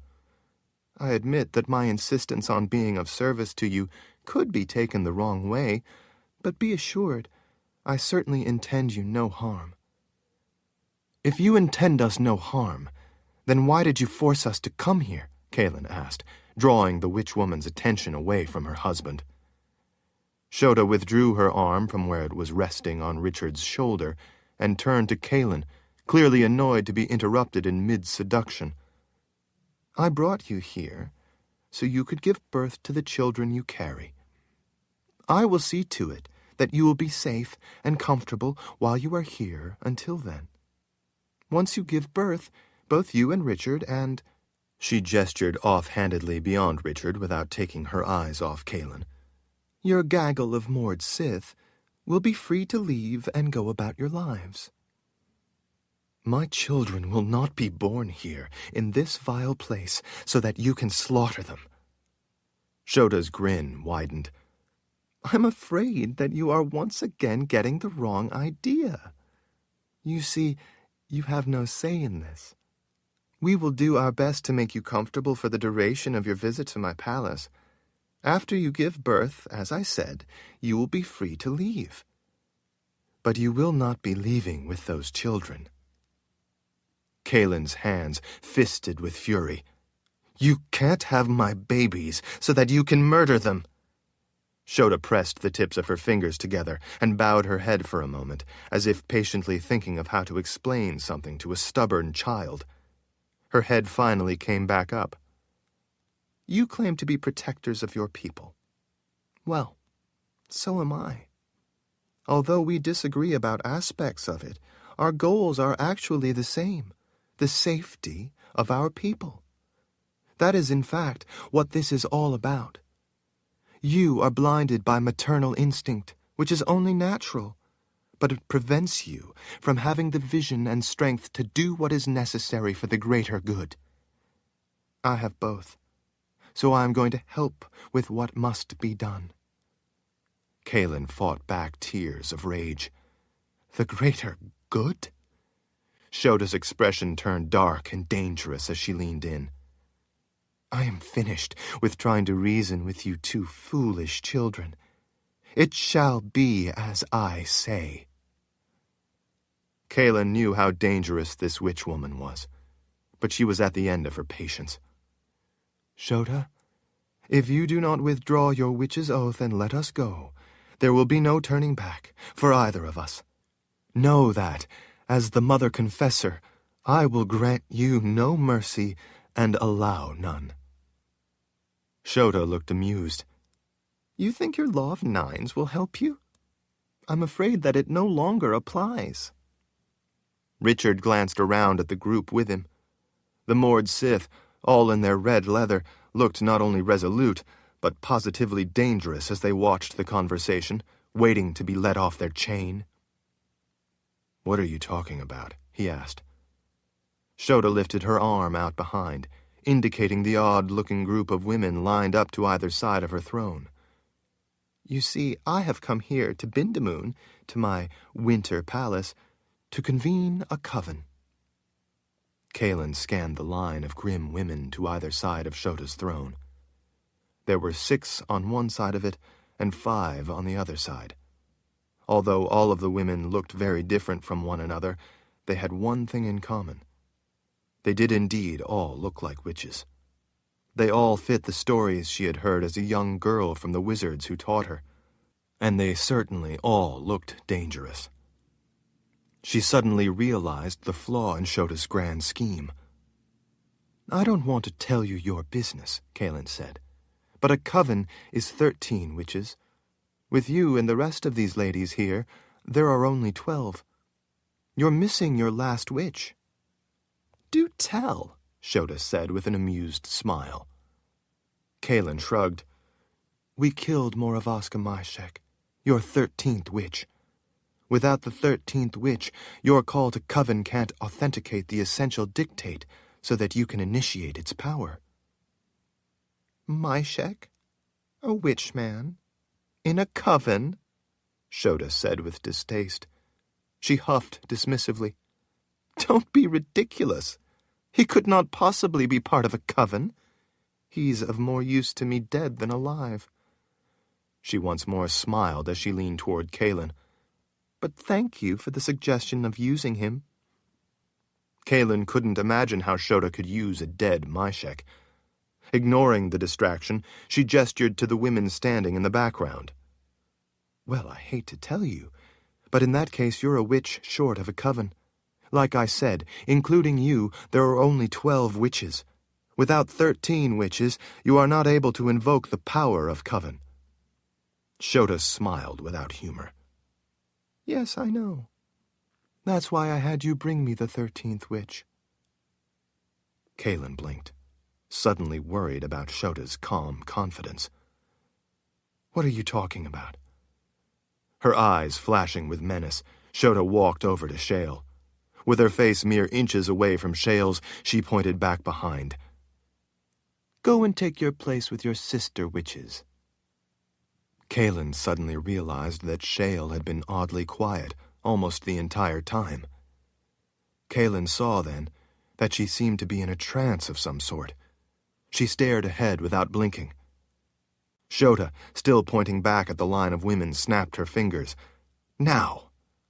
Without a word of protest, or question, or even acknowledgement, Shale walked woodenly toward the women standing to the sides of the throne. When she reached them, she took up a place at the end of the line of 5 on one side of the throne, making 6 to match the 6 on the other side. With Shale bringing the number in the line to 12, and Shota making the total 13, Shota now had the witches she needed to invoke the power of Coven. "Shale," Richard called out. "What are you doing?" When he started to charge toward her to get her back, Shota lifted a hand toward him as if she were dismissing him. Kahlan didn't know what kind of power she had available to her with a coven, but she knew from stories wizards had told her that it was formidable. Suddenly, Moravaska Myshek materialized as if his corpse had been pulled directly up from the underworld. He looked as intimidating in spirit form as he had in life. Kahlan regretted now even having mentioned his name and giving Shota the idea. The dead man was semi-transparent in his spirit form, but the part that was visible looked like half-rotted remains. Blood that had gushed from the wound in his chest where Kahlan had driven her knife into him covered his front, and his intestines hung out from a gaping belly wound, dragging across the floor as he advanced. His mouth opened with a roar that shook the room and made Kahlan feel as if her eyeballs were rattling in her skull. Myshek abruptly shot across the room, not on his feet, but through the air as if he had leaped, his intestines fluttering out behind him. He struck Richard with enough force to catapult him back so powerfully that he stopped only when he slammed into one of the stone ravens. As he did, the spirit of Myshek, his summons completed, dissolved back into the world of the dead. Richard scrambled to his feet, refusing to be shaken by what Shota had conjured. "Shale," he called out, "don't do this. Don't let Shota do this to you. Come away from them." Kahlan could hardly believe that the woman who had saved her life several times would suddenly join with Shota against them. She joined Richard in crying out Shale's name, pleading with her to come away from the others. "If it pleases you both," Shota said in a surprisingly sympathetic tone, "know that this is not by the choice of your half-breed witch. It is by my choice alone, by my command alone, as the Grand Witch." Her tone turned iron-hard. "But a witch-woman with such a mix of powers is an abomination, as would be your children. I will use her as long as it pleases me. When I am finished with her, I will eliminate her, as I would any such crime of nature." Kahlan could feel the blood draining from her face. "Shota, you can't do this. A coven invokes the underworld and with it subtractive magic. You said yourself that a witch with a mix of powers is a crime of nature." Shota leaned toward her with a deadly look. "I warned you before. You did not listen. This is the consequence." Kahlan knew that even in the best of circumstances, her gift and Richard's didn't work against witch women the way they did against others. Witch women had the ability to turn whatever powers you used back at you, often with fatal results. But now that Shota had invoked Coven, her power would make using their gift against her next to impossible. She hoped that Richard remembered the warning Nicky had once given when explaining the complications of the magic involved when trying to use their gift against a witch woman. Even so, they were being put in the position where trying might be their only option, since not trying would mean their death anyway.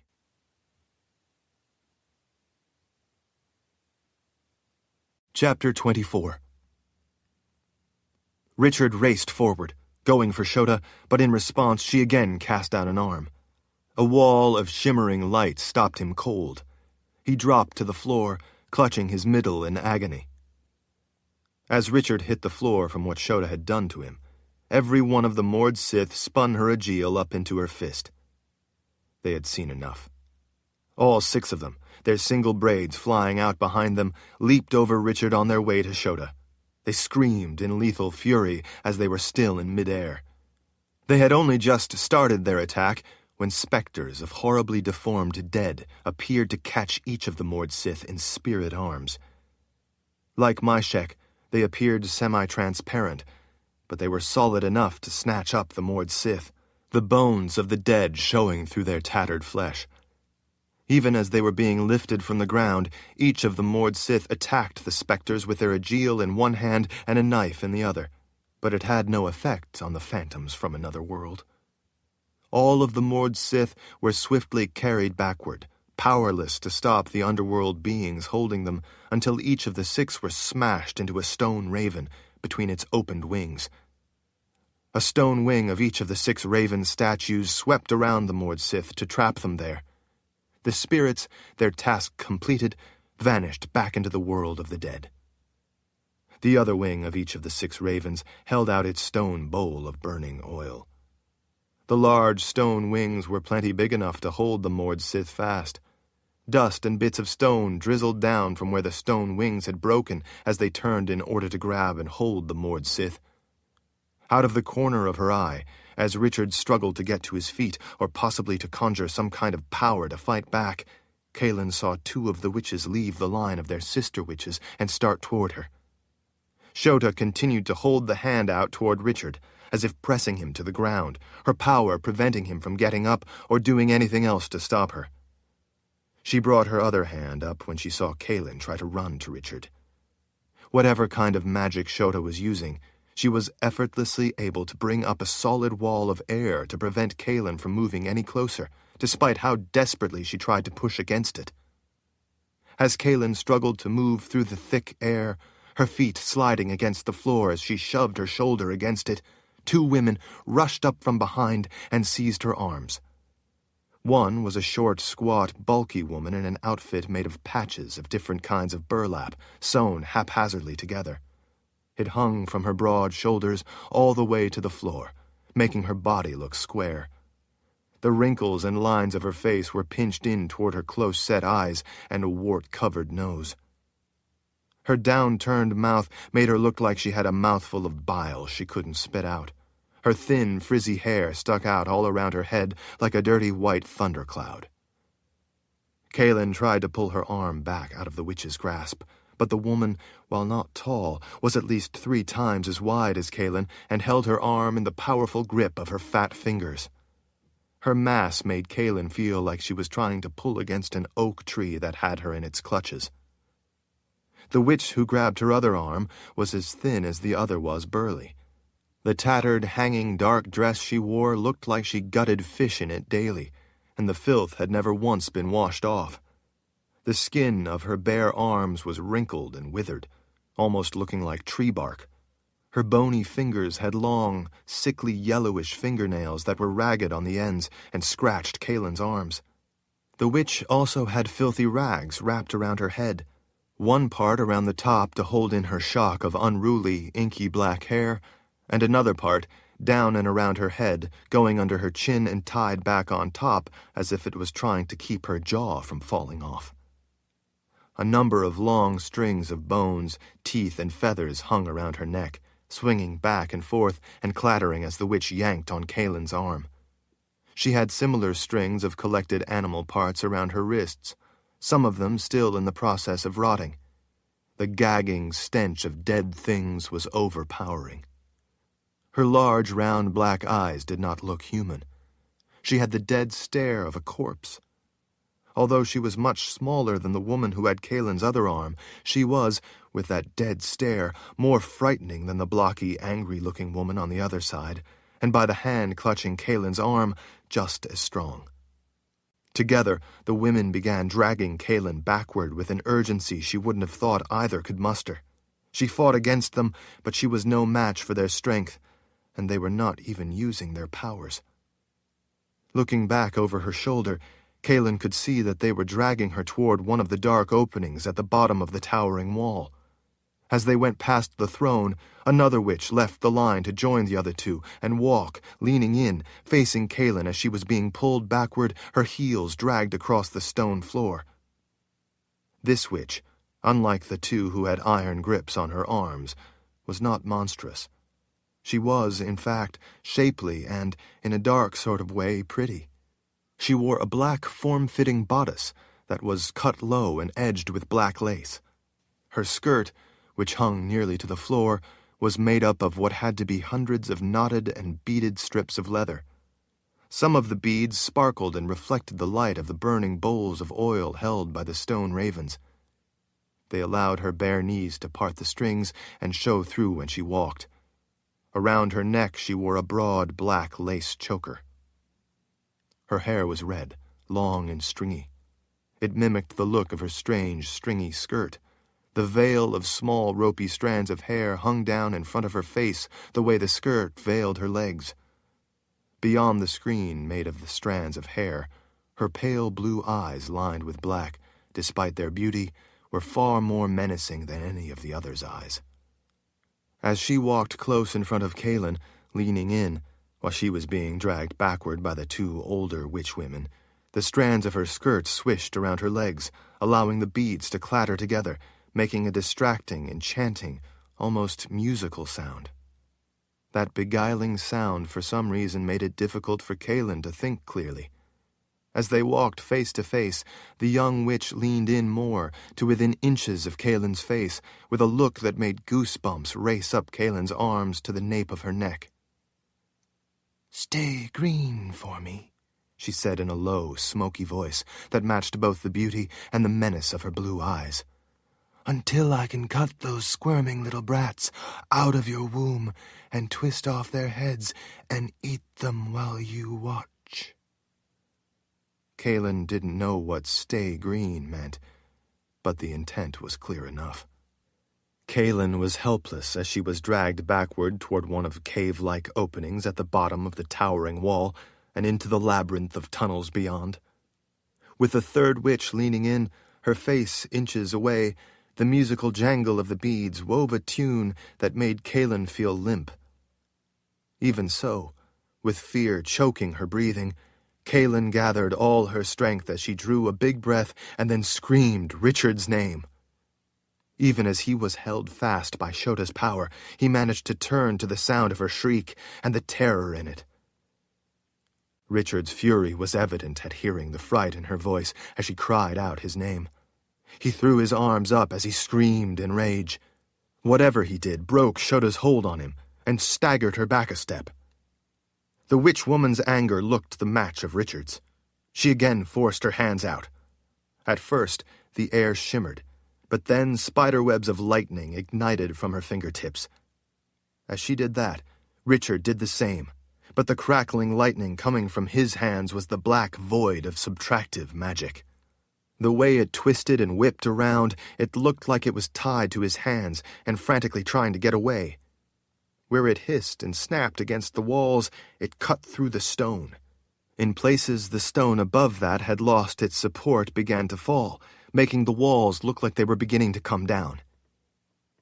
And then they both halted what they were doing as they each seemed to gather their strength to redouble their efforts. They both cast their power out at the same time. Kahlan leaned her head a little to the side to look around the red-headed witch glaring at her. As they both projected their gift, Kahlan saw a wavering wall where that power collided suddenly come to life. The room shook with the thunder from the continual flickering lightning they both were generating. Neither of their magic could get past the other's wall of power, and the collision of their opposing powers created a blinding explosion of light in the center of the massive chamber. That sizzling light expanded outward in all directions, blasting into the stone to all sides, but far more critically, that sheer plane of power also shot vertically with a thunderous boom. Kahlan recognized that it was a hot brew of additive and subtractive magic coming together. Both of their powers were clashing together in ways that weren't ever supposed to happen. As the discharge of that explosive energy shot upward, it cut through the ceiling, the same as it sliced through the walls to the sides, going straight up through the entire palace, severing walls and floors above in the massive, ripping blast. Kahlan could hear the thunder of walls and ceilings on all the floors above collapsing inward. And then, with so much above them destroyed, the ceiling of the massive chamber started caving in. The other witches all ran for the safety of the caverns at the rear of the great chamber.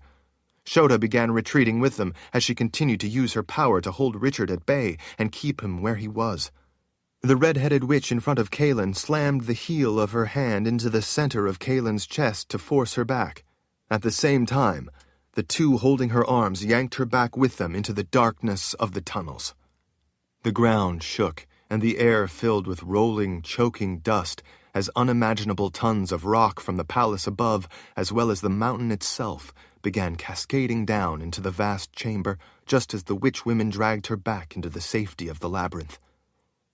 Kahlan tried to reach out as she screamed Richard's name, but even as she did, she knew he would never be able to hear her in the deafening thunder of everything from above collapsing in on him.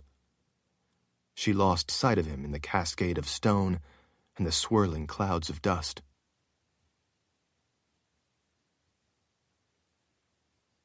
Chapter 25. In the oppressive silence, Richard realized that he heard distant, muffled voices. He couldn't make out who was talking, or what they were saying. It didn't seem to be important to him just then, so he didn't dwell on it. His head hurt. When he realized that he was beginning to wake up, he rather wished that he wasn't, because, besides his head throbbing, he was just beginning to realize that he hurt all over. In order to try to alleviate the discomfort, he attempted to reposition himself. But when he tried to move, he found that for some reason he couldn't. In his mind, he did his best to determine if it was that he was being physically prevented from moving, or he was somehow paralyzed. That sensation of not being able to move brought on a wave of alarm that woke him the rest of the way. He looked around, but couldn't see anything at all. He felt with his hands, trying to figure out where he was. In the pitch blackness, he felt something smooth, cold, and dusty mere inches above him. As he felt around, it seemed to be entirely over the top of him, but angled downward as it got closer to his feet. There was more space under the thing above him up where his head was, so he was able to move his arms a little, but not his legs. As he groped around, he felt ragged chunks of stone packed tight all around him. Everything was covered with what felt like a thick layer of dust. He regretted moving, because it lifted the dust into the air, and he couldn't avoid breathing it in. He coughed, trying to get it out of his lungs. By the taste, he knew that it was stone dust. As he was regaining consciousness, or waking up, he wasn't sure which, he began to remember seeing Shota unleash subtractive magic. He had known that if he didn't act quickly, he would be killed. But he remembered that it seemed at the time as if his legs wouldn't move the way he needed. Maybe it had simply been sheer terror that kept him in place and prevented him from running. He wasn't entirely sure what he had done at that point, other than simply reacting out of instinct. His gift as a war wizard, from somewhere deep inside him, came forth and did what was necessary to save him. But he did remember being alarmed at how the explosive collision of subtractive magic had cut through the walls and ceiling. He didn't know how far those voids went off into the side of the mountain, but he realized that they instantly cut all the way up through the entire palace. It had to have cut support structures and beams in addition to floors, ceilings, and arches all the way up through the towering structure. He remembered the terrible shrieking blast of subtractive and additive magic mixing, and then the roar of the entire place coming apart as it started falling in and not being able to make his legs work. Even as he started remembering it, though, the whole thing felt like something that happened long ago, or maybe in a dream, or even to someone else. He was so thirsty he couldn't think clearly. He worked his tongue against the top of his mouth, trying to moisten it, but the dust in his mouth was turning to a chalky paste and only making matters worse. Putting all the pieces together in his mind, he realized that the entire place, and probably some of the mountain, had come down on top of him, and he was obviously trapped, probably under one of the slabs of a floor from above. A lot of the rubble was packed around his legs so tightly he couldn't move them. He realized that while he was jammed into a small space, at least the thick slab above him had saved him from being crushed under what had to be the weight of the entire palace. As lucky as that was to have survived in the small pocket under the slab, he felt a rising sense of panic at realizing that he was buried alive. There was no hope of digging his way out from under a mountain of rubble. He reached up and felt his throbbing head. It was wet. He put a finger to his mouth to taste the wetness. He could tell by the coppery taste that it was blood. That explained his head hurting. It felt like it hurt both on the outside and inside. Again, he heard the distant voices. He had thought in the beginning that it must have been something he heard in a dream, but now that he was fully awake, he knew it was a person calling out to him. "I'm down here!" he yelled as loud as he could. He didn't get a response, so he called out again, forcing himself to yell louder. He was feeling desperate as he fought back his growing panic. He called out again, louder yet. "Lord Rawl!" came a distant voice. "Berdine, is that you?" "Yes." The voice came closer. "Yes, it's me. I'm here." He heard people frantically talking. The sound came closer until he could make out individuals. Apparently, whoever was up above with Berdine was excited that they had gotten a response. Now that he knew there were people out there somewhere, he started squirming, thinking he might be able to work his way out.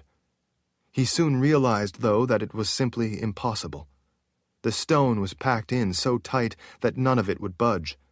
He couldn't make any of it move so much as an inch. He was stuck solid in the rubble. He began to remember his alarm as the entire palace above them had started to come down. Shota had somehow managed to touch off subtractive magic. The only way to prevent her from killing him had been to use a mix of additive and subtractive magic to counter it. It had been his only chance.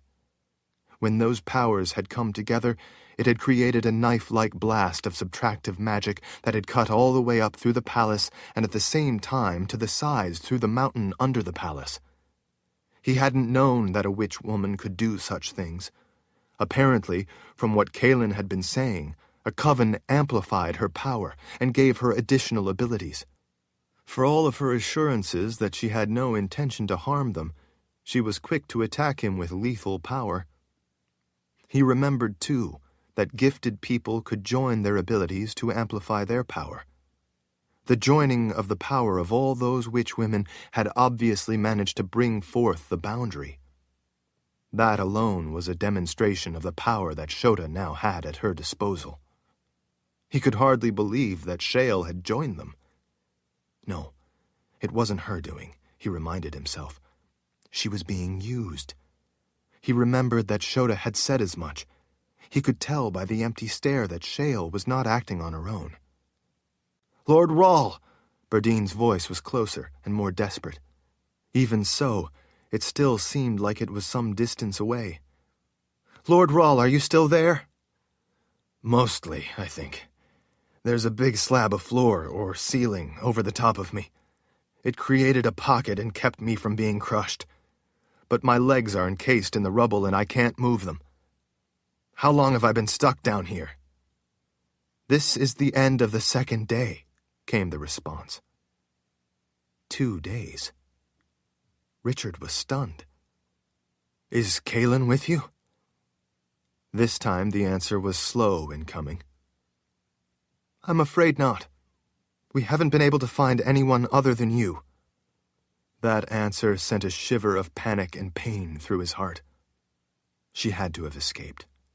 He told himself that she had gotten out in time. Who's with you? He called out. All of us. When everything started collapsing, the falling ceiling toppled those big stone birds.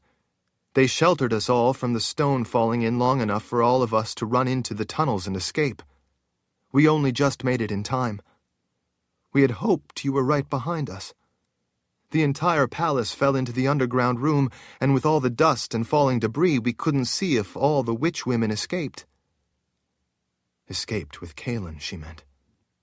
Richard didn't know which would have been a worse fate, to have her die quickly, or have the witch women take her away to do what they intended.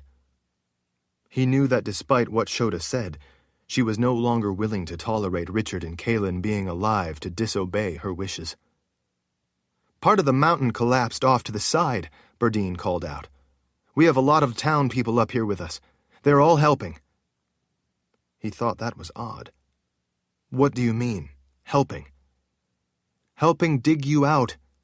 We've all been working for 2 days to dig through the rubble, hoping to find you alive. We were not going to stop, but we were beginning to give up hope. I'm stuck down here. I know, but a lot of the town people came right away to help us. We've been digging inward from the section of the mountain that fell away. Your power cutting through the walls caused a big section of the mountain to slide away, so we're digging in from the side. We've been searching, calling out, and digging for 2 days, day and night, hoping to find you. But a lot of the stone from the palace is in big, heavy chunks, and some of it needs to be broken apart in order to move it out of the way. Now that we know you are alive and where you are, we can concentrate on getting to you. Richard let out a weary breath. He didn't want to tell her that his head was bleeding, and he was dizzy. It felt like the dark world he was trapped in was spinning and tilting. Don't worry, Lord Rawl. We're coming for you. Hold on. But I fear it will take some time. Richard nodded, then realized they couldn't see him nod. I'll wait right here. Lord Rawl, just try to relax. It will take us some time to get to you, but we won't give up. I can promise you that. Richard felt tears welling up for Kahlan and their children. He feared to think what had happened to her. For a moment, he felt overwhelmed by all the insurmountable problems. In that instant, he thought that it would be better to just give up. And then, he could feel his mind slipping into darkness deeper than the darkness of where he lay.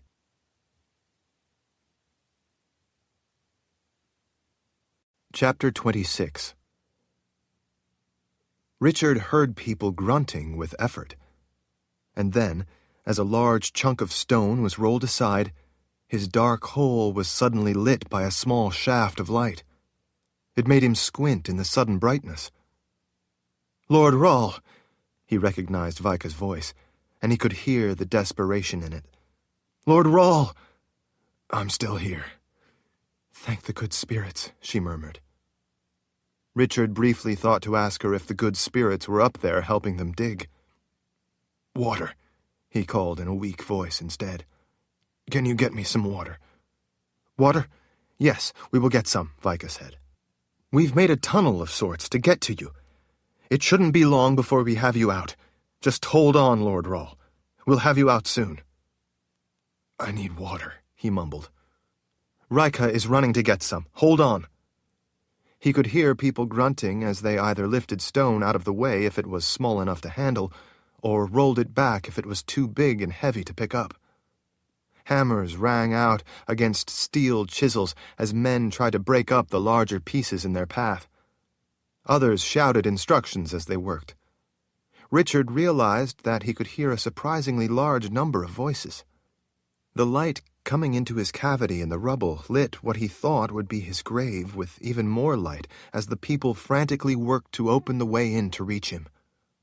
The shaft of light revealed all the dust swirling around him. Richard wondered if they would be too late.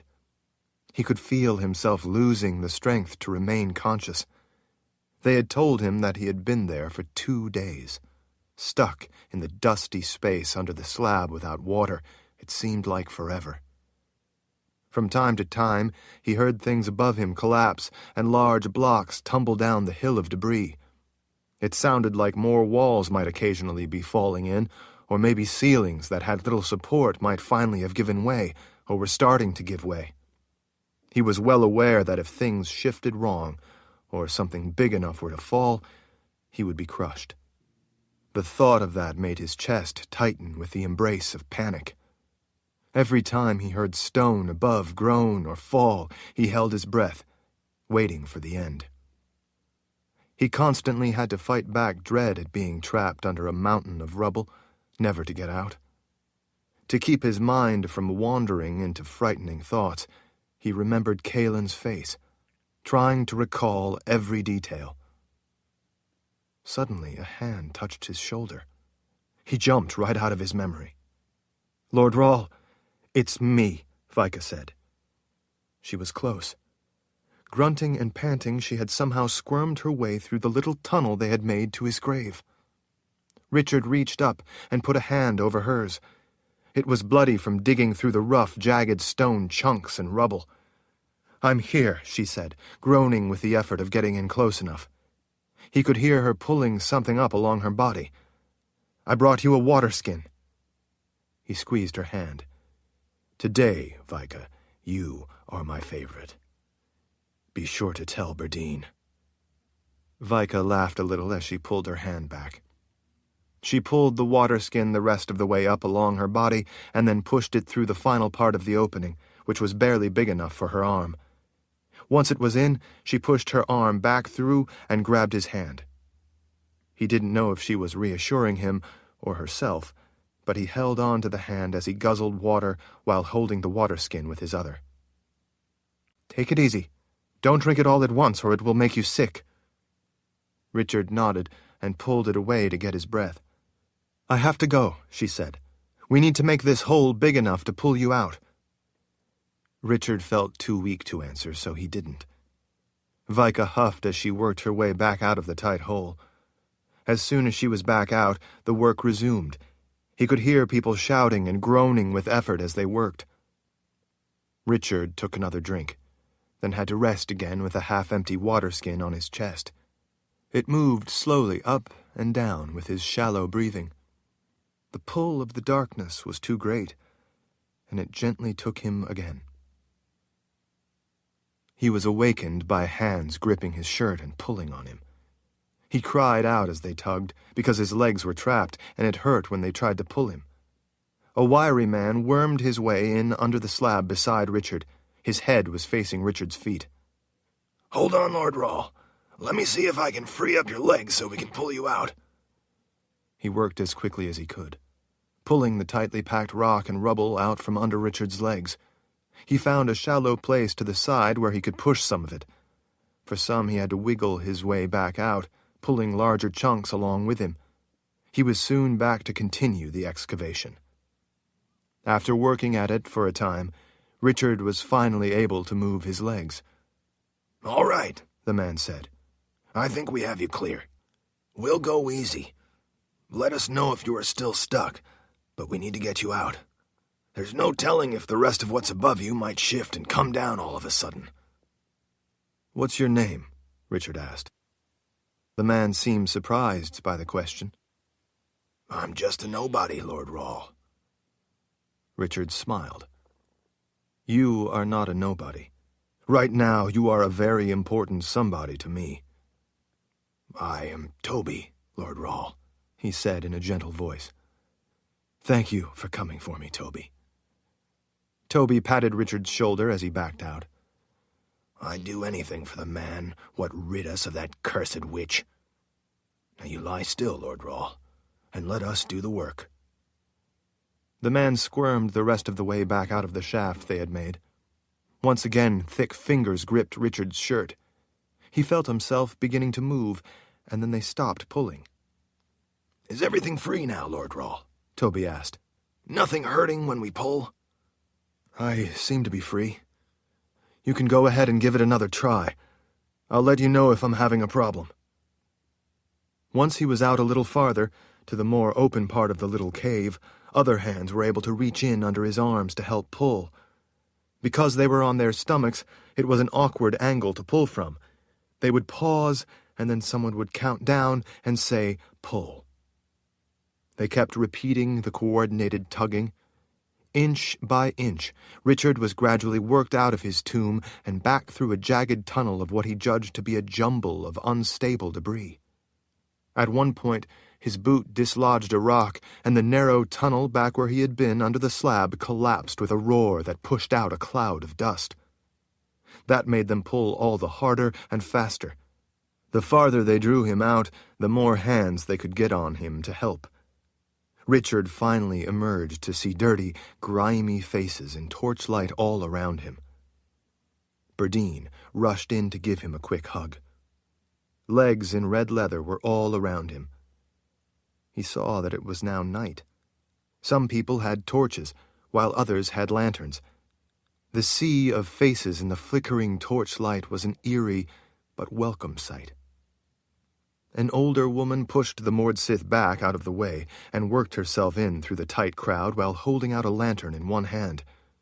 With bony but strong fingers, she turned his head one way to have a look, then the other. "He needs help," she announced back over her shoulder. "Lift him onto that litter and get him across the way and into the healing house so we can tend to him." People rushed to do as the old woman said, lifting him by his arms and legs just enough to slide a litter under him. 4 big men lifted the litter. Trying to be as gentle as they could, they carried him down off the sloping rubble pile and into the narrow streets. Richard bounced up and down in the litter as they trotted along, all the while the old woman urging them to hurry. Looking up, Richard could see by the torchlight that they went around corners and down narrow alleyways until they crossed the pass road that divided the town, over to the side where Richard and his group of 9 hadn't been. They finally went through a doorway into one of the stone buildings and set him down on a raised platform.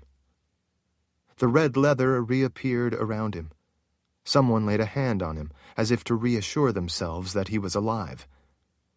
As they did, Richard's mind went back into darkness.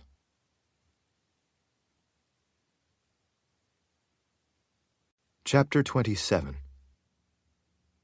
When Richard woke, there was daylight streaming in through a small window. He was about to sit up when he realized that he didn't have any clothes on. When he looked down, he saw that there was at least a towel covering his groin. He sniffed the air, seeming to recognize an aroma, trying to place it. Finally, he remembered. It was the smell of an aum plant, something from back in his home of Heartland. It seemed like forever since he had smelled it. It was a difficult plant to find, but Zed had taught him where to look for it. It usually grew in the deep shade of the forest under a nannyberry tree, which was easier to find first because of its thick crop of dark blueberries. He reached up and pulled something wet off his head and held it out to look at it. It was a big leaf from an aum plant that had been crushed to make it pliable and conform to the contours of his head. That was what he had smelled. Aum both eased pain and, importantly, helped wounds to heal quickly. Vika shot to her feet when she saw that he was awake. "He's awake," she called out to the old woman. The old woman turned away from what she was doing at a table against the wall and smiled down at him.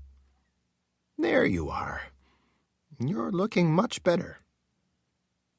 The room with stone walls wasn't large, but it was filled with tables, a long stone bench against one wall, and standing cabinets all across another wall. The old woman picked up a stone bowl from one of the tables. She used the pestle in the bowl to crush and stir the contents, then tapped it on the side, removed it, and set it aside. She came close and lifted his head as she put the bowl to his mouth. "Drink this. It will help you to clear your head." Richard glanced at Vika. She gave him a reassuring nod, so he drank it. It had some pungent herbs in it, but it mostly tasted of honey diluted in tea. When he was finished, she patted his shoulder. "I'll go get the others." Shortly after the woman left, the rest of the Mord Sith rushed into the room. "Lord Rahl," Burdine squealed, "you look so much better." Richard squinted up at the faces leaning in, looking at him. "Where are my clothes?" "Your clothes?" Cassia asked. "Yes, my clothes." Nida gestured. "They're over there. They were positively filthy with all that stone dust and dirt, so we had to wash them." Richard frowned up at the faces leaning in over him. "Well, who took them off me?" The faces all smiled. Richard rolled his eyes.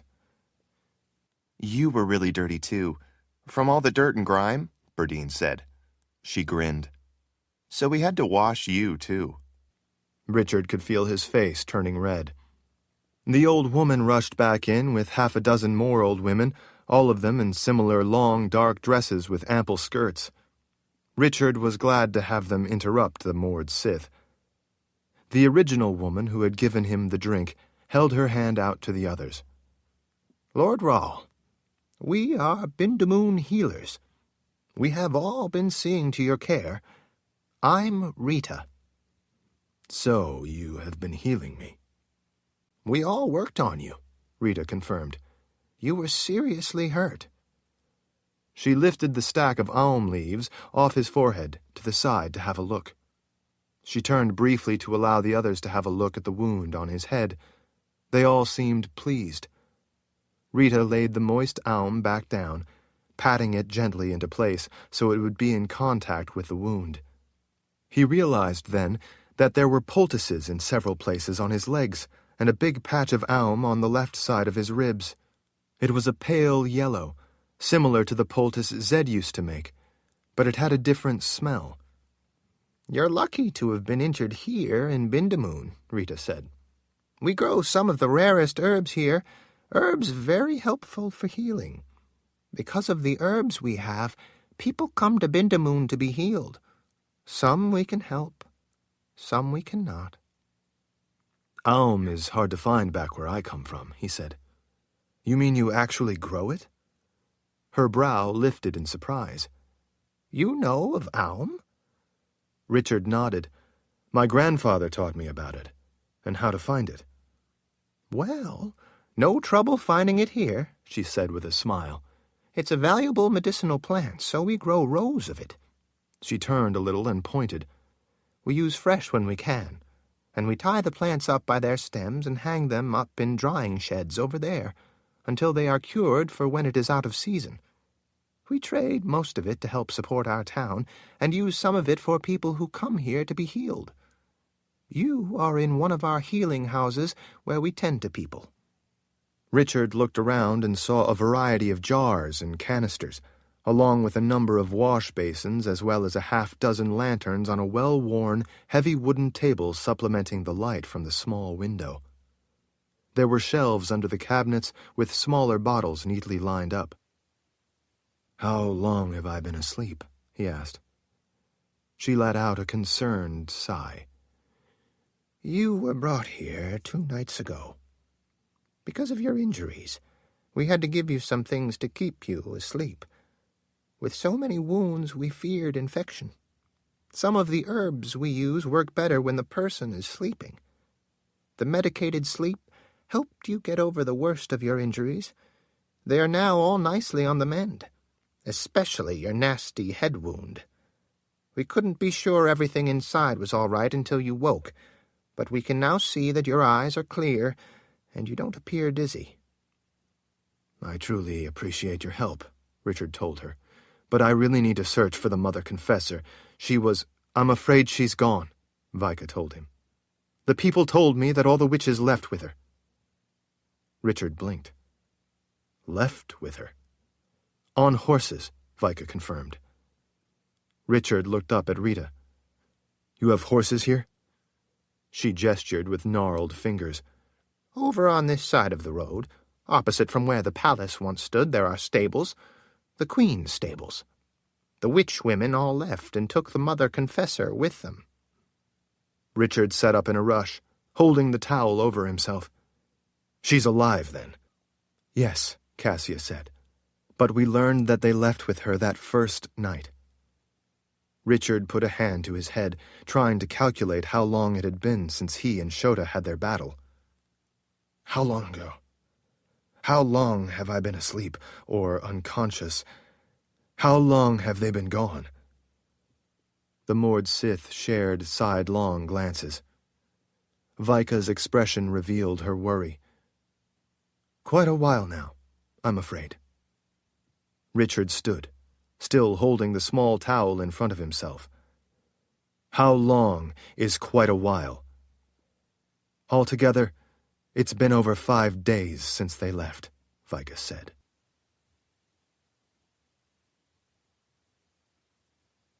Chapter 28. He turned to Rita.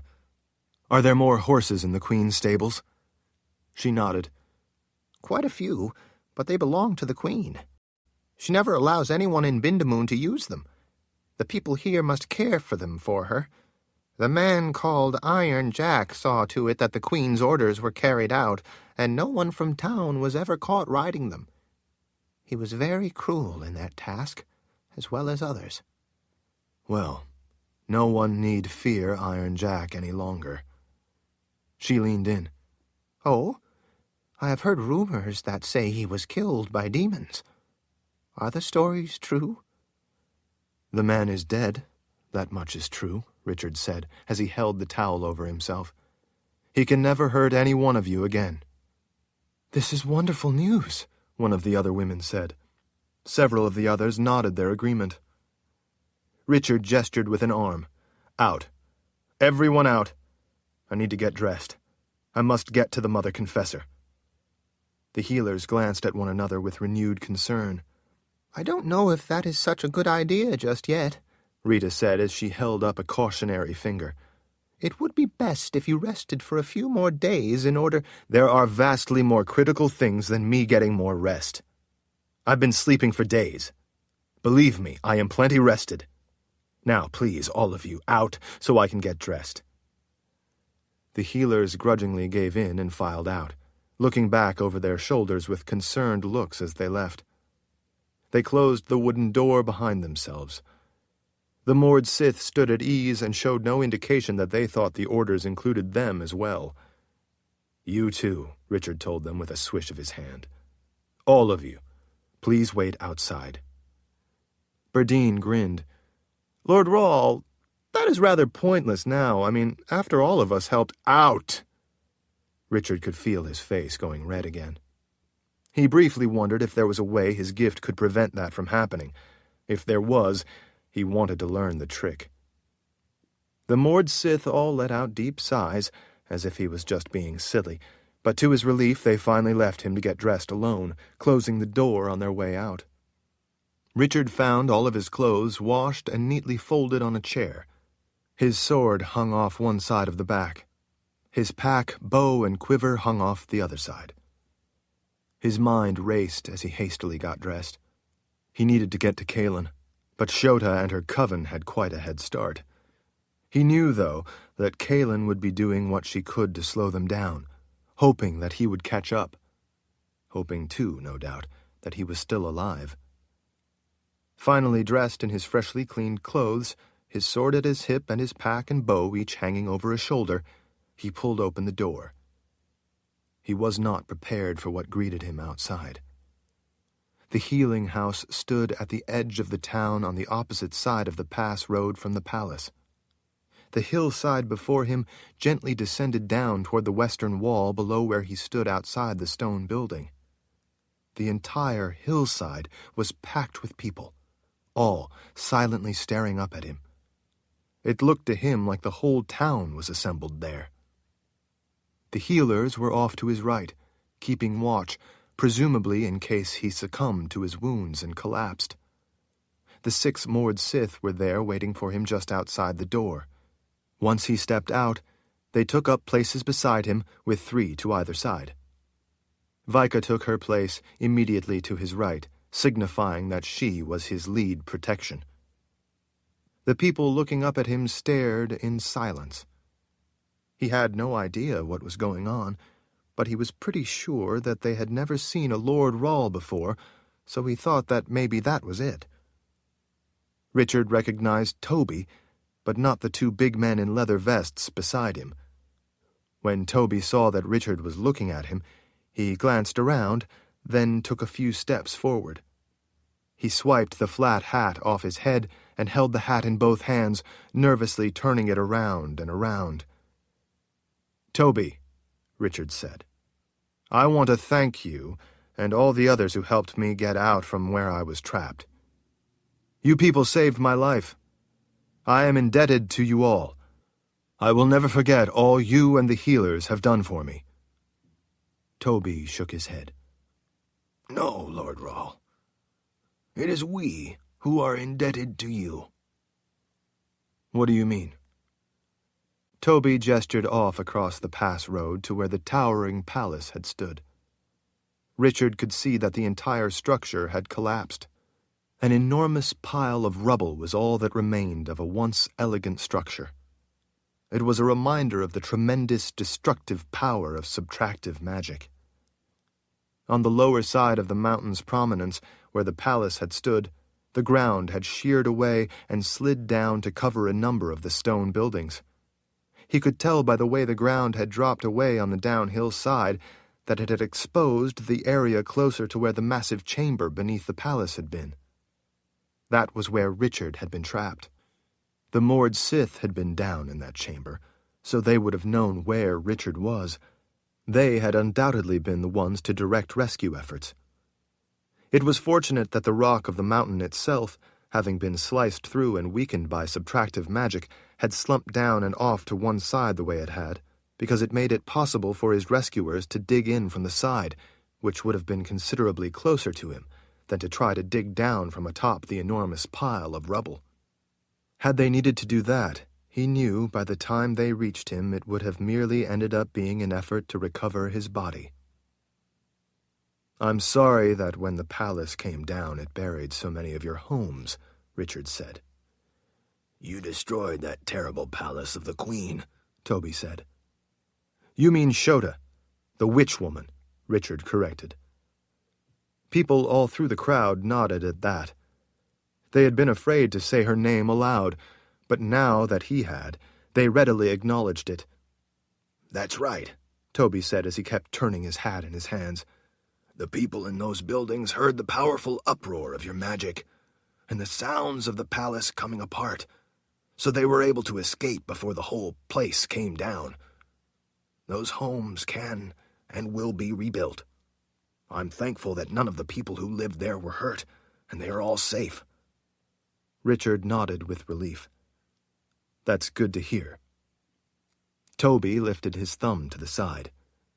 "These are my 2 boys. They helped dig you out, as did many of the people in Bindamoon. We have lived our lives under the cloud of that witch and her sister witches, to say nothing of Iron Jack. Whenever she was here, in Bindamoon, we feared to even come out of our houses.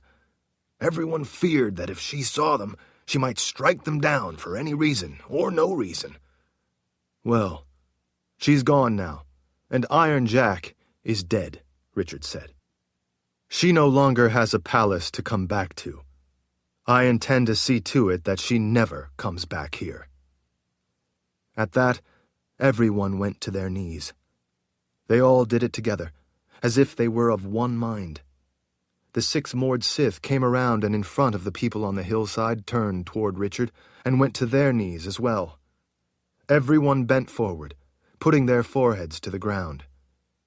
Together, in one voice, they began. "Master Rawl, guide us. Master Rawl, teach us. Master Rawl, protect us." Richard hadn't expected them all to give the devotion. He stood silent and tall as they continued. In your light we thrive. In your mercy we are sheltered. In your wisdom we are humbled. We live only to serve. Our lives are yours.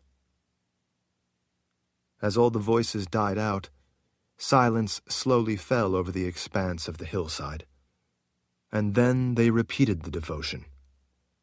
When they were finished, they spoke it for a third time. Richard felt a catch in his throat.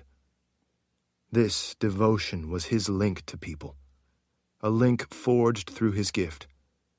They were the steel against steel for him. He was the magic against magic for them. He had used that magic to bring down the hated palace of the woman they feared to name. More than that, the devotion was his protection for their world, linking all the magic of the world in a web of security that kept the golden goddess from coming unimpeded to slaughter everyone and feed on them, as he had seen happen back in the lower reaches of the people's palace. His magic, and Kahlan's, was the protection for their world, and it linked them all together. The devotion was an acknowledgement of that shared bond. The two children Kahlan carried were the continuation of that magic, that power, that bond that was the protection for their world. Richard swallowed. Thank you all. I can't begin to tell you what it means to me. A cheer went up to let him know that it meant something to them as well. We've never been before the Lord Rahl to give the devotion, Toby said. The Queen, Shota, the witch woman, wouldn't allow the devotion to be given. I appreciate everything you've done for me, both to dig me out of that rubble and to heal me. I was in good hands, but now I need to chase down those witches and put an end to what they are doing to destroy all our futures. One of Toby's sons pointed. The stables are over there. He grinned. Since you are going after Shota, maybe you would like to take some of her horses to her. Richard returned a brief smile. That's the idea.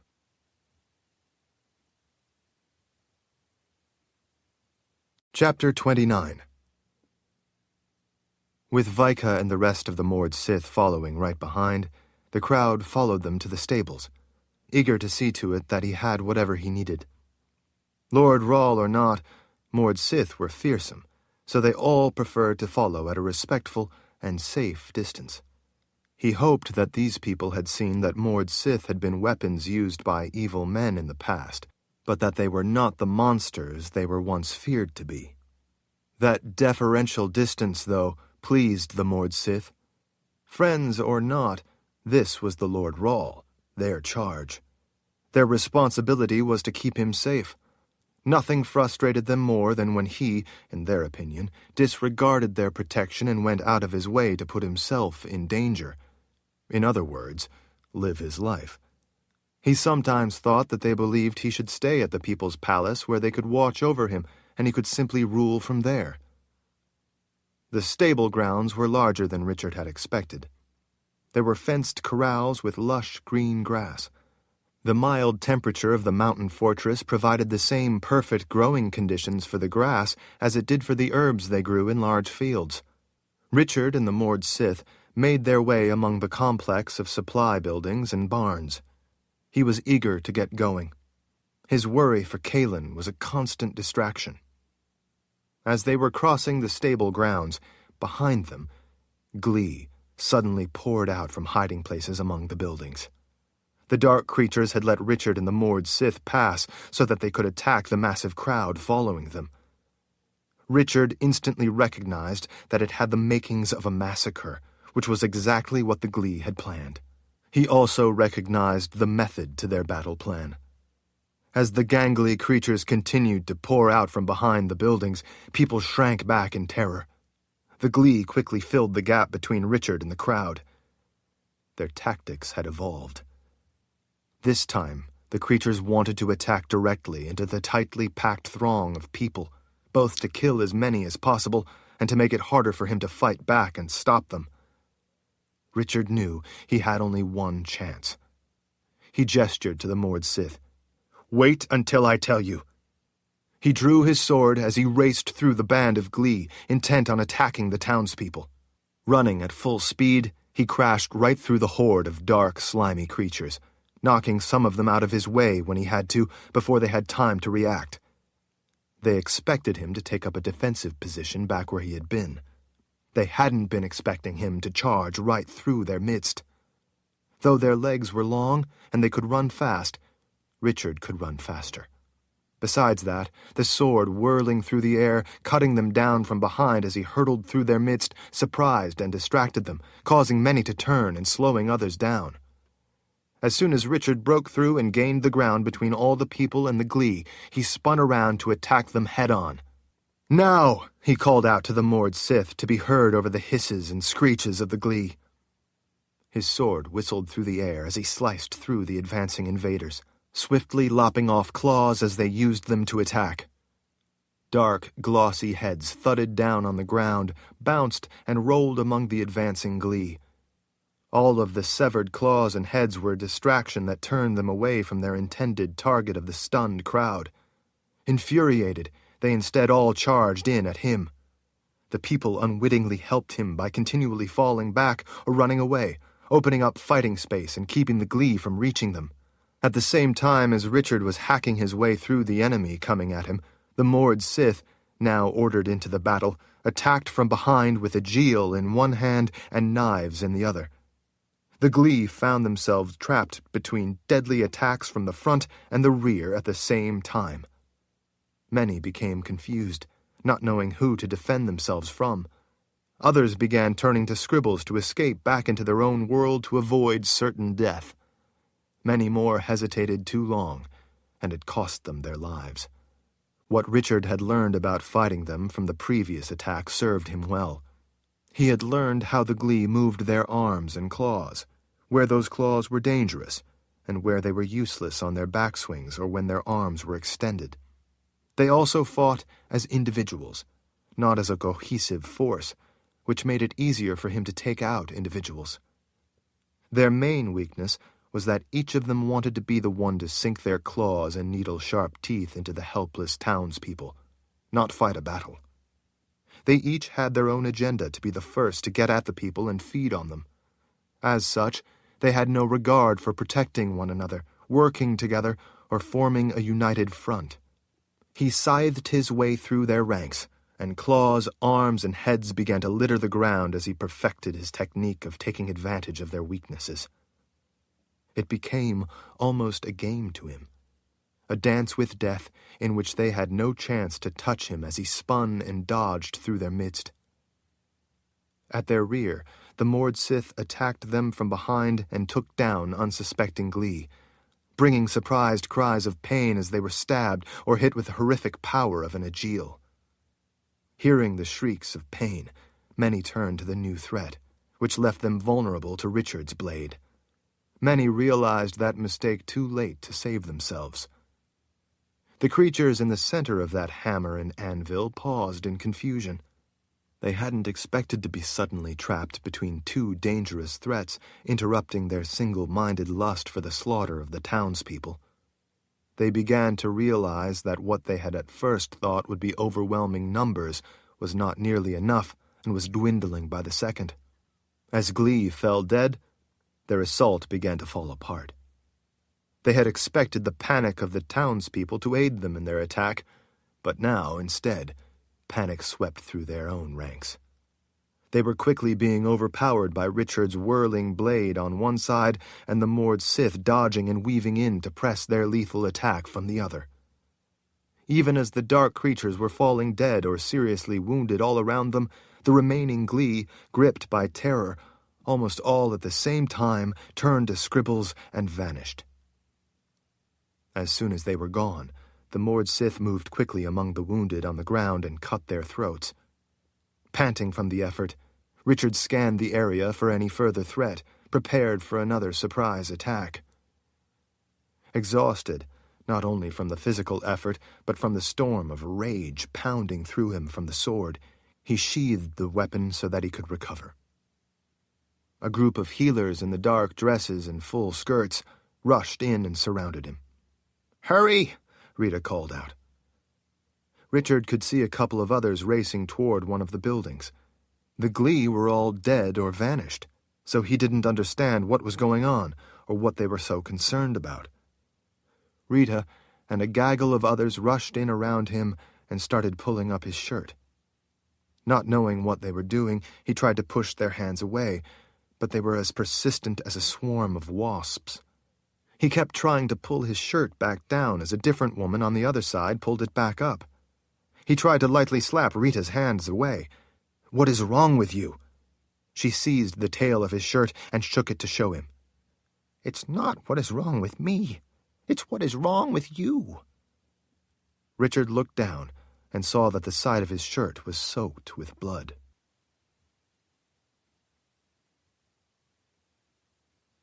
Chapter 30. The healers who had gone off to one of the buildings emerged and raced back with a variety of supplies. Rita lifted his elbows. "Hold your arms up. Your wound has torn open from your effort at fighting, and it's bigger now than before. We will need to stitch this up." Richard was wishing he had Shale around to heal the wound with her gift. But then he remembered that Shale had become part of the coven, even if it was against her will. Rita grumbled, reprimanding herself for not sewing the wound better before. She pushed the sides apart to open the wound so she could inspect it. It made Richard groan with pain. Another woman handed her a bit of poultice as another handed her a needle and thread. She immediately swiped some of the yellowish concoction into the wound and then set to work stitching it together. Richard winced and held his breath each time she pushed the needle through his skin and drew the sides of the wound together. With each stitch, she pulled the thread tight with a little tug. Each time she paused before the next stitch, he caught his breath. When she was satisfied, she bent and bit the thread to break it and then tied off the ends. "I hope that holds it," she muttered. Another of the healers leaned in for a look. "It looks like it should. You did strong stitches. They should be more than enough to hold it tight." "As long as he doesn't get into another battle right away," Rita said. One of the others scooped another big glob of a different ointment of some kind out of a bowl. Richard could smell alum. Another woman dabbed the bloody wound over his ribs with a rag to clean it up. Richard winced and recoiled. It wasn't the stitching that hurt so much as the wound itself. "Stay still," Rita groused. "Hold your arms up out of the way." She obviously didn't appreciate that he had ruined her previous work. The woman with the ointment slapped a handful of it against the wound. As soon as she did, another pressed a folded cloth over it.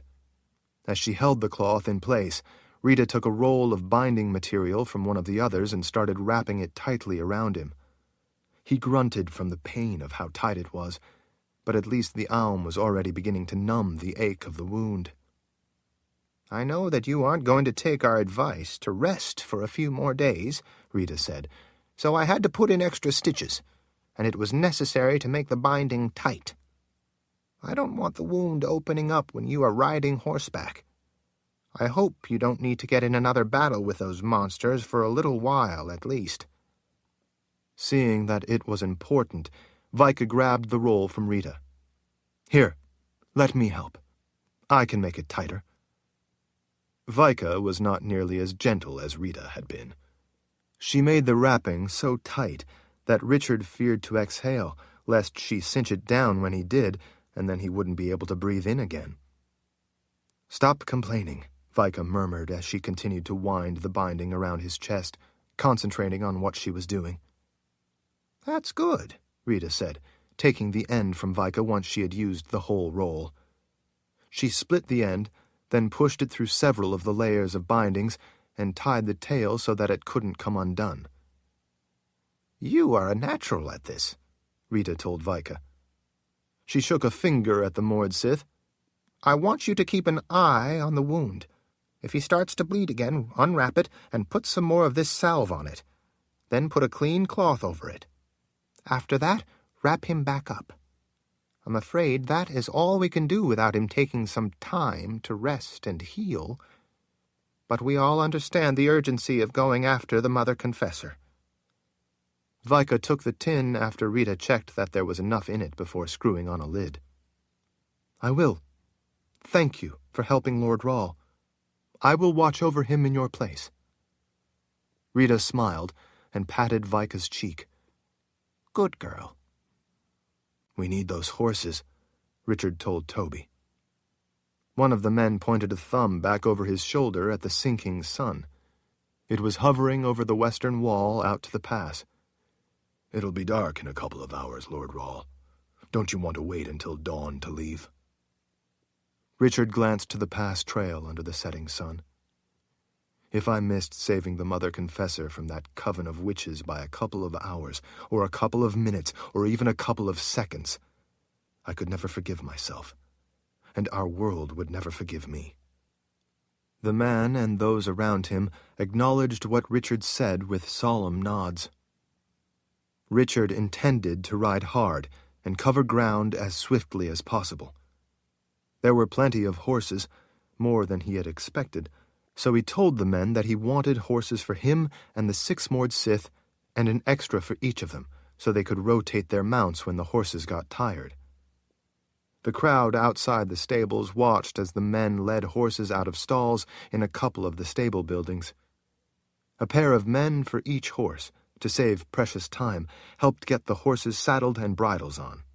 While they were doing that, other women and men rushed up with supplies for their journey and tied them to the spare horses. Richard could see men tying bags of oats to the spare horses as well. "Let's get going," Richard told the moored Sith once he saw that the horses were ready. As they all mounted up, Rita stepped forward and put a hand on Vika's leg. "Watch over him, will you?" Vika smiled. "Like a mother hen." Richard believed her, but he had to admit the support of the binding did seem to make the wound feel better. The aum helped as well. "Lord Rahl, thank you," Toby said as he too stepped out of the crowd, hat in hand. "We are in your debt." "And I in yours." "If we can ever be of help with herbs or anything else, everyone in Bindamoon stands ready to render any assistance we can." Richard gave the man a nod of appreciation. "We need to get going. The children of Dahara need me." Without delay, Richard flicked the reins and gave his horse a gentle press with his heels. The horse responded immediately, charging ahead at a swift trot. The moored Sith stayed right with him. The extra horses ran behind on long tethers. He ran his horse down the trail road the rest of the way through the town and toward the western wall and its arched opening. "Lord Rahl," Vika said as she strode up beside him as they went through the arched tunnel under the wall. "How in the world are we going to find that witchwoman, Shota, and her coven?" "That's the least of our worries. We simply need to head west." "Why west?" Burdine asked. "Because," he told them as he looked back over his shoulder, "Shota will be taking Kahlan to Agadan Reach." Burdine wrinkled up her nose. "What's Agadan Reach?" Richard passed a look among all the faces watching him as they rode. "A very bad place. It's surrounded by jagged peaks of the Rang Shada Mountains, like a wreath of thorns, and then a dangerous swamp." "Ah," Burdine said. "Of course it is."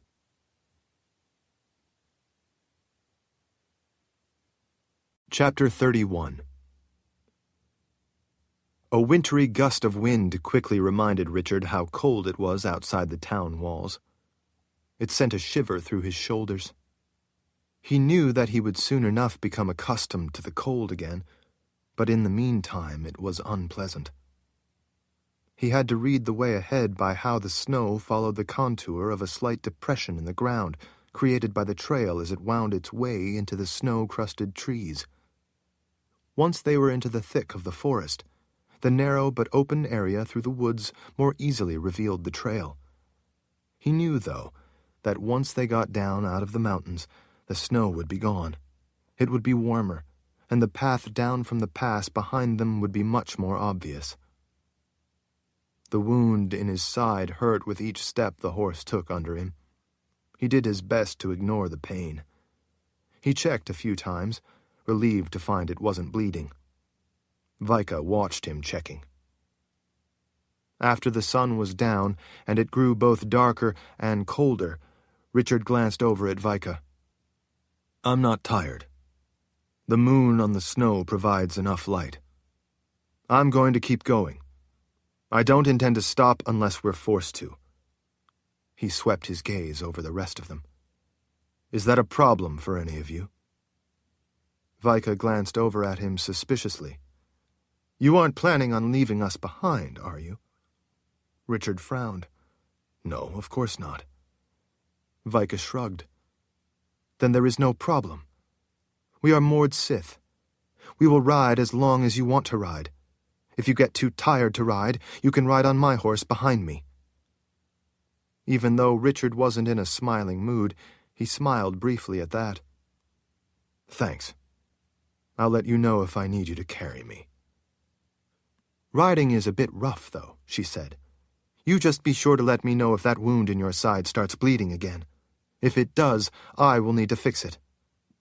Richard turned his eyes ahead to the moonlit, snowy trail. "I need to be strong to stop Shota and get Kahlan back.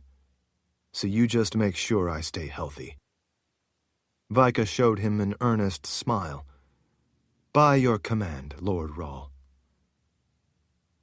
A few hours later, when Richard departed the trail and took a route leading down through a broad valley, Rika rode up close to him. "Aidendrill is to the north, Lord Rahl. Are you sure they aren't going to head there to take the keep in order to be safe from the Glee? Surely even the witches don't want to tangle with the Glee." "No. They're taking Kahlan west, to Agaden Reach." He gestured ahead to some of the depressions in the snow. "Those are their tracks joining us now, but they are days old."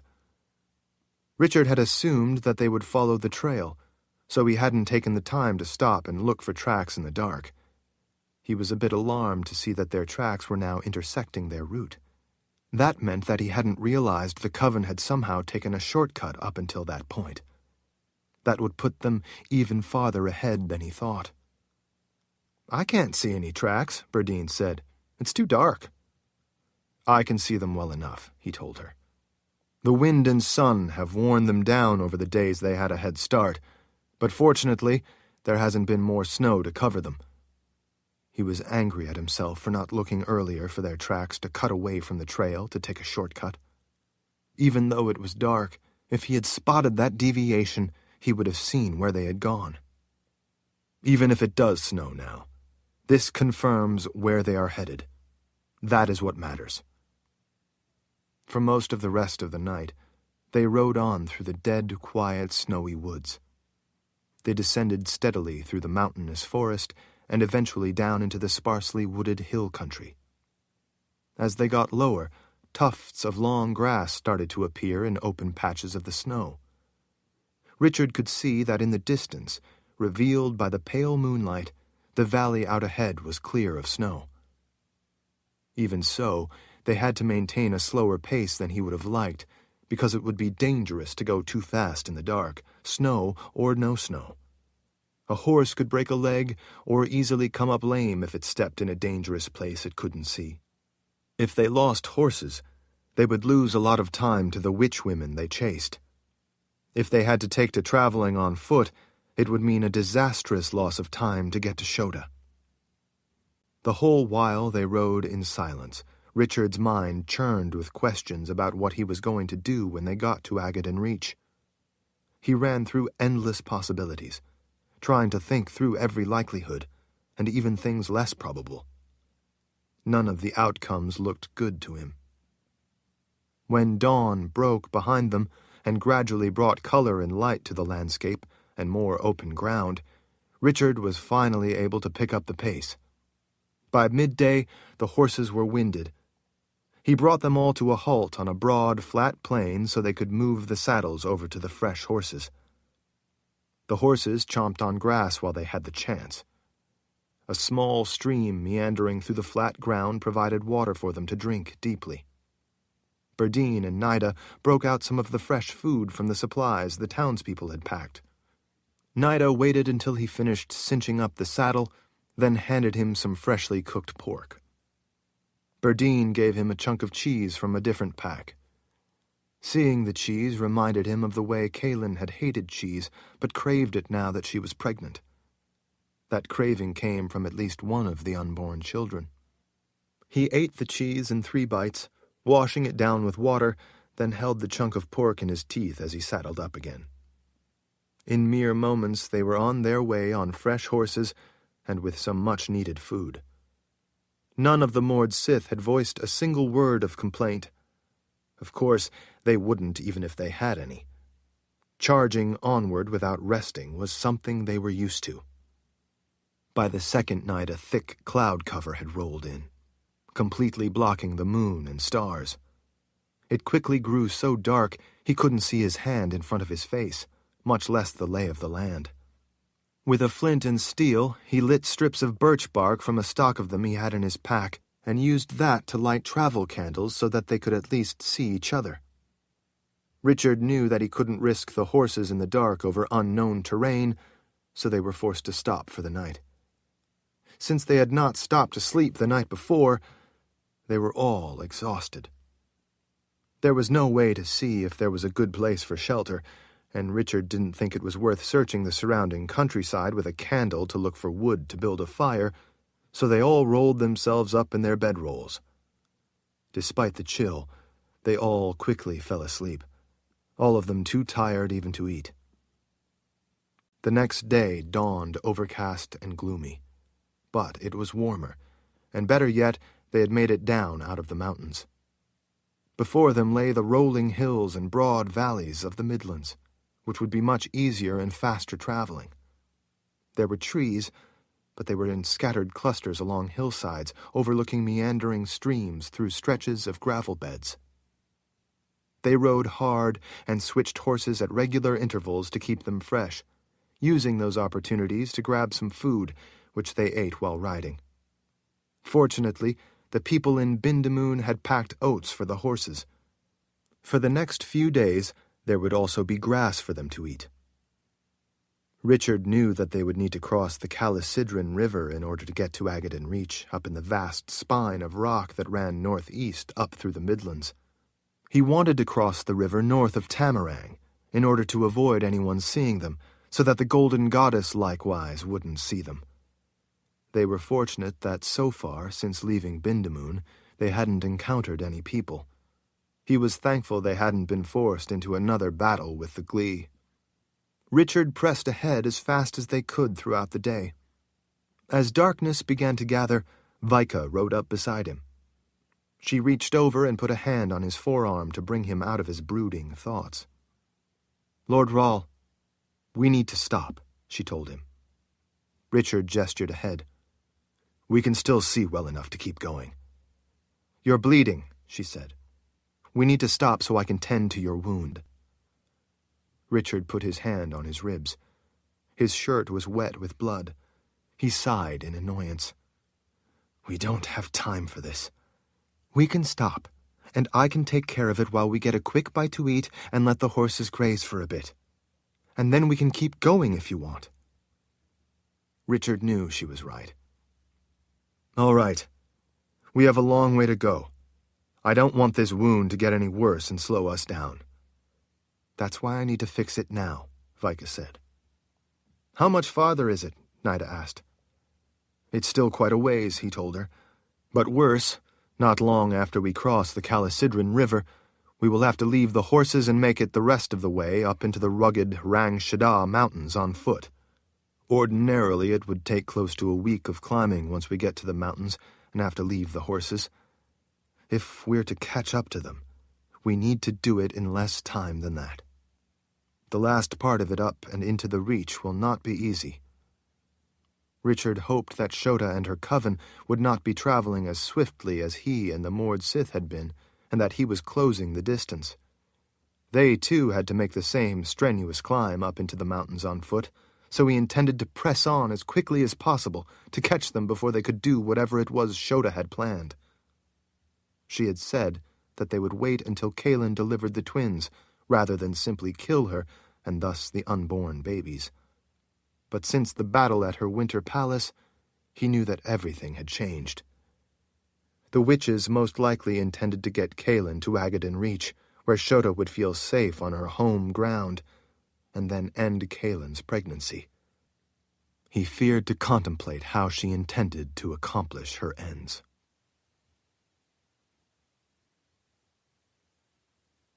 Chapter 32. The few rays of the late-day sun that made it through the thick balsam limbs reflected off a layer of long fallen leaves, making a golden-colored path ahead of them, leading the way between dark woods to each side. The beauty of the place was overlaid in Kahlan's mind by the sinister nature of where they were taking her.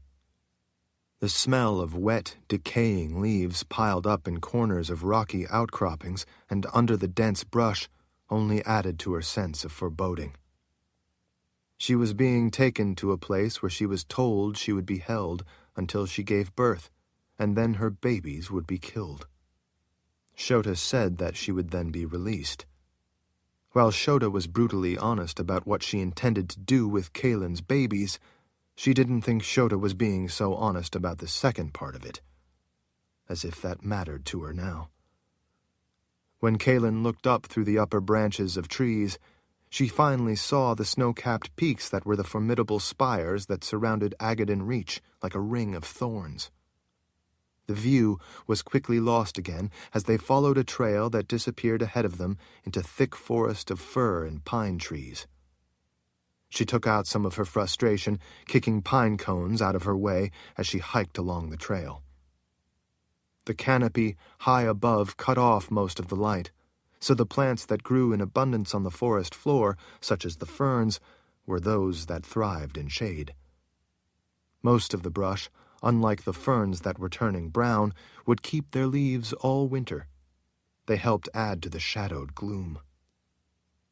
Kahlan could see that past all the women, out ahead, they would come to a branch in the trail, with the right fork leading lower and the left fork leading higher.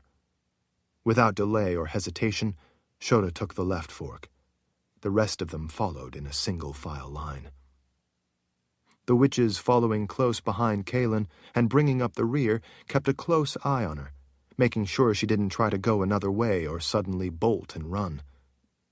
When they hadn't been looking, Kahlan had tried to vanish into the thick underbrush several times. The swift punishment taught her a painful lesson that escape was hopeless. At least for now. She was determined, though, that if she saw a chance to get away, she would take it. Ravens followed them, as they had since they'd left the fortress town of Bindamoon, sailing effortlessly through open limbs of winter-bare branches of oaks, maples, and linden trees. In the thicker foliage of the weeping spruce, tamaracks, and red pines, where they couldn't easily sail, they swerved and darted through any opening they could find.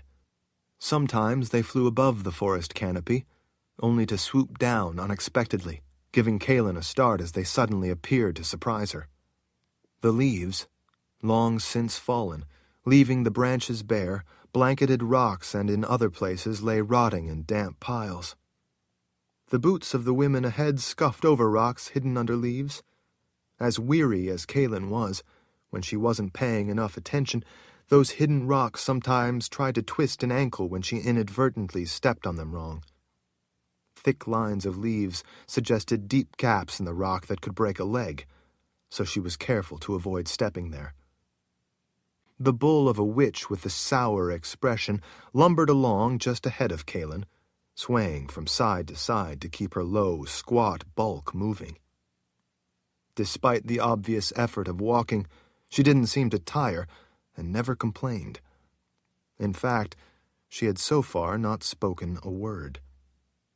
The scary, bony one with the big black eyes was directly in front of her. They were the two who had pulled her out of the way of the falling rock when the palace had begun to collapse. They had dragged her into the tunnels, saving her life, and at the same time capturing her. As they were hauling her away, Kahlan hadn't been able to see in all the swirling dust if Richard had escaped the mass of falling stone. Since he'd been in the center of the enormous room, she didn't see how he could have made it out in time. The scariest witch guarding her, while not at all ugly as most of the others certainly were, was the ill-tempered witch with the stringy red hair veiling her face. Kahlan had learned that her name was Nia. She followed behind Kahlan as they hiked through the woods, glaring at her the entire time, waiting for Kahlan to try to run or to give her some other excuse to hurt her. For seemingly no reason, other than her bad temper, she occasionally murmured blood-curdling threats and promises. The worst were what she intended to do to her babies. From the interactions Kahlan had observed during their journey, Nia was apparently Shota's lieutenant, her favorite, the one she trusted most, and the one she had put in charge of watching over Kahlan. Every once in a while, as they walked, Nia would lean forward and whisper in Kahlan's ear what she intended to do if Kahlan would just give her an excuse. Kahlan believed her. Kahlan, though, wasn't so much worried about herself as she was for the 2 unborn children she was carrying, and she knew quite well what these witchwomen had planned for them. Kahlan couldn't stand the thought of the twins never having the chance at life. When she saw soft ground with the leaves mostly clear from the center, all the witchwomen ahead of her walked off to the side to avoid the mud. Kahlan deliberately walked straight on through it in order to leave her tracks. She knew that if he had somehow been able to survive, Richard would come for her. He would recognize her tracks and know for sure where she was being taken. Sometimes, when a branch was close to her when she passed, she would break the tip and leave it hanging down as a sign for him. She also did whatever she could along the way, from minor things like feigning having difficulty getting up a rise of rocks, or having to often empty her bladder from the pressure of the twins, to bigger things like sitting and saying she needed to rest, all in order to delay them. She used all those little diversions to slow the coven down, hoping Richard would catch up with them. She didn't know what he could do to stop all of these witches, but, well, he was Richard. So she was sure he would come up with something, if only he could get to them in time. Kahlan did her best not to consider the possibility that Richard wasn't still alive. But her mind frequently didn't cooperate, and fed her a steady stream of fears to haunt the dark corners of her thoughts. It would make her feel a sense of growing panic if she let herself think about him being crushed under a mountain of rubble, so she did her best not to. After the trail went up a steep switchback and then doubled back on itself, she could look down and see through the branches of white cedar and spruce trees where they had just been a short time before. After they had doubled back, the path came to another fork. This time, they took the one to the right. Knowing where it went, she dreaded the choice that was made for her. The trail the witchwomen took immediately began an increasingly difficult climb up a series of switchbacks and up over ledges. In places, it was so steep it required them to use their hands to hold on to the gnarled roots of the trees growing close in on each side of the trail. Those handholds helped them to continue to climb ever upward. The sour-faced witchwoman ahead of Kahlan often had to wait for the assistance of the younger, stronger women ahead to help hoist her up. The climb required that Kahlan frequently use her hands, so much so that the rough roots gave her cuts and increasingly painful blisters. The web of roots coming down the rocky ground surrounded chunks of granite, holding them in place like powerful living claws so that it couldn't fall. Since they provided places for water to collect and moss to grow, the twisting roots frequently made for slippery footing or slimy handholds. More than once, Kahlan's boot slipped off a root, and she had to catch herself with a tenuous grip on a rock or a root above as her feet momentarily swung free out in space. each time it made her gasp. She worried about doing anything that could hurt the babies, so she did her best to quickly regain a foothold rather than let herself drop back down to a previous ledge. Once, Nia reached up, caught her ankle in a powerful grip, and placed her foot atop a shelf of rock so that she wouldn't fall. Kahlan panted with the effort of the climb. She was drained and exhausted by the time she could again see the snow-capped spires around Agaden Reach off through the trees. But down in the dark woods, where they were climbing the trail, it was growing increasingly difficult to see where she could put each foot to help support her when they had to climb. The farther they went, though, the more often she had increasingly open glimpses of that crown of thorns. She knew they would soon be up to the tree line, and then they would have to make their way across open, wind-swept ledges. When she reached a level place, Kahlan plopped down in exhaustion on a smooth piece of rock to catch her breath. Nia immediately was in her face. What do you think you're doing? Why don't you try climbing this steep trail when you're this far along in a pregnancy? See if you can do it. Sorrel, one of the nastier of the witch women up ahead, gave the bull of a witch a hand up. Once she had helped the big woman up, she then knelt to lean back down over the top of where Kahlan sat. She had long, pointed nails, and both of her hands looked like she regularly dipped them in red wax. Her hair was done in neat rows of short spikes, all of them tipped with the same red wax or paint or whatever it was. At least, Kahlan didn't think that it was blood. No one told you that you could sit down, Sorrel growled down at Kahlan.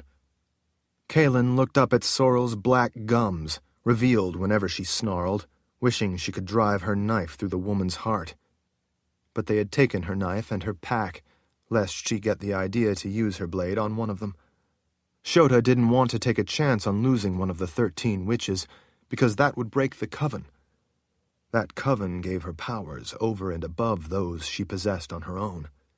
The kind of magic she had used back in the chamber below the palace had made those frightening powers all too evident, as if Shota hadn't been frightening enough without them.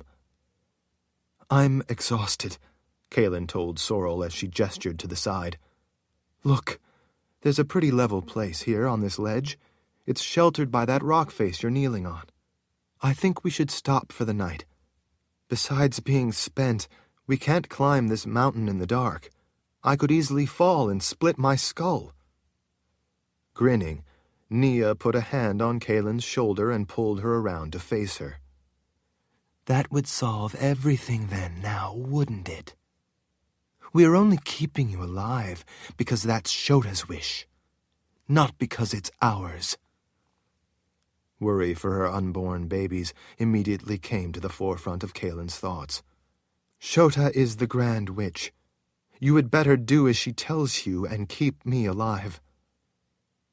Kahlan didn't think that Shota really cared if she died, but it was a bluff that seemed to give Nia pause. Nia reached up and parted the strands of hair hanging down over her face so that she could better peer out at Kahlan. "True. But if you took a nasty fall and broke some bones, who is to say it's the fault of anyone but your own clumsy feet?"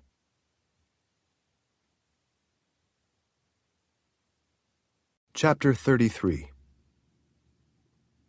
Shota pushed her way through the tight knot of witch women crowded around on the ledge just above Kahlan. She leaped down the last few feet, landing with surprising grace. She had fire in her eyes. Kahlan stood. She didn't know exactly why. Somehow she felt compelled to stand and face a coldly angry Shota. Whether by her own volition or Shota's, she wasn't entirely sure. Kahlan remembered how terrified she had been the first time she had gone to Agaden Reach with Richard to face the witch woman. There had been times since then when her fear of the woman had ebbed and flowed, but at the moment she was back to remembering how much she had feared that first encounter, when Shota had put snakes all over her. The witch woman knew how much Kahlan feared snakes.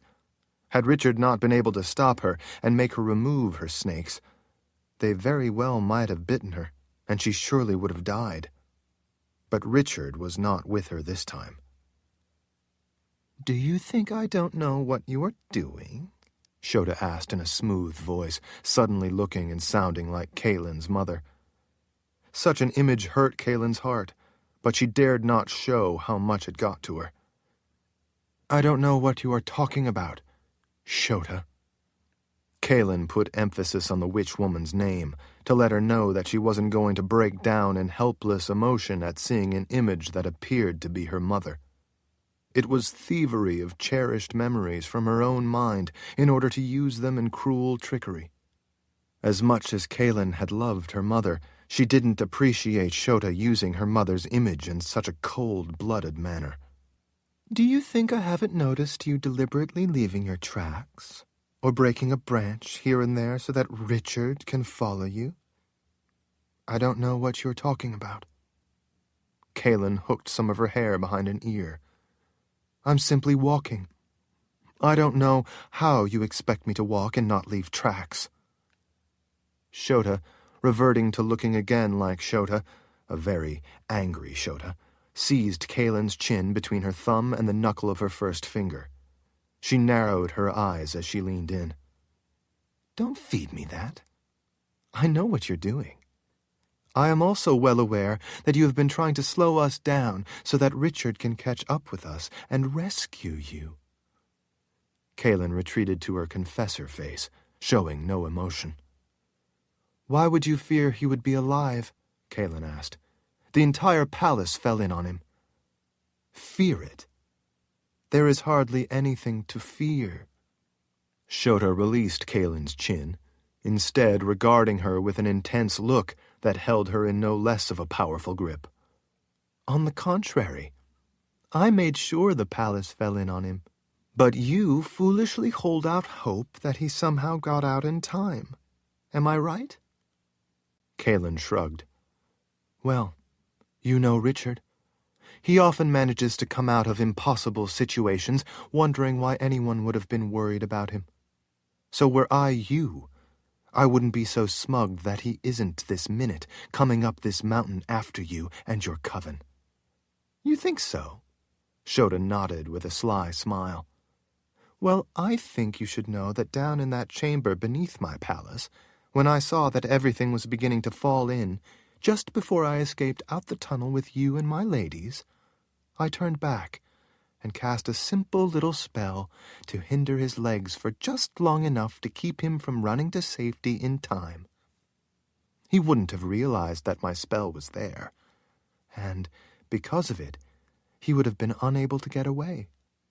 As he stood there, momentarily helpless, the entire weight of the palace and a good part of the mountain all fell in on him." Not wanting to give Shota the satisfaction of reacting with the horror and rage she was feeling inside, Kahlan maintained the confessor face and didn't say anything. "So you see, Mother Confessor, your husband, the man who fathered those 2 monsters you carry, is dead and buried in a grave so deep his body will never even be recovered for a state funeral. He is entombed under my palace because of my spell. Quite fitting, don't you think, since he came to bury me?" "What's your point?" "The point is, you no longer have a husband. We no longer have a Lord Rahl. Those 2 children no longer have a father. And he isn't going to come to rescue you. So you might as well quit bothering with your little tricks." Unable to maintain her confessor face, Kahlan swallowed. "You shouldn't be so smug about your safety, because if he doesn't come to kill you, I will do it myself. You have the promise of the Mother Confessor on that." Shota straightened and folded her arms, looking down at her, amused by the threat. "Is that so? Well, I must admit, you are more vicious than I am. My intent is to let you live, not kill you. I simply want to eliminate the threat to the world posed by those 2 monsters you carry. Fortunately, with Richard dead, no more can ever be created." Against her will, Kahlan felt a tear roll down her cheek. Now, Shota went on, you can either get moving and get yourself and those unborn babies to Agaden Reach, where you will give birth to them, or I will see to it that you miscarry here and now. Kahlan lifted her chin. You mean like you tried and failed to do before? With everything I have done, my aim was always to simply slow you down so that you wouldn't get too far away. Were you to get to the keep, I wouldn't have been able to get to you and do what is necessary for the greater good. I could have killed you any number of times, but I didn't. None of the things I did, such as that wood where you lost so much time, were an attempt to kill you, now were they?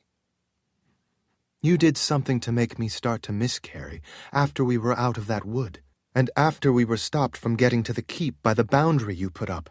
But Richard was able to help stop it. You were trying to kill me along with my babies. On the contrary. Shota couldn't seem to hold back a knowing smile, as if she were talking to an ignorant child. I knew that if I cast a spell to have you start to miscarry, Richard would have to find you a plant called Mother's Breath, the only herb that could stop it.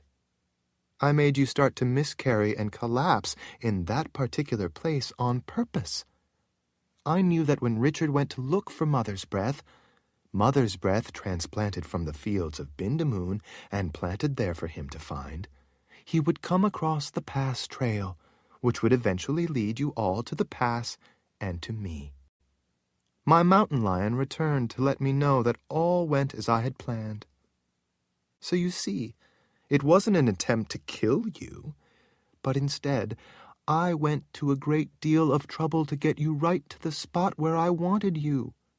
As I have told you, I don't want to harm you, but to simply eliminate the little monsters you carry.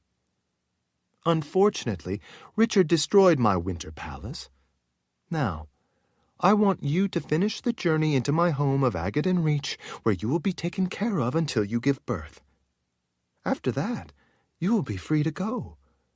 But like I say, if you are too difficult about it... Shota touched a finger to Kahlan's belly. She gasped with a sudden powerful contraction. The pain was so intense that it doubled her over as Shota followed her down to continue holding the finger on her swollen belly. Then I will simply have you miscarry right here and now and be done with it. So what is it going to be, Mother Confessor? Do you want to finish the journey and give birth in comfort and with help? Or do you want to simply miscarry right here and bleed to death on this mountainside? Shota removed her finger. When she did, Kahlan sucked in a breath and a cry of agony. At last, the painful contraction eased. All right. You win, Kahlan said, swallowing between pants as she caught her breath. I won't cause any more trouble. I will go willingly. Shota stared long and hard into Kahlan's eyes, as if to satisfy herself that Kahlan meant it before slowly nodding. Smart girl. Now, no more nonsense. We will not be stopping. The witch-woman lifted an arm to point. It grows dark, but the tree line is right there. Out of the woods and in the open, with the moonlight reflecting off the snow caps, there will be plenty of light to allow us to continue. We will walk the rest of the night to cross that snow cap, and then in the morning we will reach the swamp that guards my home.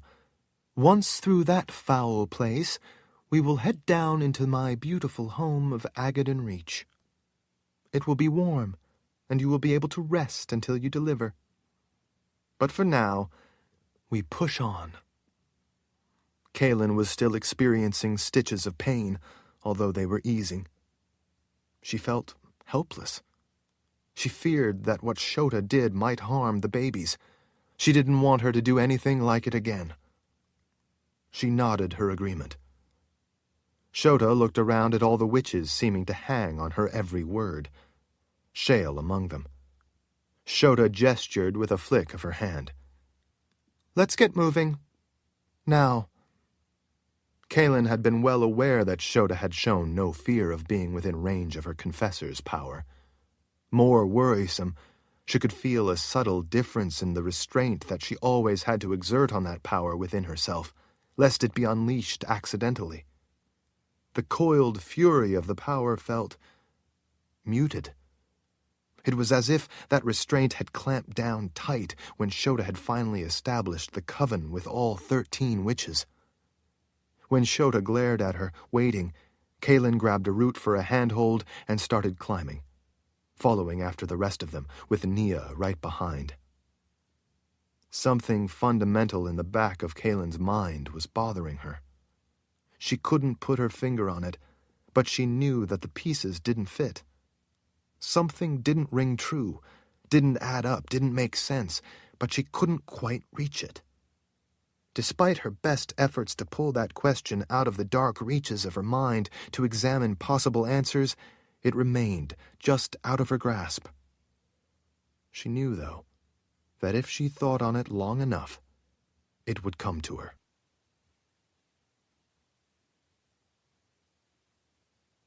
Chapter 34.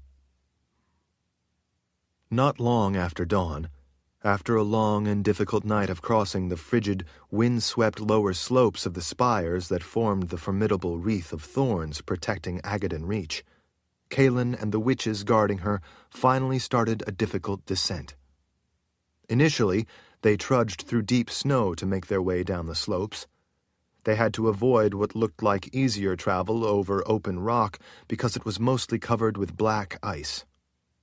The snow, at least, kept them from slipping and falling out on the sloping granite ledges where they could easily crack their skulls if they fell wrong.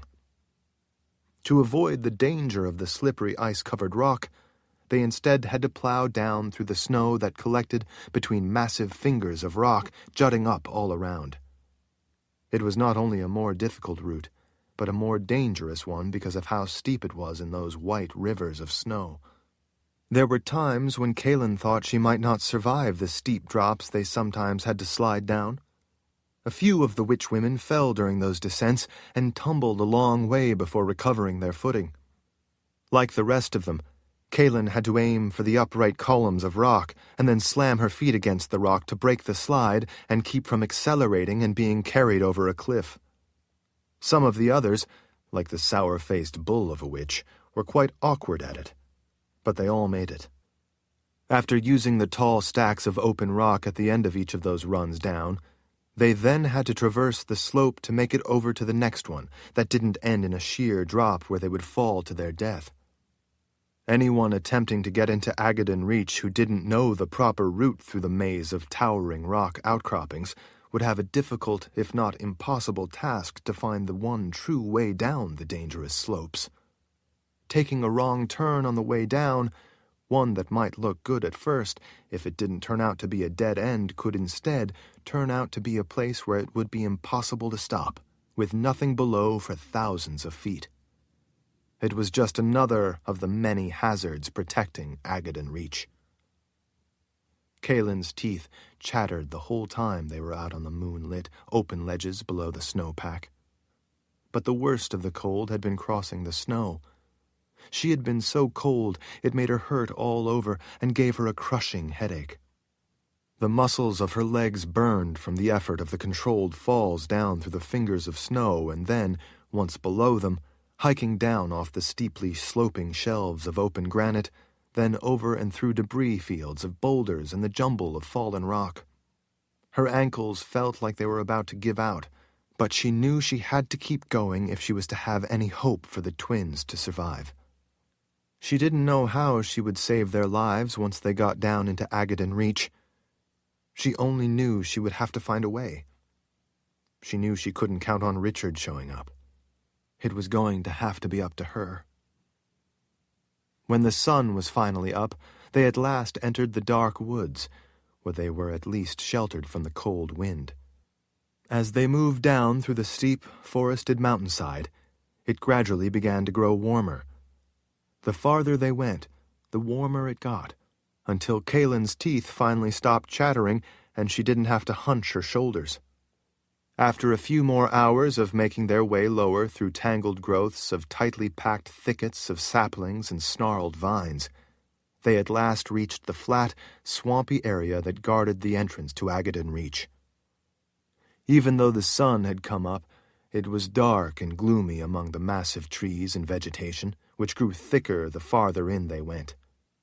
Kahlan had always thought of this place as a moat, like those around some fortress castles, except this one protected Shota's home and was far more dangerous than any simple moat. Kahlan remembered quite clearly going through these strange, hot, humid woods. After the frigid hike the night before, the oppressive heat was at first welcome. Before long, it became suffocating.